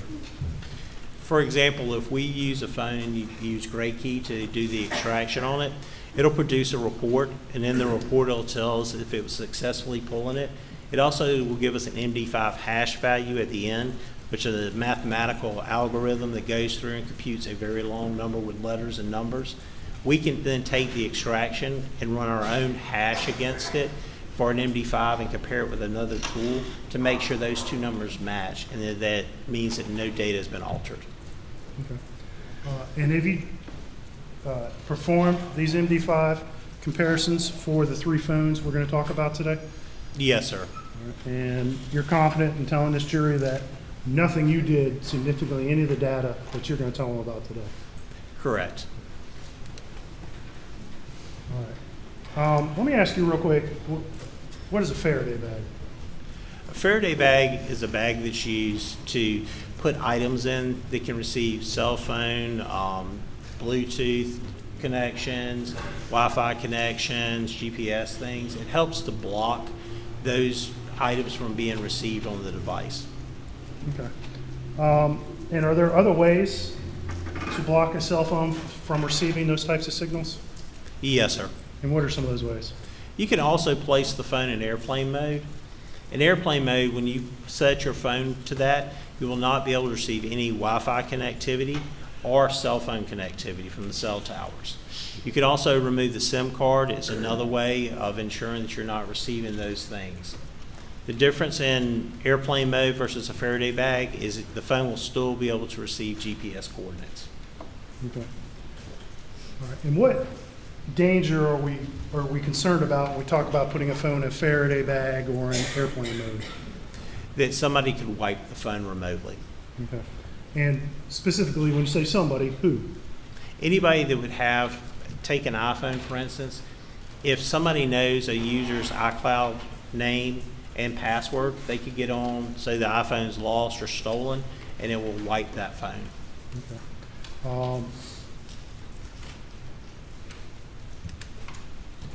And so if somebody has to have the Apple credentials, if it's an iPhone, it would have to be that person who could wipe that phone remotely, correct? Yes, sir, that's correct. Well, let me ask you this. Is there a way for someone to remotely alter the phone in any way short than just a full wipe? You could do it by connecting a phone and doing an iCloud backup, for instance, with an iPhone. And then you would have to go through and remove whatever you wanted to, and then you would restore that phone to the previous iCloud backup you did. And then that way the phone would only go back to that previous state, and that's what it would show you. Okay. But is there a way to remotely, other than the process you just talked about, is there a way to remotely access a phone and, say, alter a call log, for instance? No, sir, not that I'm aware of. Or any other piece of singular data on a phone? Is there a way to alter it remotely? No, sir, not that I'm aware of. Okay. And in terms of policy, is for SLED, is a SLED policy to collect phones and put them in Faraday bag? No, sir. All right. Is there a SLED policy that governs how to collect cell phones from a crime scene or otherwhere, or from elsewhere? The manual for evidence collection through the forensic lab discusses taking a phone and place it into airplane mode if available and removing the SIM card. All right, let's talk about time real quick. How does a cell phone time, how is it set? Let me ask you that. The time you see on a cell phone, how is it set? Cell phone time is set through the provider. Most of the times the phones will come default, that they will auto set to whatever time zone you're in, along with your provider, whether it be T-Mobile, Verizon. It sets through their servers. That way they know how to bill people, and they can also check it for usage time too. Okay. And is a cell phone kind of like my oven where I set the time and a year later it's like 10 minutes off? No, sir, not usually, unless you went in and removed the auto times on it. But then you would see traces of that when you look at it, that somebody's changed the time zone. It will go back to the original time zone. Whereas if you drove from South Carolina to Alabama, for instance, right after you cross that state line, within a minute, your phone's going to update to that current time zone, which is an hour behind us automatically. All right, and so when we compare two phones and we compare events on two different phones that occur, either at the same or similar times, are those time references the same? Yes. And how are those time references synced? They're synced through the server. Each phone's going to be synced through the server individually, and then when you look at them, you can see what time zone they were set in, along with the reports, along with looking to see, and then you can always confirm if you needed to through like call detail records or something else if you want to go another step into validating the call logs versus what it's seeing from the cell phone provider. Okay. I'm going to show you, it's in evidence as State's Exhibit 204. 204 is...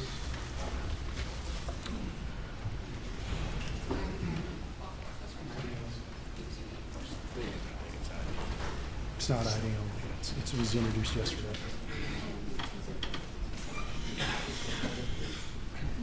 Stand for a moment.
Please court. All right, I'm going to show you, this is in evidence, it's State's Exhibit 204. And I'm going to ask you if you recognize that, sir.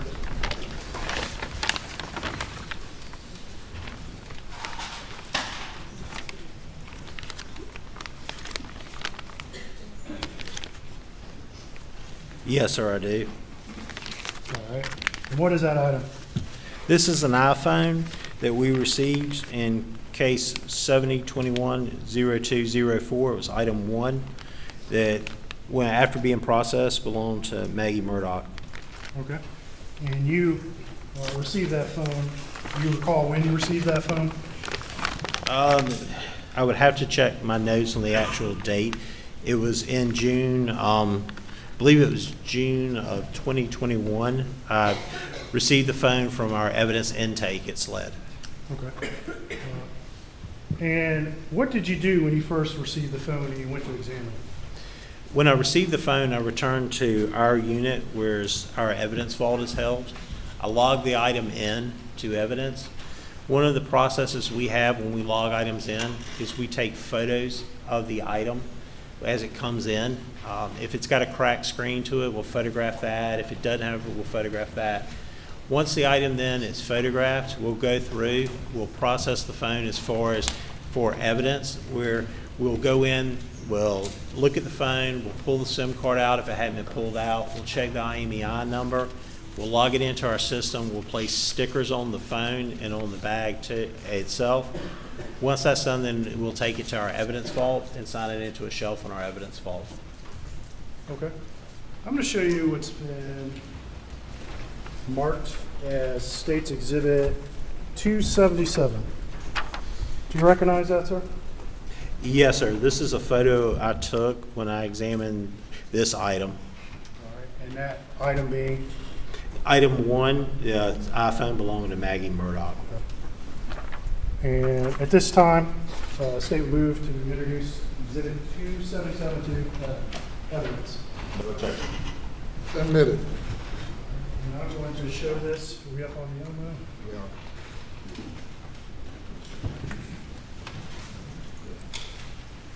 Okay, what is this picture of? What do we see on this picture?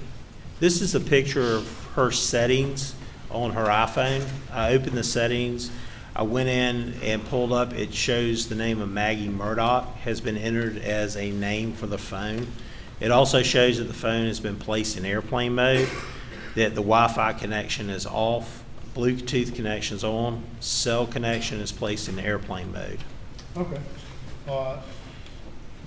So this is a picture you took, correct? Yes, sir, it is. And did you alter any of these settings yourself? No, sir. When you access this phone? No, sir, I did not. And we see the phone's in airplane mode, correct? Yes, sir. And is that the condition you received the phone? Yes, sir, it is. And do you recall if it was powered off when you received it? It was powered on when I received it.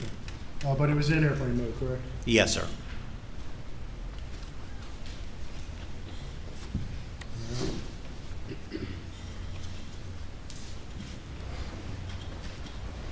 I'm going to show you State's Exhibit 276. Do you recognize that, sir? Yes, sir, I do. And is that a picture you took? Yes, sir, it is. It's one I took during our examination of the phone. All right. And that's, again, Maggie's phone? Yes, sir, it is. All right. And at this time, State would move to introduce State's Exhibit 276 in evidence. No objection. Admitted without objection.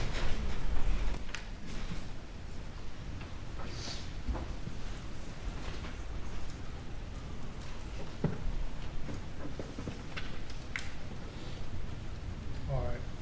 And real briefly, what is that picture of? This is a picture of one of the screens on the phone that show the different apps on there. It also shows on there that there has been notifications received to those apps, such as CVS Pharmacy. It shows the little number 1 there that has been received a notification to that app. All right. And when you see a notification like that, what does that mean to you? What does that tell you? That they have been, one, that they have their notifications turned on.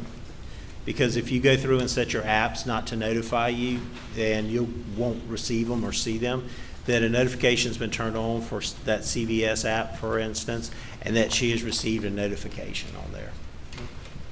All right, I'm going to show you, it's been marked as States Exhibit 275. And do you recognize that, sir? Yes, sir, I do. What is that? This is the location service from Maggie Murdaugh's phone. During my examination, I pulled this up, and it shows whether apps and different things, if one, location service was turned on, but then two, if it was always running, if it was only while the app was being used, or it was set to never. And at this time, State would move to introduce Exhibit 275 in evidence.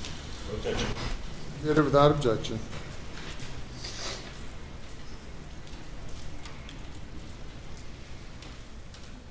Okay, can you read that, Lieutenant Dove, on the screen? Yes, sir, I can. All right, and at the top, what is that? What do we see there? At the top of it, on the left-hand side, you see the time of 12:30 with a little triangle next to it for location services. Then on the right-hand side, you see the little airplane to indicate the phone's in airplane mode. Then you see the battery, and it's hard to tell on the screen, but I believe it's yellow, it looks like, on there, that it's a low battery. Then it's the location services. It shows that location services are turned on.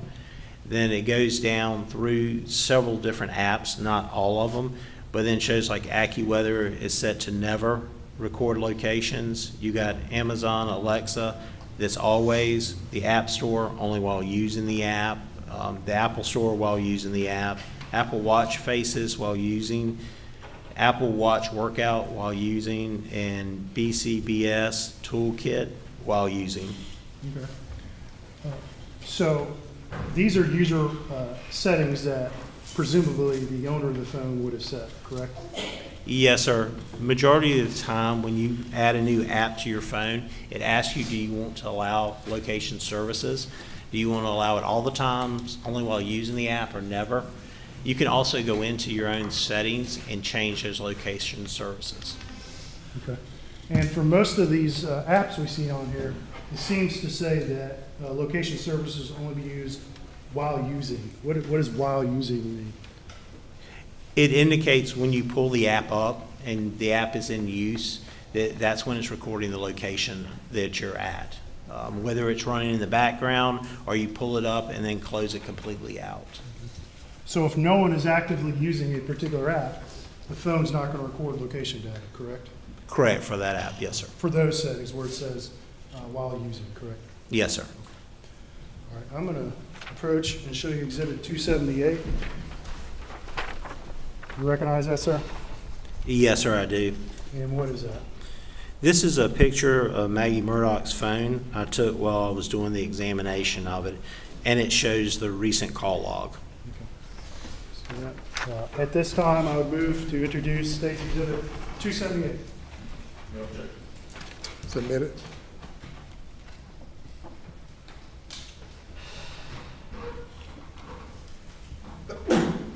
And this is the recent call log from Maggie Murdaugh's phone, correct? Yes, sir, correct. And we see some entries that are red and some are black. What does that mean? The red entries on there indicate missed calls, calls that have been received by the phone but were not answered. Okay. And we see the word Alex followed by a numeral 5. What does that mean? That would indicate the phone is recorded that there were 5 missed calls from the person identified as Alex in that contact list. And in addition, we see a missed call from Buster, correct? Yes, sir, correct. And 2 missed calls from John Marvin, is that correct? Yes, sir, that's correct. And can we see the times or dates on this screen right now? It shows the date on there as far as the day of the week. It does not show the calendar date or the times. Okay. And finally, I'm going to show you Exhibit 279. Do you recognize this? Yes, sir, I do. What is that? This is a photo of Maggie Murdaugh's phone. When I was doing the examination, one of the other things I did was open the messages to look at it and take a photo of that. And that's a picture you took, correct? Yes, sir, I took that photo. And so at this time, state would move to introduce State's Exhibit 279 into evidence. No objection. Admitted. All right. And this is those recent messages for Maggie, correct?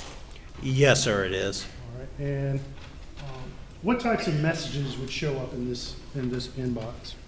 In this inbox, you would receive SMS messages, a regular text message, and also MMS messages, which ones may also have a photo attached to them, would show up. Okay. All right. And I see to the left of most of these a dot. What does that dot indicate? That dot indicates messages that have not been read or opened. Okay.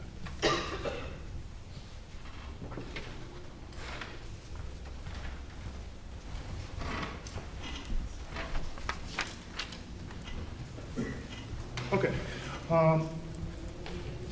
So after you took those processing pictures of Maggie's phone, what did you do? I continued to process the phone. I took the gray key extraction I did with the phone. I ran it through Celebrite Physical Analyzer, went through it, looked for information relevant that may help the investigators, also to see what kind of things were going on the day of June 7th, 2021. And then from there, after I finished that one, that's when I ran the extraction through Axon to try to see if I could validate what I was seeing. Okay. And you mentioned it, but this was a full physical extraction on Maggie's phone? It was a full file system extraction. Okay, full file system. Okay. And you processed it in Cellbrite? Yes, sir. And does Cellbrite produce a full file system report? Yes, sir, it will. All right. And explain to the jury what that is and what it does. A full file system report from Celebrite is going to have everything that it can decode and then put in a readable format for you. It's going to give you things like your health database stuff, like to show you your steps that you're taking, your calls that you've made or missed or received, your emails, your text messages. It's going to tell you if you connected to a Bluetooth device. It's going to tell you if you went and were in a certain area and you have geolocation information, such as GPS information. It's also going to tell you if you have mobile payments in there, where you can look and see what cards you had in your mobile payments. Just to name a few, it will pull thousands of pages of information if you ran a full one and pulled it. It'll also give you the configurations of apps. Also give you the databases too in that report. Okay. And you just mentioned it, but a full Cellbrite report is rather large, correct? Yes, sir. Depending on the size of the phone and how much information is on the phone, I have seen them run over 148 gigs in size for one report. What is a gig? A gig is a measurement that is used for data. Most phones nowadays, when you get them, are going to go 64 gigs as your smaller end, and they go up from there to 128 or 256 or even a terabyte now. It's how much data it'll hold. And phones, let's say just new models the phones that Apple's selling, what's a common size that's sold by Apple today?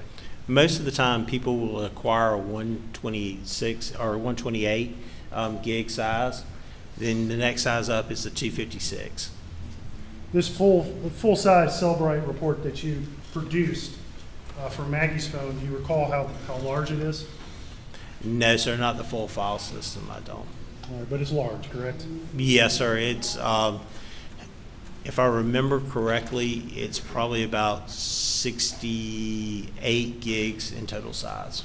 And if you wanted to print everything in that report, could you approximate how many pages it would take? No, sir. I would be venturing to guess. Looking at the timeline, for instance, in a report like that, you're probably talking about 9,000 pages just for the timeline section of that report. All right, I'm going to show you a box. I think the marker's on the inside, so you might need to open it up, but it's State's Exhibit 280. So you can open it up and take a look at it.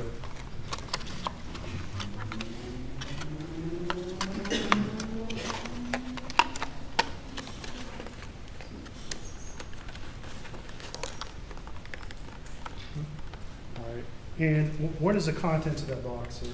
The contents of this box is a portable, solid-state external hard drive. Okay. And is that something you've had access to before? Yes, sir. And what did you do with that external hard drive? On this external hard drive, I provided a copy of the file system report from Celebrite. I placed it on this hard drive. And for whose phone? This is for Maggie Murdaugh's phone. And you estimated it was in the neighborhood of about 60 gigabytes, is that correct? Yes, sir. Plus or minus? Yes, sir. It could be plus, probably plus that. And that represents the full file system that you pulled off of Maggie's phone, is that correct? Yes, sir, in a report format. And the phone's in evidence sitting right there in front of you. Is there any significant difference in the data that's contained on that phone and contained on that hard drive, other than the ability to access it? That's the only difference. All right. Your Honor, at this time, State would move to introduce State's Exhibit 280 into evidence. Objection. It's admitted. All right, Lieutenant Dove, we just talked about if we printed all that, it would be thousands of pages, correct? Yes, sir.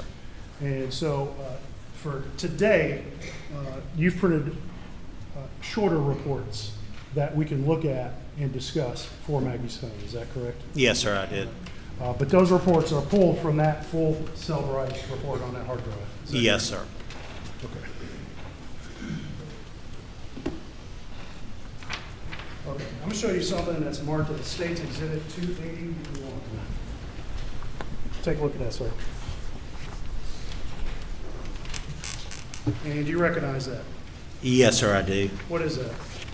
This is a report, a Celebrite report from Maggie Murdaugh's phone that was pulled just for call logs with a filter established for just June 5th, 2021 to June 7th, 2021 as parameters for this phone. And so those are call logs that were stored on Maggie's phone, is that correct? Yes, sir, they were. And explain to the jury real quick, they heard from a Verizon representative this morning, what's the difference between call logs stored on that phone and call logs that might be stored by a company like Verizon? When call logs are stored on the phone, one of the things on this report, for instance, it'll have network unknown. It's not pulling network information, so it doesn't matter whether you're using T-Mobile or Verizon for your phone, it's still going to pull the call logs. Even if you were to go and switch carriers from Verizon to T-Mobile, it would still pull the call logs from the database. One of the other things it'll do is it'll record times that the phone's receiving the call along with the amount of time that you spend on the call. It'll show if it was answered or missed on there. Okay. Conrad, we're going to take a break. Yes, sir. At this time, ladies and gentlemen, if you'll go to the jury room, we'll take a 15-minute break.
may now be seated.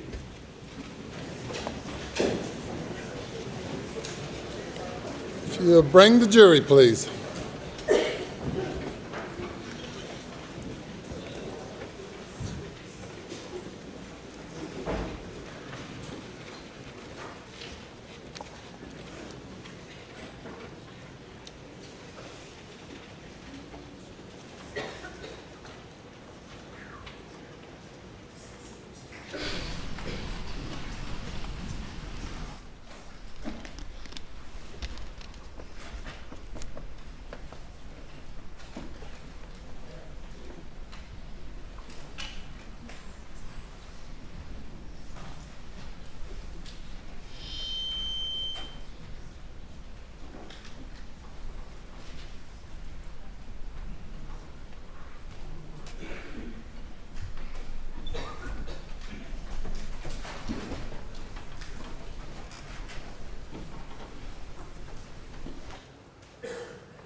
Thank you. You may proceed.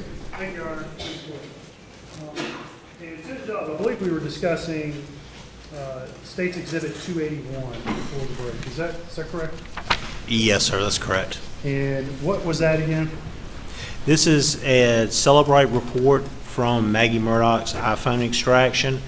It has just call logs for the date range of 6/5/2021 to 6/7/2021. Okay. And I believe you said it contains information, the date and time a call was made, correct? Yes, sir, it does. Whether it was an outgoing or incoming call, correct? Yes, sir. And whether a call was answered or not, is that correct? Yes, sir. All right. And at this time, State will move to introduce State's Exhibit 281 into evidence. Okay. Submit it. All right, Lieutenant, this report is 20 pages long, correct? Yes, sir. And we're not going to go through line by line every call, but I'm going to focus on, can I have the Elmo, please? Okay. Let's take a look at Maggie's call log from the night of June 7th.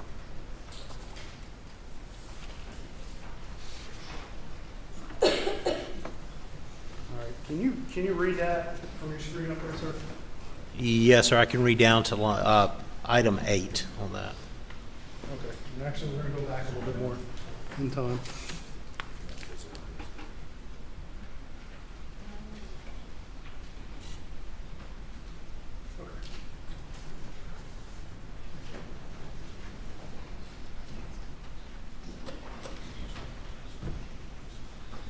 All right, and let's look at line 14 on this report. Do you see that, sir?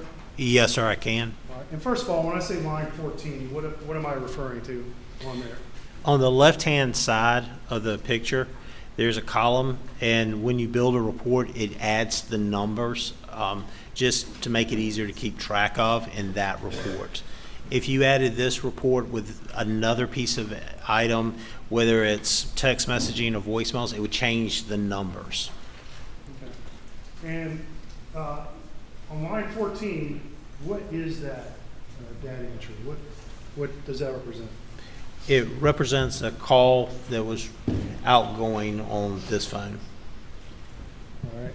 And we see a number. Don't read the number, but we see a number and a name below it in the second column there. Is that correct? Yes, sir, that's correct. And what's that name? Barbara. Okay. And did you say that this is an outgoing call or an incoming call? It shows the direction as an outgoing call. Okay. Now, I look at line 13, and I see another entry that says Barbara. What is that? That is the same call. It's entered in two different databases, and it pulls from both databases because it's both call logs. All right. And so there's two databases for call logs on Maggie's phone? Is that what you're saying? Yes, sir. And just briefly, what does that mean? There's two different logs. There's several different SQLite databases in a phone, and it's going to contain the information in different places. One may be recent calls, one may be calls that are considered past the recent step that's set in the database, so that it's going to be in the call logs, but it's not going to be in the recent. Sometimes you'll see them in both databases, recent and the call logs. Okay. All right, and so that, what time is that call that you see on the entry there, lines 13 and line 14? At line 13, it's on 6/7/2021 at 7:50, 19 seconds p.m. -4 UTC. Okay, so that's 7:50 p.m. Eastern time, correct? Yes, sir, it is. And in the next column, we see a number, and it says 246. What does that mean? That is the duration of the call. Okay. So at 7:50 p.m., Maggie placed a call to Barbara. Is that correct? That lasted 2 minutes and 46 seconds. Yes, sir, that's correct. And we see a slight time difference between line 13 and line 14. It's about 4 seconds. And that's just as simply the different way the different logs record the data. Yes, sir, it's because they're going into different databases, so there is a lag in that. But your testimony today is, what is the exact time that call was placed to Barbara?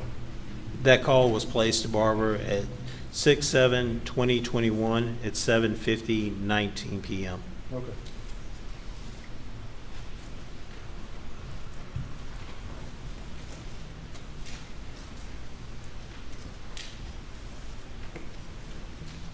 In your review of Maggie's call logs, was this the last answer, or excuse me, the last phone call that was either dialed or answered by someone on Maggie's phone? I would have to check the logs again, Sure. but I believe so. I'll let you have it back. Take a look.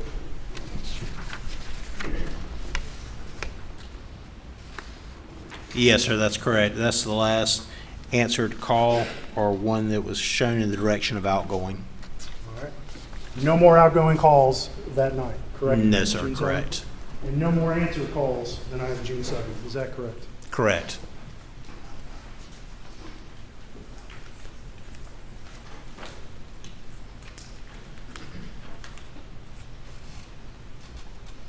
Okay.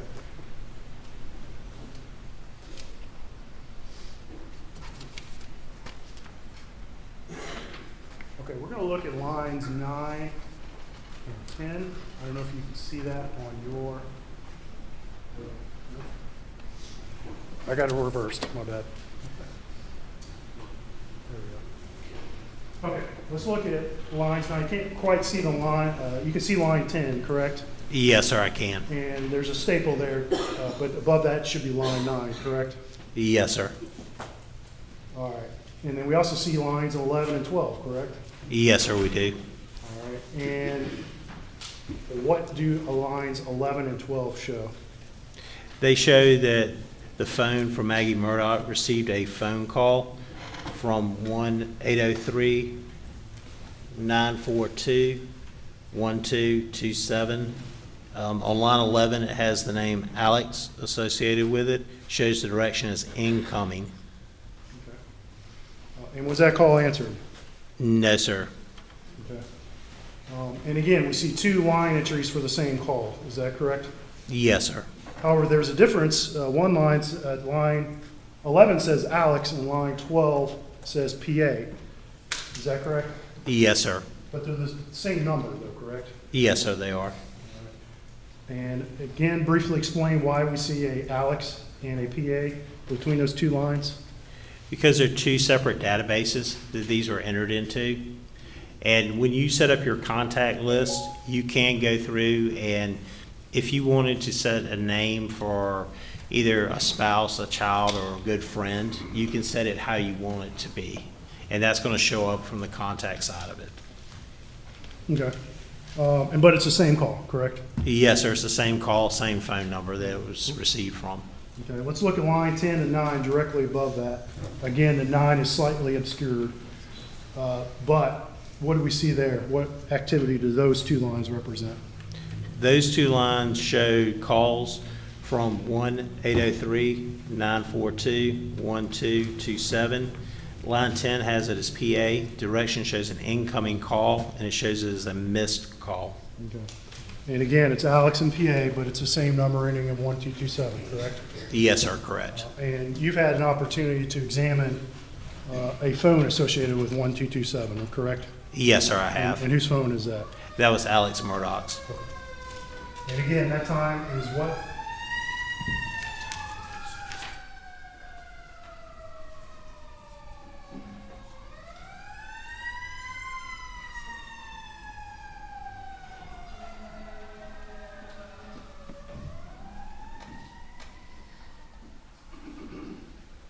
All right, and the two times you see in line 10 and 9, can you read those times in those two blocks? And are they the same? Yes, sir, they are the same. It is 6/7/2021 at 9:06:14 p.m. UTC -4. Okay. And that's local time, 9:06, correct? Yes, sir, that's local time. And 14 seconds, correct? Yes, sir. Oh, all right. And let's read the times for line 11-12. That's the first call from Alex. What are the times for the call that's associated with lines 11 and 12? They are the same time. It is 6/7/2021 at 9:04:23 p.m. UTC -4.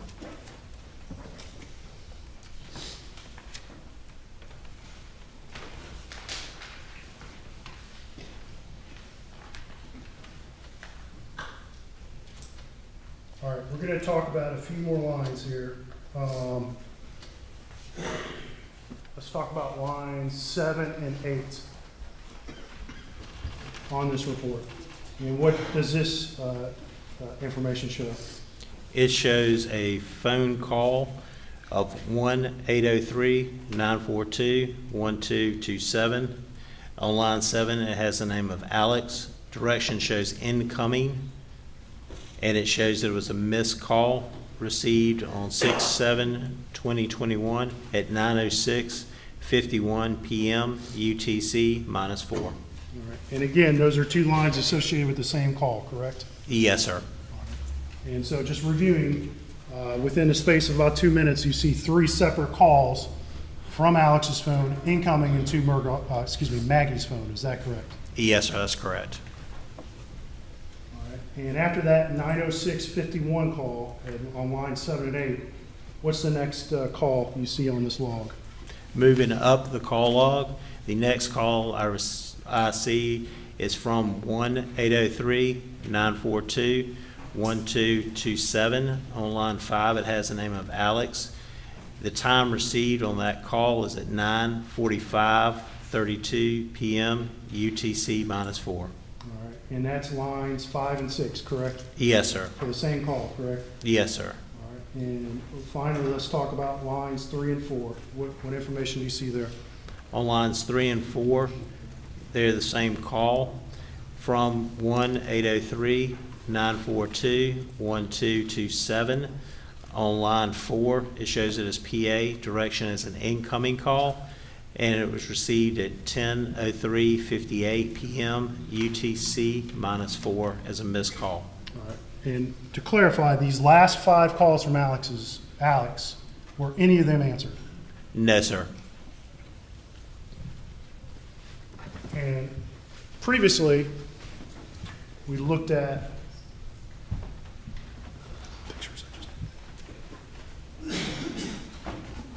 when you took pictures of Maggie's phone, you took a picture of her call log, correct? Yes, sir, I did. All right, and I'm showing you again, I'm gonna put it up on the screen, it's been admitted, Exhibit 278.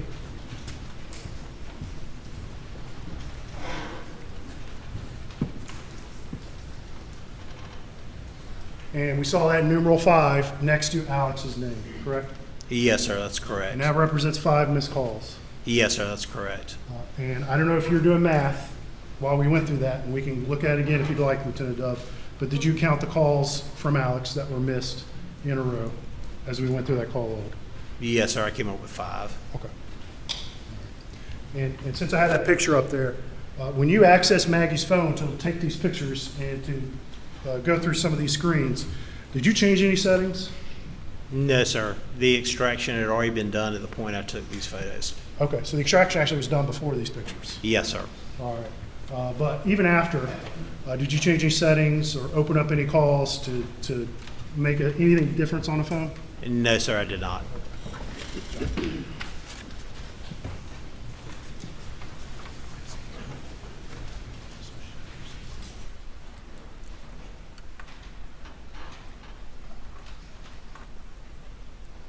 And just looking at Maggie's call log on the phone itself again, this is still 278. We talked about calls with Barbara that were 7:50 p.m. on the call log, correct? Yes, sir. And looking at this screen, we see a call before that, before Barbara, is that correct? Yes, sir. And who is that name on that call? Mary Ann? Okay. And was that a completed call? Yes, sir. It shows as a completed call, not a missed call. Okay. And can you look at the screen, and maybe you can't, can you tell from this screen itself whether it was an incoming or outgoing call? No, sir. I cannot tell for sure from the screen. If we looked at it on the call log we just talked about on Exhibit 281, you'd be able to tell that information, correct? Yes, sir. Okay.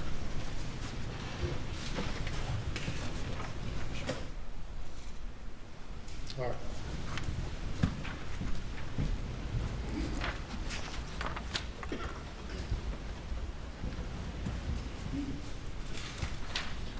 Okay, so let's move on.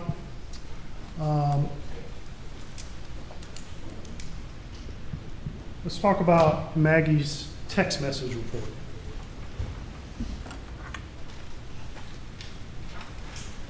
I'm going to show you something that's marked as Exhibit 282. Do you recognize that, sir?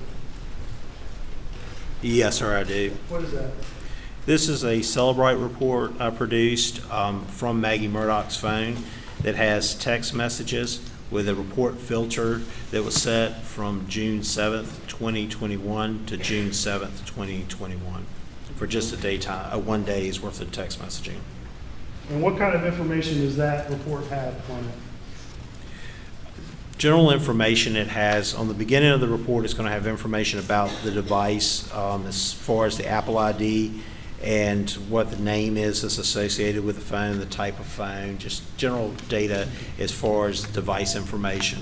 On the other pages, you'll see text messaging that's on the phone, who they were from, the text message, the dates, and it'll also show the status if it was read or an unread message. And when you look to see if it was read or unread, if a message had been read, would the phone record that time and date the message was read? Yes, sir, it does. At this point, the state's going to move to introduce State's Exhibit 282. Submitted. Thank you. All right. Now, let's talk a little bit about how the text messages are organized in this report. Is it strictly chronological through? No, sir, not always. Sometimes they can get a little out of order, depending on when the text messaging and the filters you set on the report. Okay, and how did you set that up on this report? I can get back to you to look at.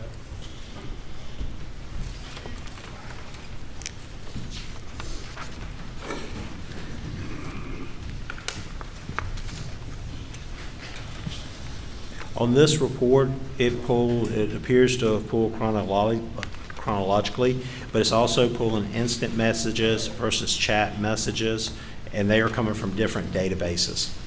Okay. So if it came from a different database, it's separate, but but all the SMSs should be in chronological order, correct? Yes, sir. All right. So let's look at a few texts here.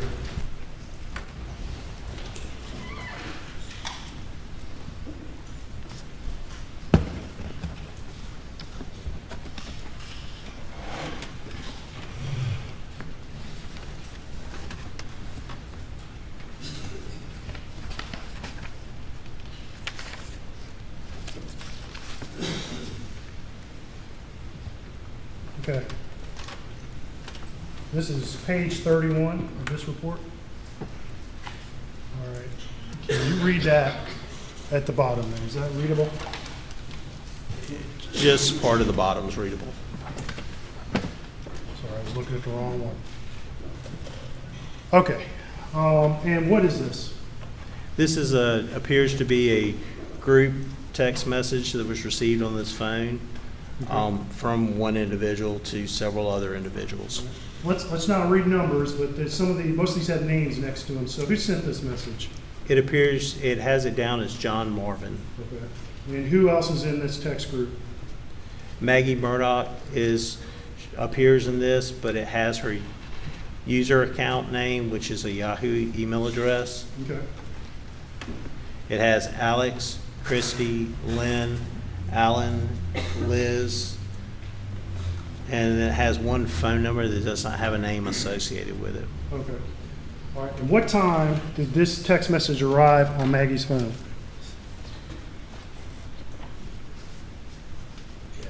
It appears that the text message was received 6/7/2021 at 8:31 p.m. UTC -4.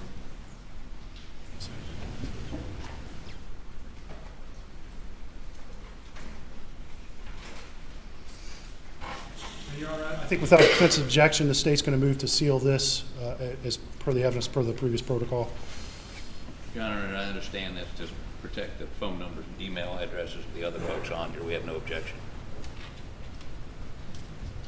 Is that correct? No objection to sealing the phone numbers, Your Honor. Okay. All right. Now, look, real quick, again, what time did that text arrive on Maggie's phone? It shows at the bottom of it at 6/7/2021 at 8:31 p.m. UTC -4. Okay. All right. And was that text message read? Yes, it shows it as read. Okay. And what time was it read? It shows it as read on 6/7/2021 at 8:31:16 p.m. UTC -4. So about 16 seconds later. Correct? Yes, sir. All right. Can you read this text message, please? Yes, sir. It says, I plan to go over to visit Dad tomorrow afternoon. Is anyone else planning to go? All right. And that's from John Marvin, correct? Yes, sir. And we're not going to go back and look at the previous text in this thread, but what is the general topic that they're discussing, just for context for the jury? It appears that they are talking about going to visit Dad tomorrow and trying to find out if anybody else plans to go over with them at any time. And this is a response to a series of texts about Randolph, Alex's dad, and his health, correct? Yes, sir.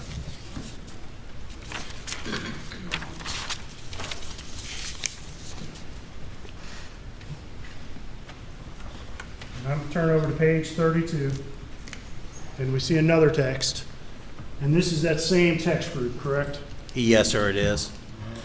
And this is another text that arrived on Maggie's phone, correct? Yes, sir, it did. Who sent that text? It looks like Lynn G. All right. And what does it say? It says, I'm in court all week with an emoji. Okay. All right. Was this text read? Yes, sir. It shows it as read at 8:49:27 p.m. UTC -4 on 6/7/2021. Okay.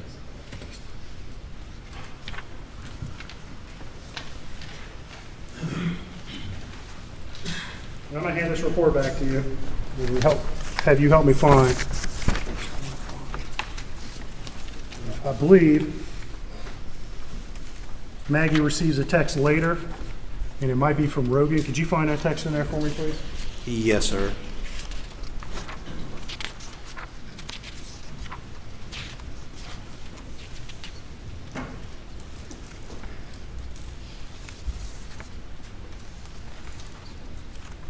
Yes, sir. I've located it. Okay. And what time did that text arrive on her phone? That text arrived on 6/7/2021 at 9:34:14 p.m. UTC -4. Let me see.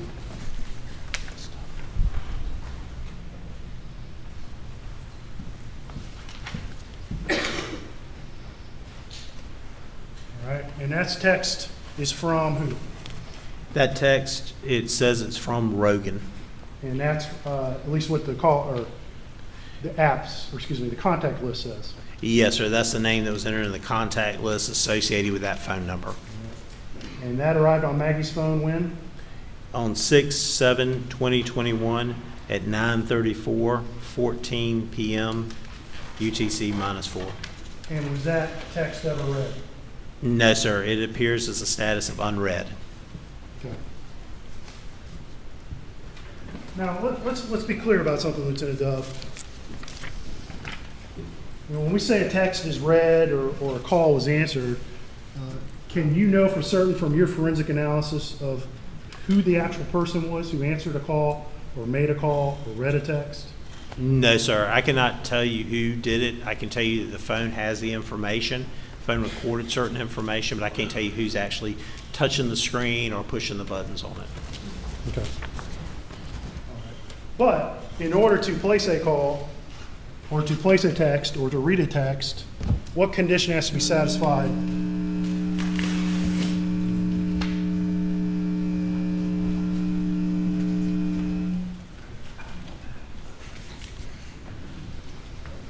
All right, we'll continue for now.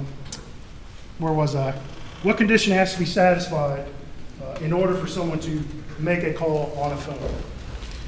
Unless you're making an emergency call, like a 911 call, you would need to know the passcode to be able to unlock the phone to get to the contact list or either to the number pad to dial the number.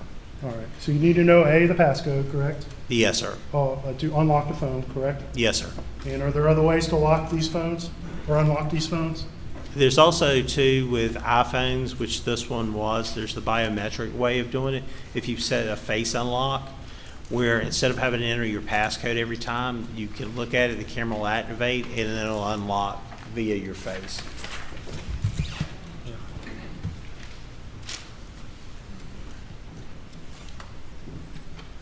All right. So that was 282. Can I see 282 again? I'm sorry. I'm going to show you, I believe there's some texts from Alex that Maggie received that night. Can you find those in that report, sir? Yes, sir.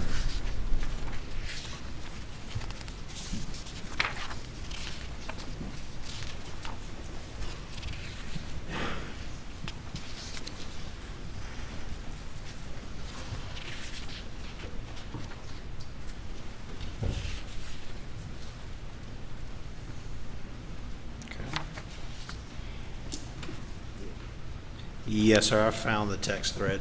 Okay. All right. What's the beginning?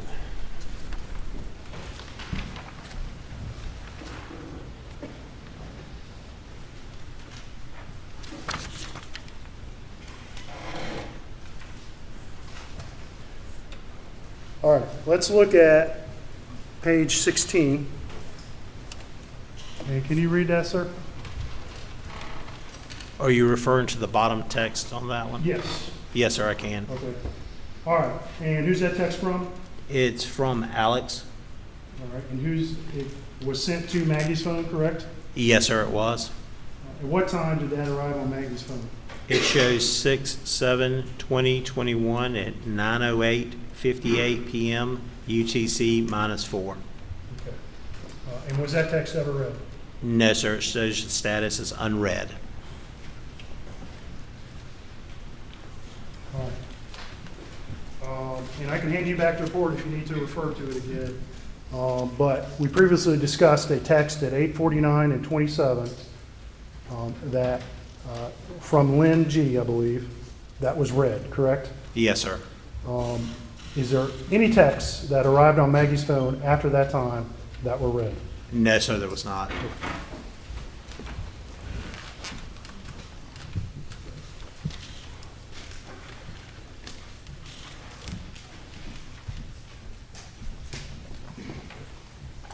Okay. And I'm going to hand you, it's been marked as State's Exhibit 282. And I'm going to ask if you recognize that, sir. Yes, sir, I do. What is that? This is a Celebrate report that I produced from Maggie Murdaugh's phone. It has on there device events from her phone with a date range filter placed on it for the day of 6/7/2021. Okay. All right. And what kind of information is contained in that report? In this report, it's going to have different information in there as far as activity. It'll have location information in there. It'll also have whether the phone was unlocked, if it was locked, if there's orientation changes. It'll also pull if it was plugged in, whether to a car or to the wall to charge. And most of this is information that's stored in those databases we discussed previously, correct? Yes, sir. Most of this information is in the Knowledge C database. Okay.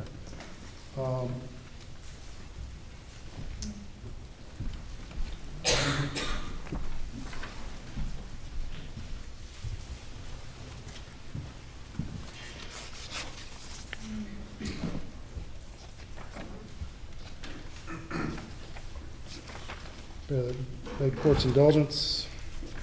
And how many pages is this report? I don't remember offhand. I think it could be 87. I can't remember if that's the 87-page report that I produced for that one. Okay.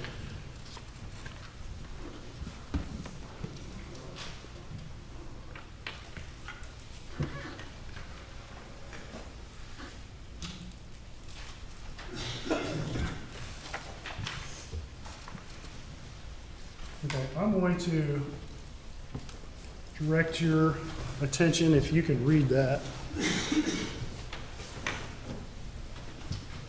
to line 4336. Do you see that at the bottom, sir? Yes, sir, I do. And what information is contained on line 4336? It has, the first column has the number, then it has device events. The next column that's populated has a date of 6/7/2021, 8:17:15 p.m. UTC -4 start time. Then the column, 2 columns over, it has unplugged, and this information was obtained from the Knowledge C database. What does unplugged mean?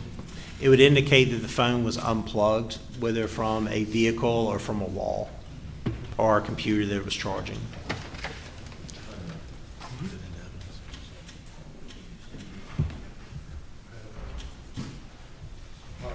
And I'm going to show you again, states 283.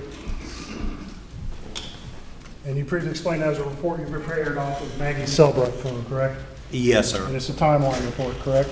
Yes, sir, the device events. All right. And at this time, state would move to introduce Exhibit 283 into evidence. Okay. Did it?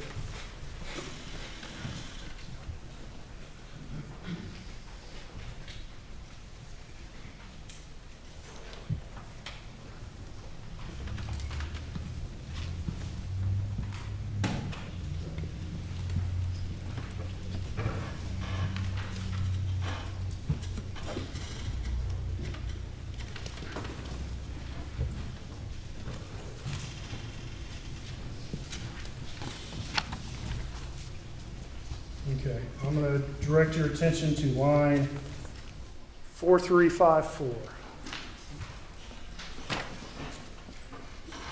Can you see line 4534?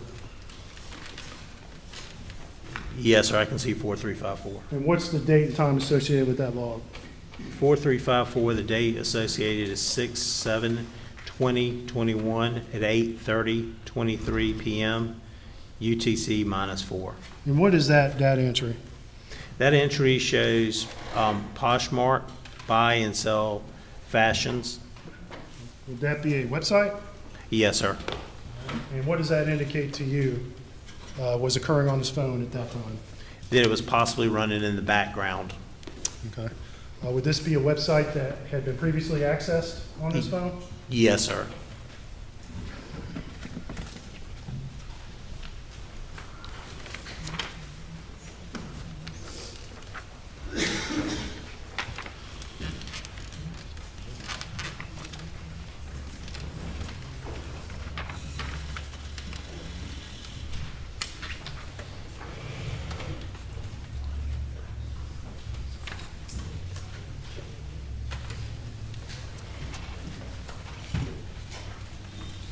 Okay, I'm going to show you a series of entries starting at 4404 here. I want to see if you can read that up there. Can you read 4404? Yes, sir. All right. And above that is 4403, correct? Yes, sir. And what is that line entry we see at 4403? It shows that the display was on, and that was obtained from the knowledge seed database. Okay. And then, this is all June 7, 2021, correct?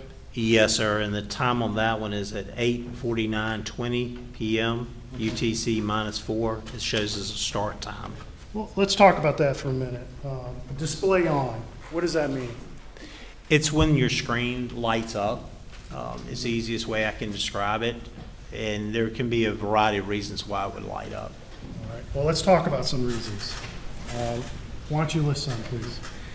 If you receive a notification, whether it's a call, a text message, if you have it set to receive notifications from an app, like the CVS app that was previously on there, you receive those notifications, your screen, if it's your phone sitting down and not being used, it'll light up to let you know that you received the notification. It can also light up if you have too much vibration sometimes. If you're walking around tossing your phone up and down, sometimes it can light up. There's various reasons what could cause it to light up. Could bumping the phone light up the screen? Yes, sir, it could. Could picking a phone up light up the screen? Yes, sir. Of those reasons you gave, some of them sound like there could be human caused, correct? Yes, sir. And some of them sound like could be processes that are on the phone itself and requires no external human interaction, correct? Correct. All right. So bumping a phone, that's a human interaction. If someone physically bumps a phone, correct? Yes, sir. But if a notification comes in and the screen lights up, is that something necessarily the user caused? No, sir. So it could just happen on its own? Yes, sir. Okay. So let's look at line 4404, the line below that. And I think we've got the date established, but what time is that line on line 4404? It shows a time of 8:49:26 p.m. UTC -4 as a start time. Okay. And what kind of data entry is that? It appears to be an SMS or a text message that the phone was processing. Okay. And then below that, on line 4405, we see a device event, correct? Yes, sir. And at the same time, correct? Yes, sir. And what does this say? It says that was the 8:49:26 p.m. is an end time, and it shows device locked. Okay, well, let's look at 4406 below it. What kind of event is that? That shows an event of the device unlocked. Okay, so the phone's unlocked at 8:49:26, correct? Yes, sir. Okay. And then at line below that, 4407, we see the display is back on, correct? Yes, sir. It shows display on. Well, what did we just previously talk about that happened at 8:49:27? That's when a text message was received. Was it received or read at that point? I would have to go back and look at the report. I believe it was read. Okay. It was read? Yes, sir. And so when you see this sequence of events on this timeline log, what would you associate that with, knowing the fact that there was a text message read at that time? That a text message was received on the phone, that the phone was unlocked to read the text message. Okay. And I think I might find that report again, which is, just to refresh your memory, 279.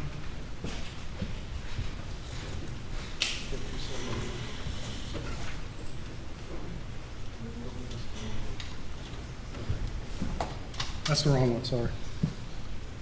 282, my apologies, 282. Just to refresh your memory, why don't you go back and look at that event at 8:49:27. I believe it was the text thread from the family members.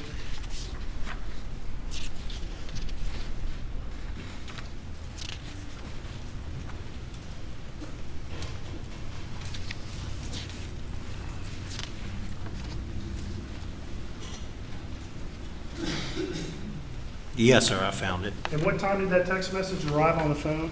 It arrived at 8:31:47 p.m. All right, and what time is it read? It's read at 8:49:27 p.m. Okay.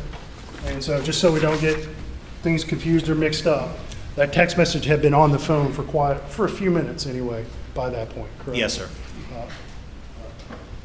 But it wasn't read until 8:49:27, correct? Correct.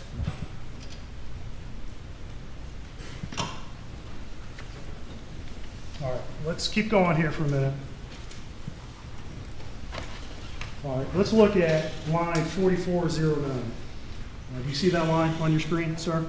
Yes, sir. Okay, and what is this line? What does this represent? This is a line that indicates the start of an orientation change of the phone. Okay, and what is an orientation change? An orientation change would be if you take your phone, it's considered portrait if you're holding it straight up. If you turn it to the side, it's considered landscape, and that would be changing the orientation of it from straight up to sideways. So what can cause an orientation change? It would have to be somebody moving the phone. As far as if I'm holding my phone up to talk to somebody or to look at something on there scrolling, and then I hold it down by my side, it's going to cause it to change orientation. Or if I rotate it in my hand to watch a video, it's going to cause an orientation change. So could picking up a phone to read a text message cause an orientation change? Yes, sir, depending on where you're holding it to start with. And can you think of any process on a phone that will cause an orientation change to log other than a human holding the phone? No, sir, not that I've seen. Well, one possibility I'm going to ask you about is if, say, a phone's dropped, could that cause an orientation change? It would have to tumble end over end, like down steps, for instance, and it would have to be on to be able to record that orientation change. Okay. All right. Let's go down to line 4412. Do you see that, sir? I'll screw it up. Yes, sir, I do. And what does that line show? That line shows the start time of the device being locked. Okay, and what time is that? It's at 8:49:31 p.m. UTC -4. All right, and I can hand this phone to you, or excuse me, this report back to you. We'll come back to this, that line again in a minute. But I'm having you look through this report. So the phone was locked at 8:49:31, correct? Yes, sir. Can you look in that report and determine if at any point later that night the phone was unlocked?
I do see on here where it does show that the lock stage ended on 6/8/2021 at 1:10:35 p.m. UTC -4. And that's the next day, correct? Yes, sir. That's the next afternoon at 1:10 p.m. Okay, so that phone was locked between 8:49:31 and 1:10 p.m. the next day, correct? Yes, sir.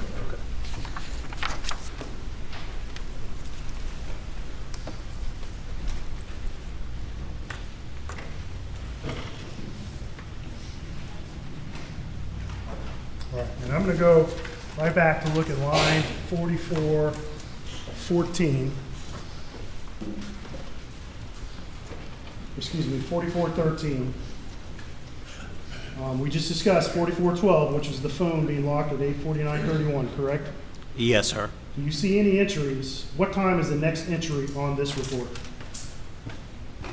Could you repeat which number you were looking at? On line 4412, we see the phone is locked at 8:49:31, which is what you just testified to, correct? Yes, sir. What time is the next event on this log? The next event on the log shows a display off at 8:53:08 p.m. Okay. Is there anything that occurred on this report between those two times on this phone? Not on the device activities report or the device event report. Okay. And at 8:53:08, what do we see? We see that it's the end time for the display off. Okay, and that's line 4413. Yes, sir. And then we see at 4414, what happened? It's an orientation change. Okay. And at 4415, what happens? The display comes on. Okay. You just said it was an orientation change, correct? Yes, sir. And what does that, from your expert opinion, tell you is going on with this phone? It's an end time for an orientation change from the landscape. In my opinion, the phone's going from being landscaped, being held like this or in a position like this, to going into the portrait position, which is up. And you previously testified that there's only a very small number of things that can cause an orientation change, correct? Correct. And it's most likely that that's a human-caused event, correct? Correct.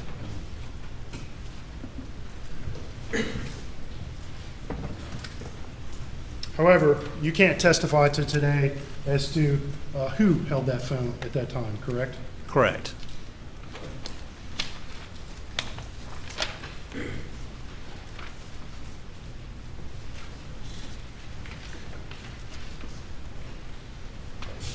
All right.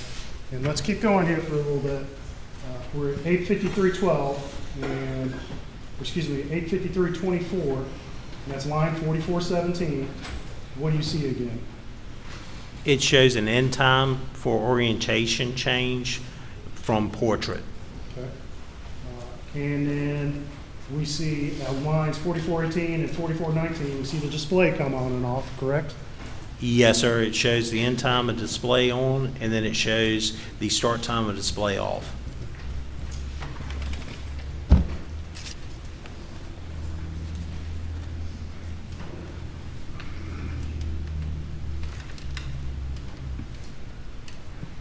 All right. We'll go to the bottom of that page and we'll look at lines 4428 and 4427. What do you see there, sir? On 4428, it shows the start time at 8:54:40 p.m. of the orientation change to landscape. At 4429, it shows the end time, which is at 8:54:44 p.m. orientation change from landscape. And my apologies, I meant to direct you to lines 4426 and 4427. What do you see in those lines? On those lines, it shows at 8:54:34 p.m. It shows the start time of the camera and the phone. All right. And how long is that camera on for, that you can tell? It appears to be on for 59 seconds. Or, yes, 59 seconds. I'm sorry, 1 second. 1 second. I'm sorry, doing math sometimes gets me. It's okay. All right, so that camera's on for 1 second. In your opinion, what does that tell you is happening on this phone? It appears the phone's being moved and the camera's activating in the background to see if it would recognize somebody's face that would unlock it. So the phone is attempting to face unlock, correct? Yes, sir, that's what it appears. But you just testified that after 8:49:31, the phone never unlocked, correct? Correct. So with this camera entry, does the phone successfully unlock? No, sir. Now, can you tell us what that camera was looking at? Do you have any data that would suggest specifically what the camera was looking at? No, sir, I don't know what the camera was being pointed at. So it could be looking at the ground, Yes, sir. the sky, Yes, sir. somebody's face other than Maggie Murdaugh? Yes, sir. But if that camera had seen Maggie Murdaugh's face, what would you expect to happen? I would expect for it to unlock.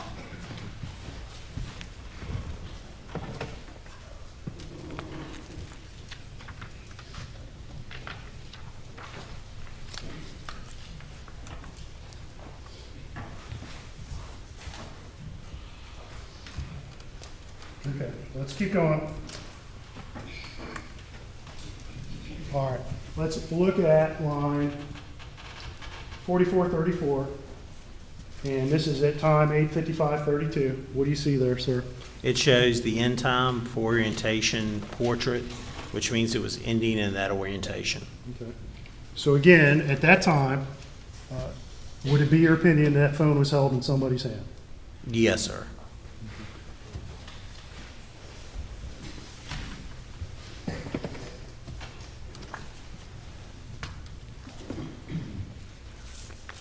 Okay, and let's look real quick at the bottom of that page, and that's line 4441. And what is that information there?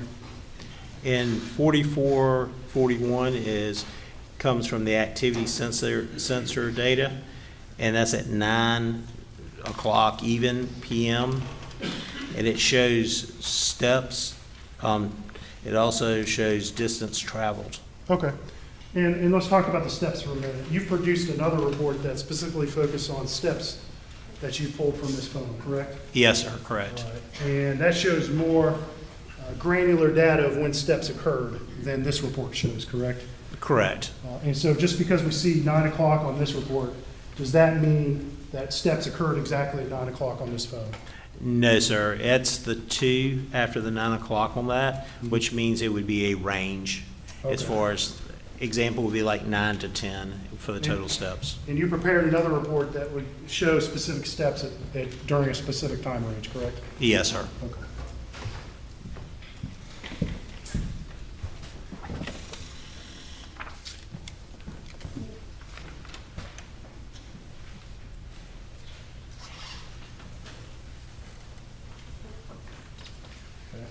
Keep going.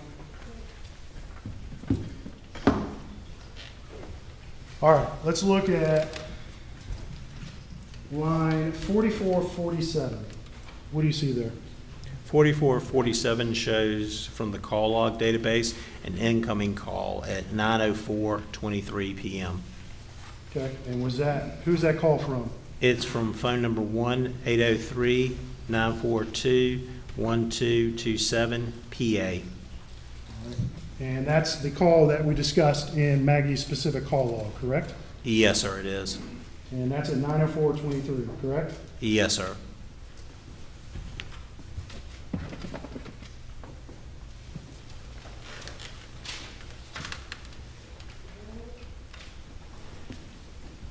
And was that call answered?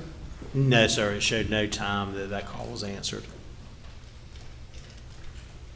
All right, let's look at the bottom of that page, line 4454, at 9:06:12. What do we see there? At 9:06:12 shows the start time of an orientation change to portrait. Okay. And again, in your opinion, what does that tell you about whether this phone is in someone's hand?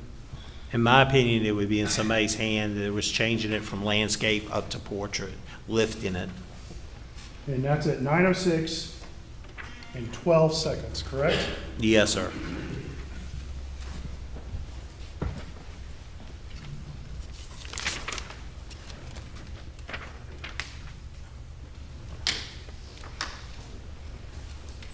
Let's go to line 4456.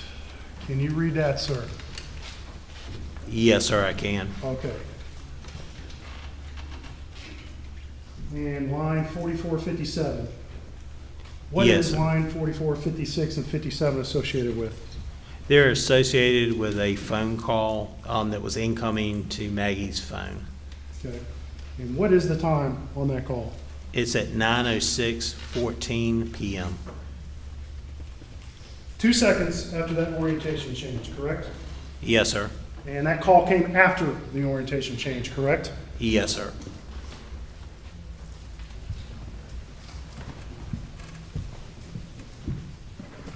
And again, you can't tell us whose phone, or your digital forensics can't tell us whose hand that phone was in at that point. Correct. All you can tell us was the phone was locked at that point, correct? Yes, sir.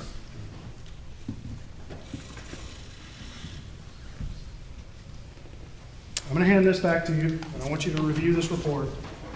And I want to have you tell us if that is the final orientation change in 906-12 or not. See if you see any further orientation changes after that point.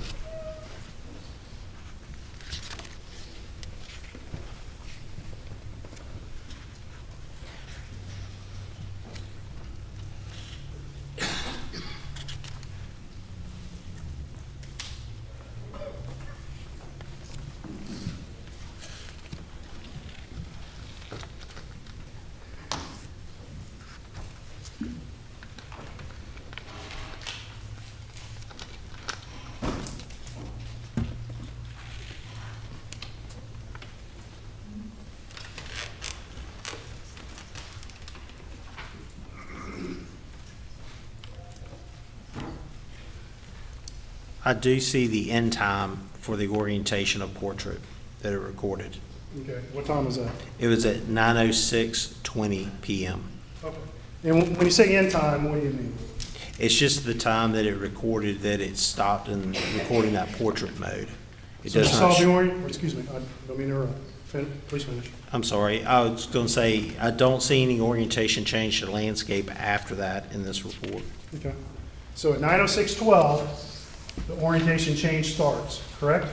Yes, sir. At 906-14, there's an incoming call from Alex, correct?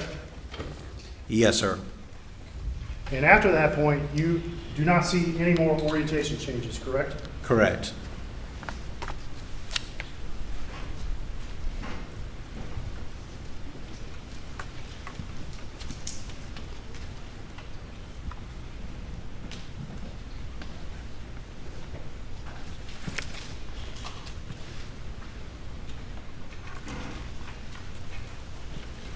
All right, let me direct your attention. Excuse me. You talked about the 906-20 orientation change in time, correct? Yes, sir. All right. And then we see at line 4461, another incoming call, correct? Yes, sir. That was at 9:06:51 p.m.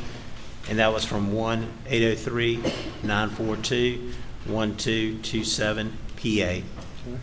And that's Alex's phone, correct? Yes, sir. And that's the third phone call within about 2 minutes from Alex, correct? Yes, sir.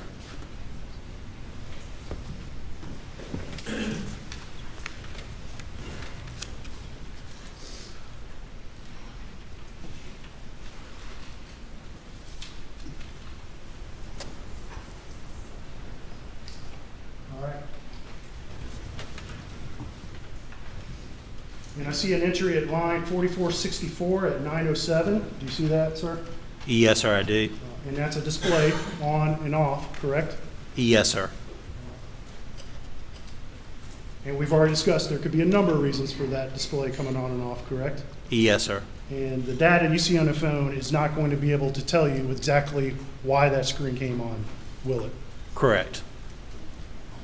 All right, line 4466. What is this?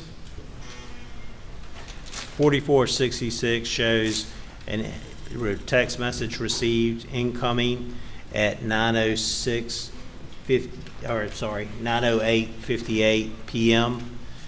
From the phone number 1-803-942-1227 Alex to Maggie Murdaugh. What does that text say? It says, "Going to check on M, be right back." All right, I'm going to put you on the spot here. That call occurred at the last call from Alex occurred at 9:06:51, correct? Yes. And the text came from Alex at 9:08:58, correct? Yes. And this was a text that was never read, I believe you testified to in the previous report, correct? Yes, sir, correct. All right, I'm going to put you on the spot here. Can you calculate the time between 9:06:51 and 9:08:58, please?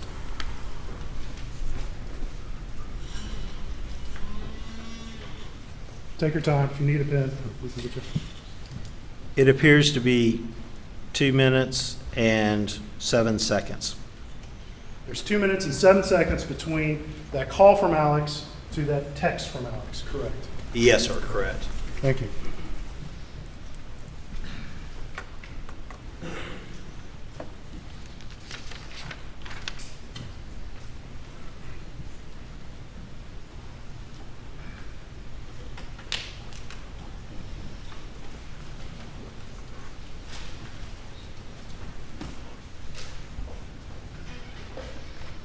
Okay, let's look at lines 44, 65, and above it, 44, 68, and above that's obscure because it's stapled, but 44, 67. Do you see those two entries?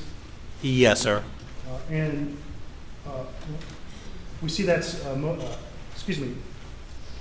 mobile SMS at 9:08:58. Is that a data entry associated with that incoming text from Alex we just talked about? Yes, sir, it is. And what time is that again? It's 9:08:58 p.m. Okay. What's the next entry on that log? The next entry on the log is at 9:31:44 p.m. Shows an end time of display off. Okay. And I'm not going to ask you to do the precise math this time, but roughly how many minutes is that between 9:08:58 and 9:31:44?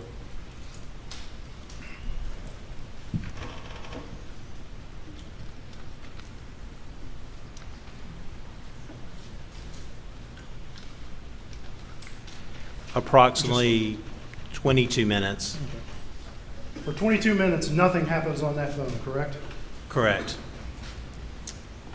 There's no orientation changes, the phone's not unlocked, there's no incoming calls, nothing outgoing, correct? Correct. The phone just sits there for approximately 22 minutes. Correct. All right. And what do we see start happening at 9:31:44? We see that the display comes on is the start time of that. Okay. And we've talked about this already. We can go forward a little bit. We see the display come on and off a few times in that short span of time at about 9:31 p.m., correct? Yes, sir. But it's just a display coming on. Do you see anything associated with that display coming on? No, sir, not until approximately the 9:34:14 p.m. Right. We'll get to that in a second. But at least for this display coming on, there seems to be no cause for that, correct? Correct. And you previously testified the screen coming on doesn't tell you a whole lot, does it? No, sir. It could be the phone is being bumped or moved in some way, correct? Yes, sir. It could be the phone's just sitting there and there's some sort of automatic process that causes that phone to light up, correct? Correct.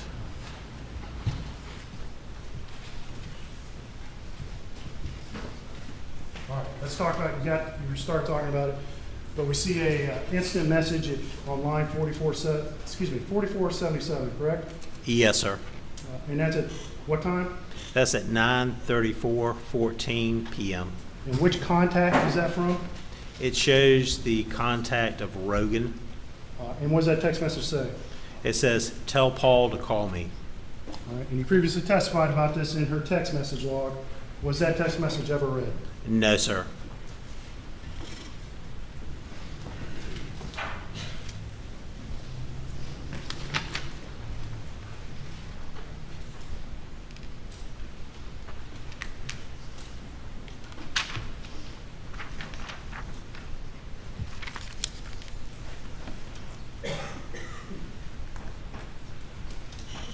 Skip down a little bit.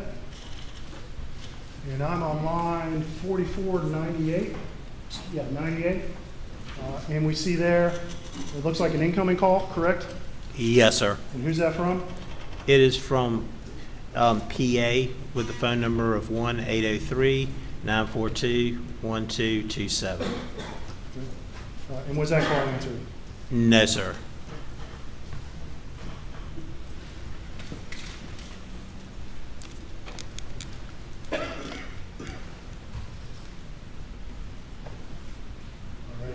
line 4503.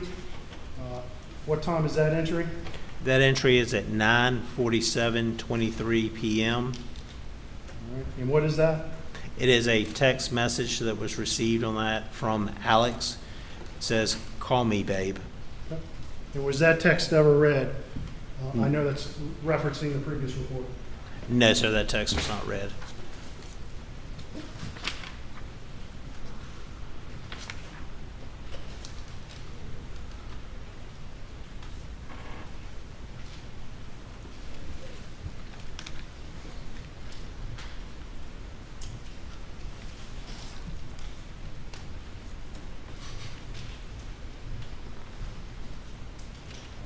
I'm gonna hand this report back to you, and I want to have you look at the next few pages.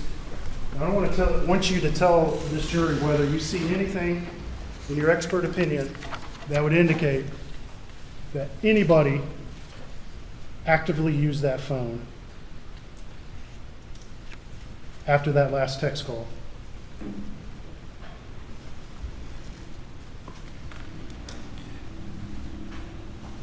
Not on 6/7/2021. Okay.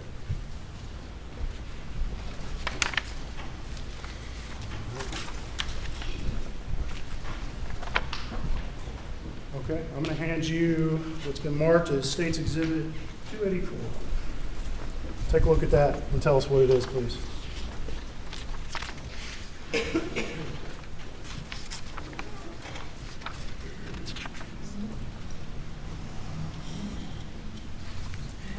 This is an Axiom report by Magnet Forensics that I prepared from Maggie's phone with health data information and steps. Okay. So that includes steps from Maggie's phone, correct? Yes, sir.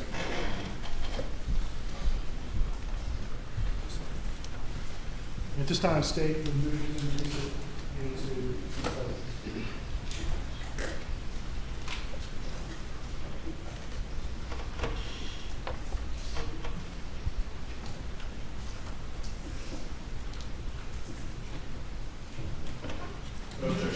It's admitted.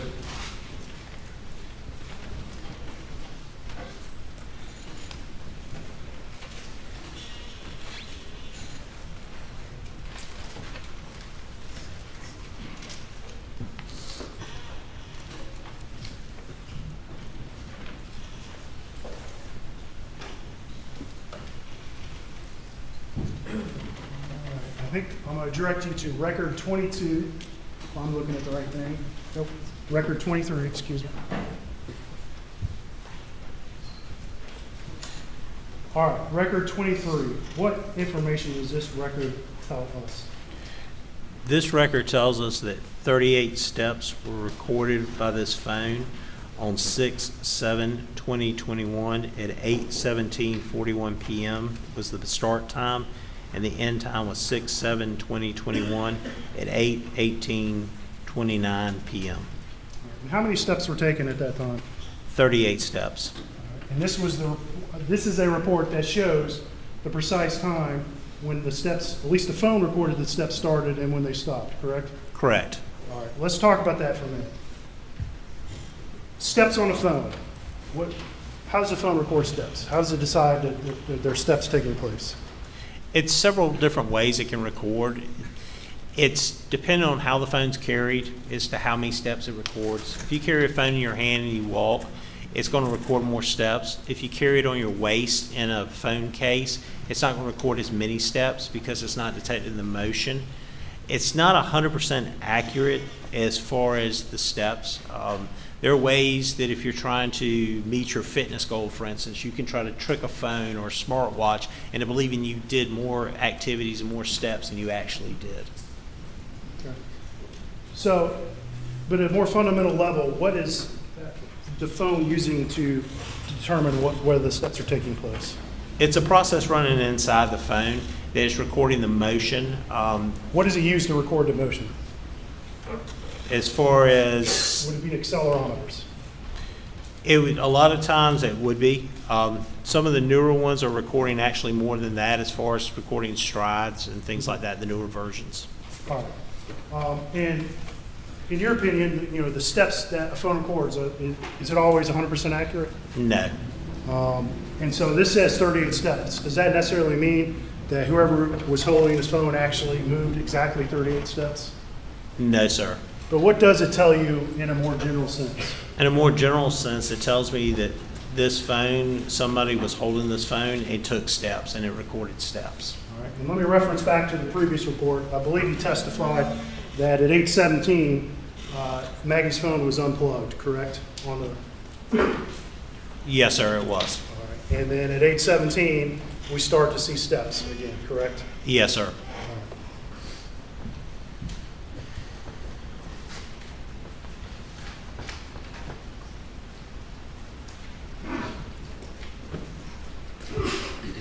All right, let's look at record 25.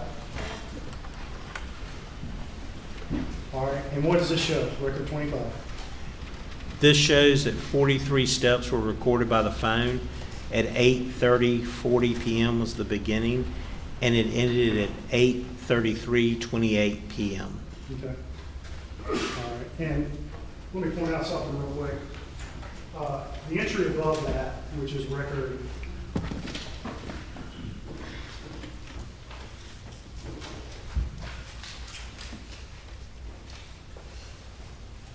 I don't think there's a record number associated with it, but it says 8:10. Oh, okay.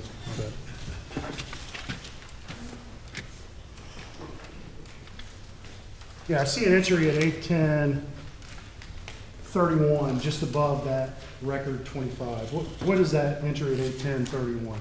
You see that? At 8:10:31, it looks like it's part of a previous record. From the previous page, it shows the duration in minutes of 4.58. Okay.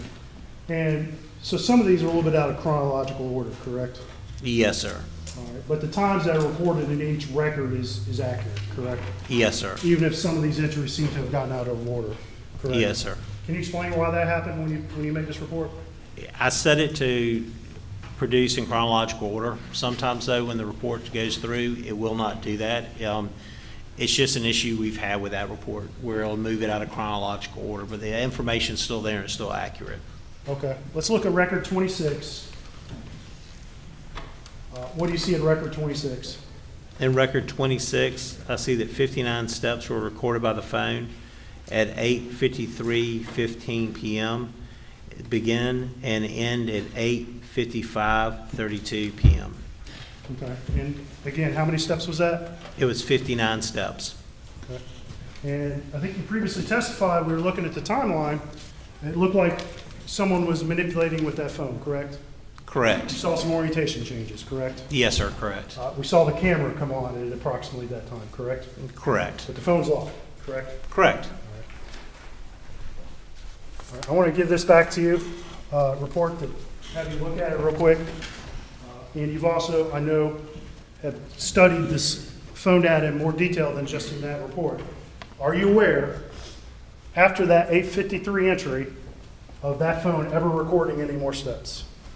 No, sir. The next set of steps it shows it recorded was on 6/8/2021 at 3:12:22 p.m. Okay. The next day? The next day, yes, sir. And let's circle back to that real quick. I know you were not present for the collection of Maggie's phone. Is that correct? Correct. But generally, the circumstances, as you understand them, are what and how it was collected? The phone was collected from the side of the road. It was given to crime scene, who brought it back and logged it into our forensic lab, at which point I went over, logged it out of the forensic lab, and then took it over to our office to log it in. And but it was not collected till the next afternoon, correct? Or found Correct. Until the next afternoon, excuse me. Correct. My understanding is it was found on 6/8/2021. All right. Good stopping point? I think we're at a good stopping point. All right, ladies and gentlemen, we will adjourn for the evening and start back at 9:30 tomorrow morning. Please do not discuss the case.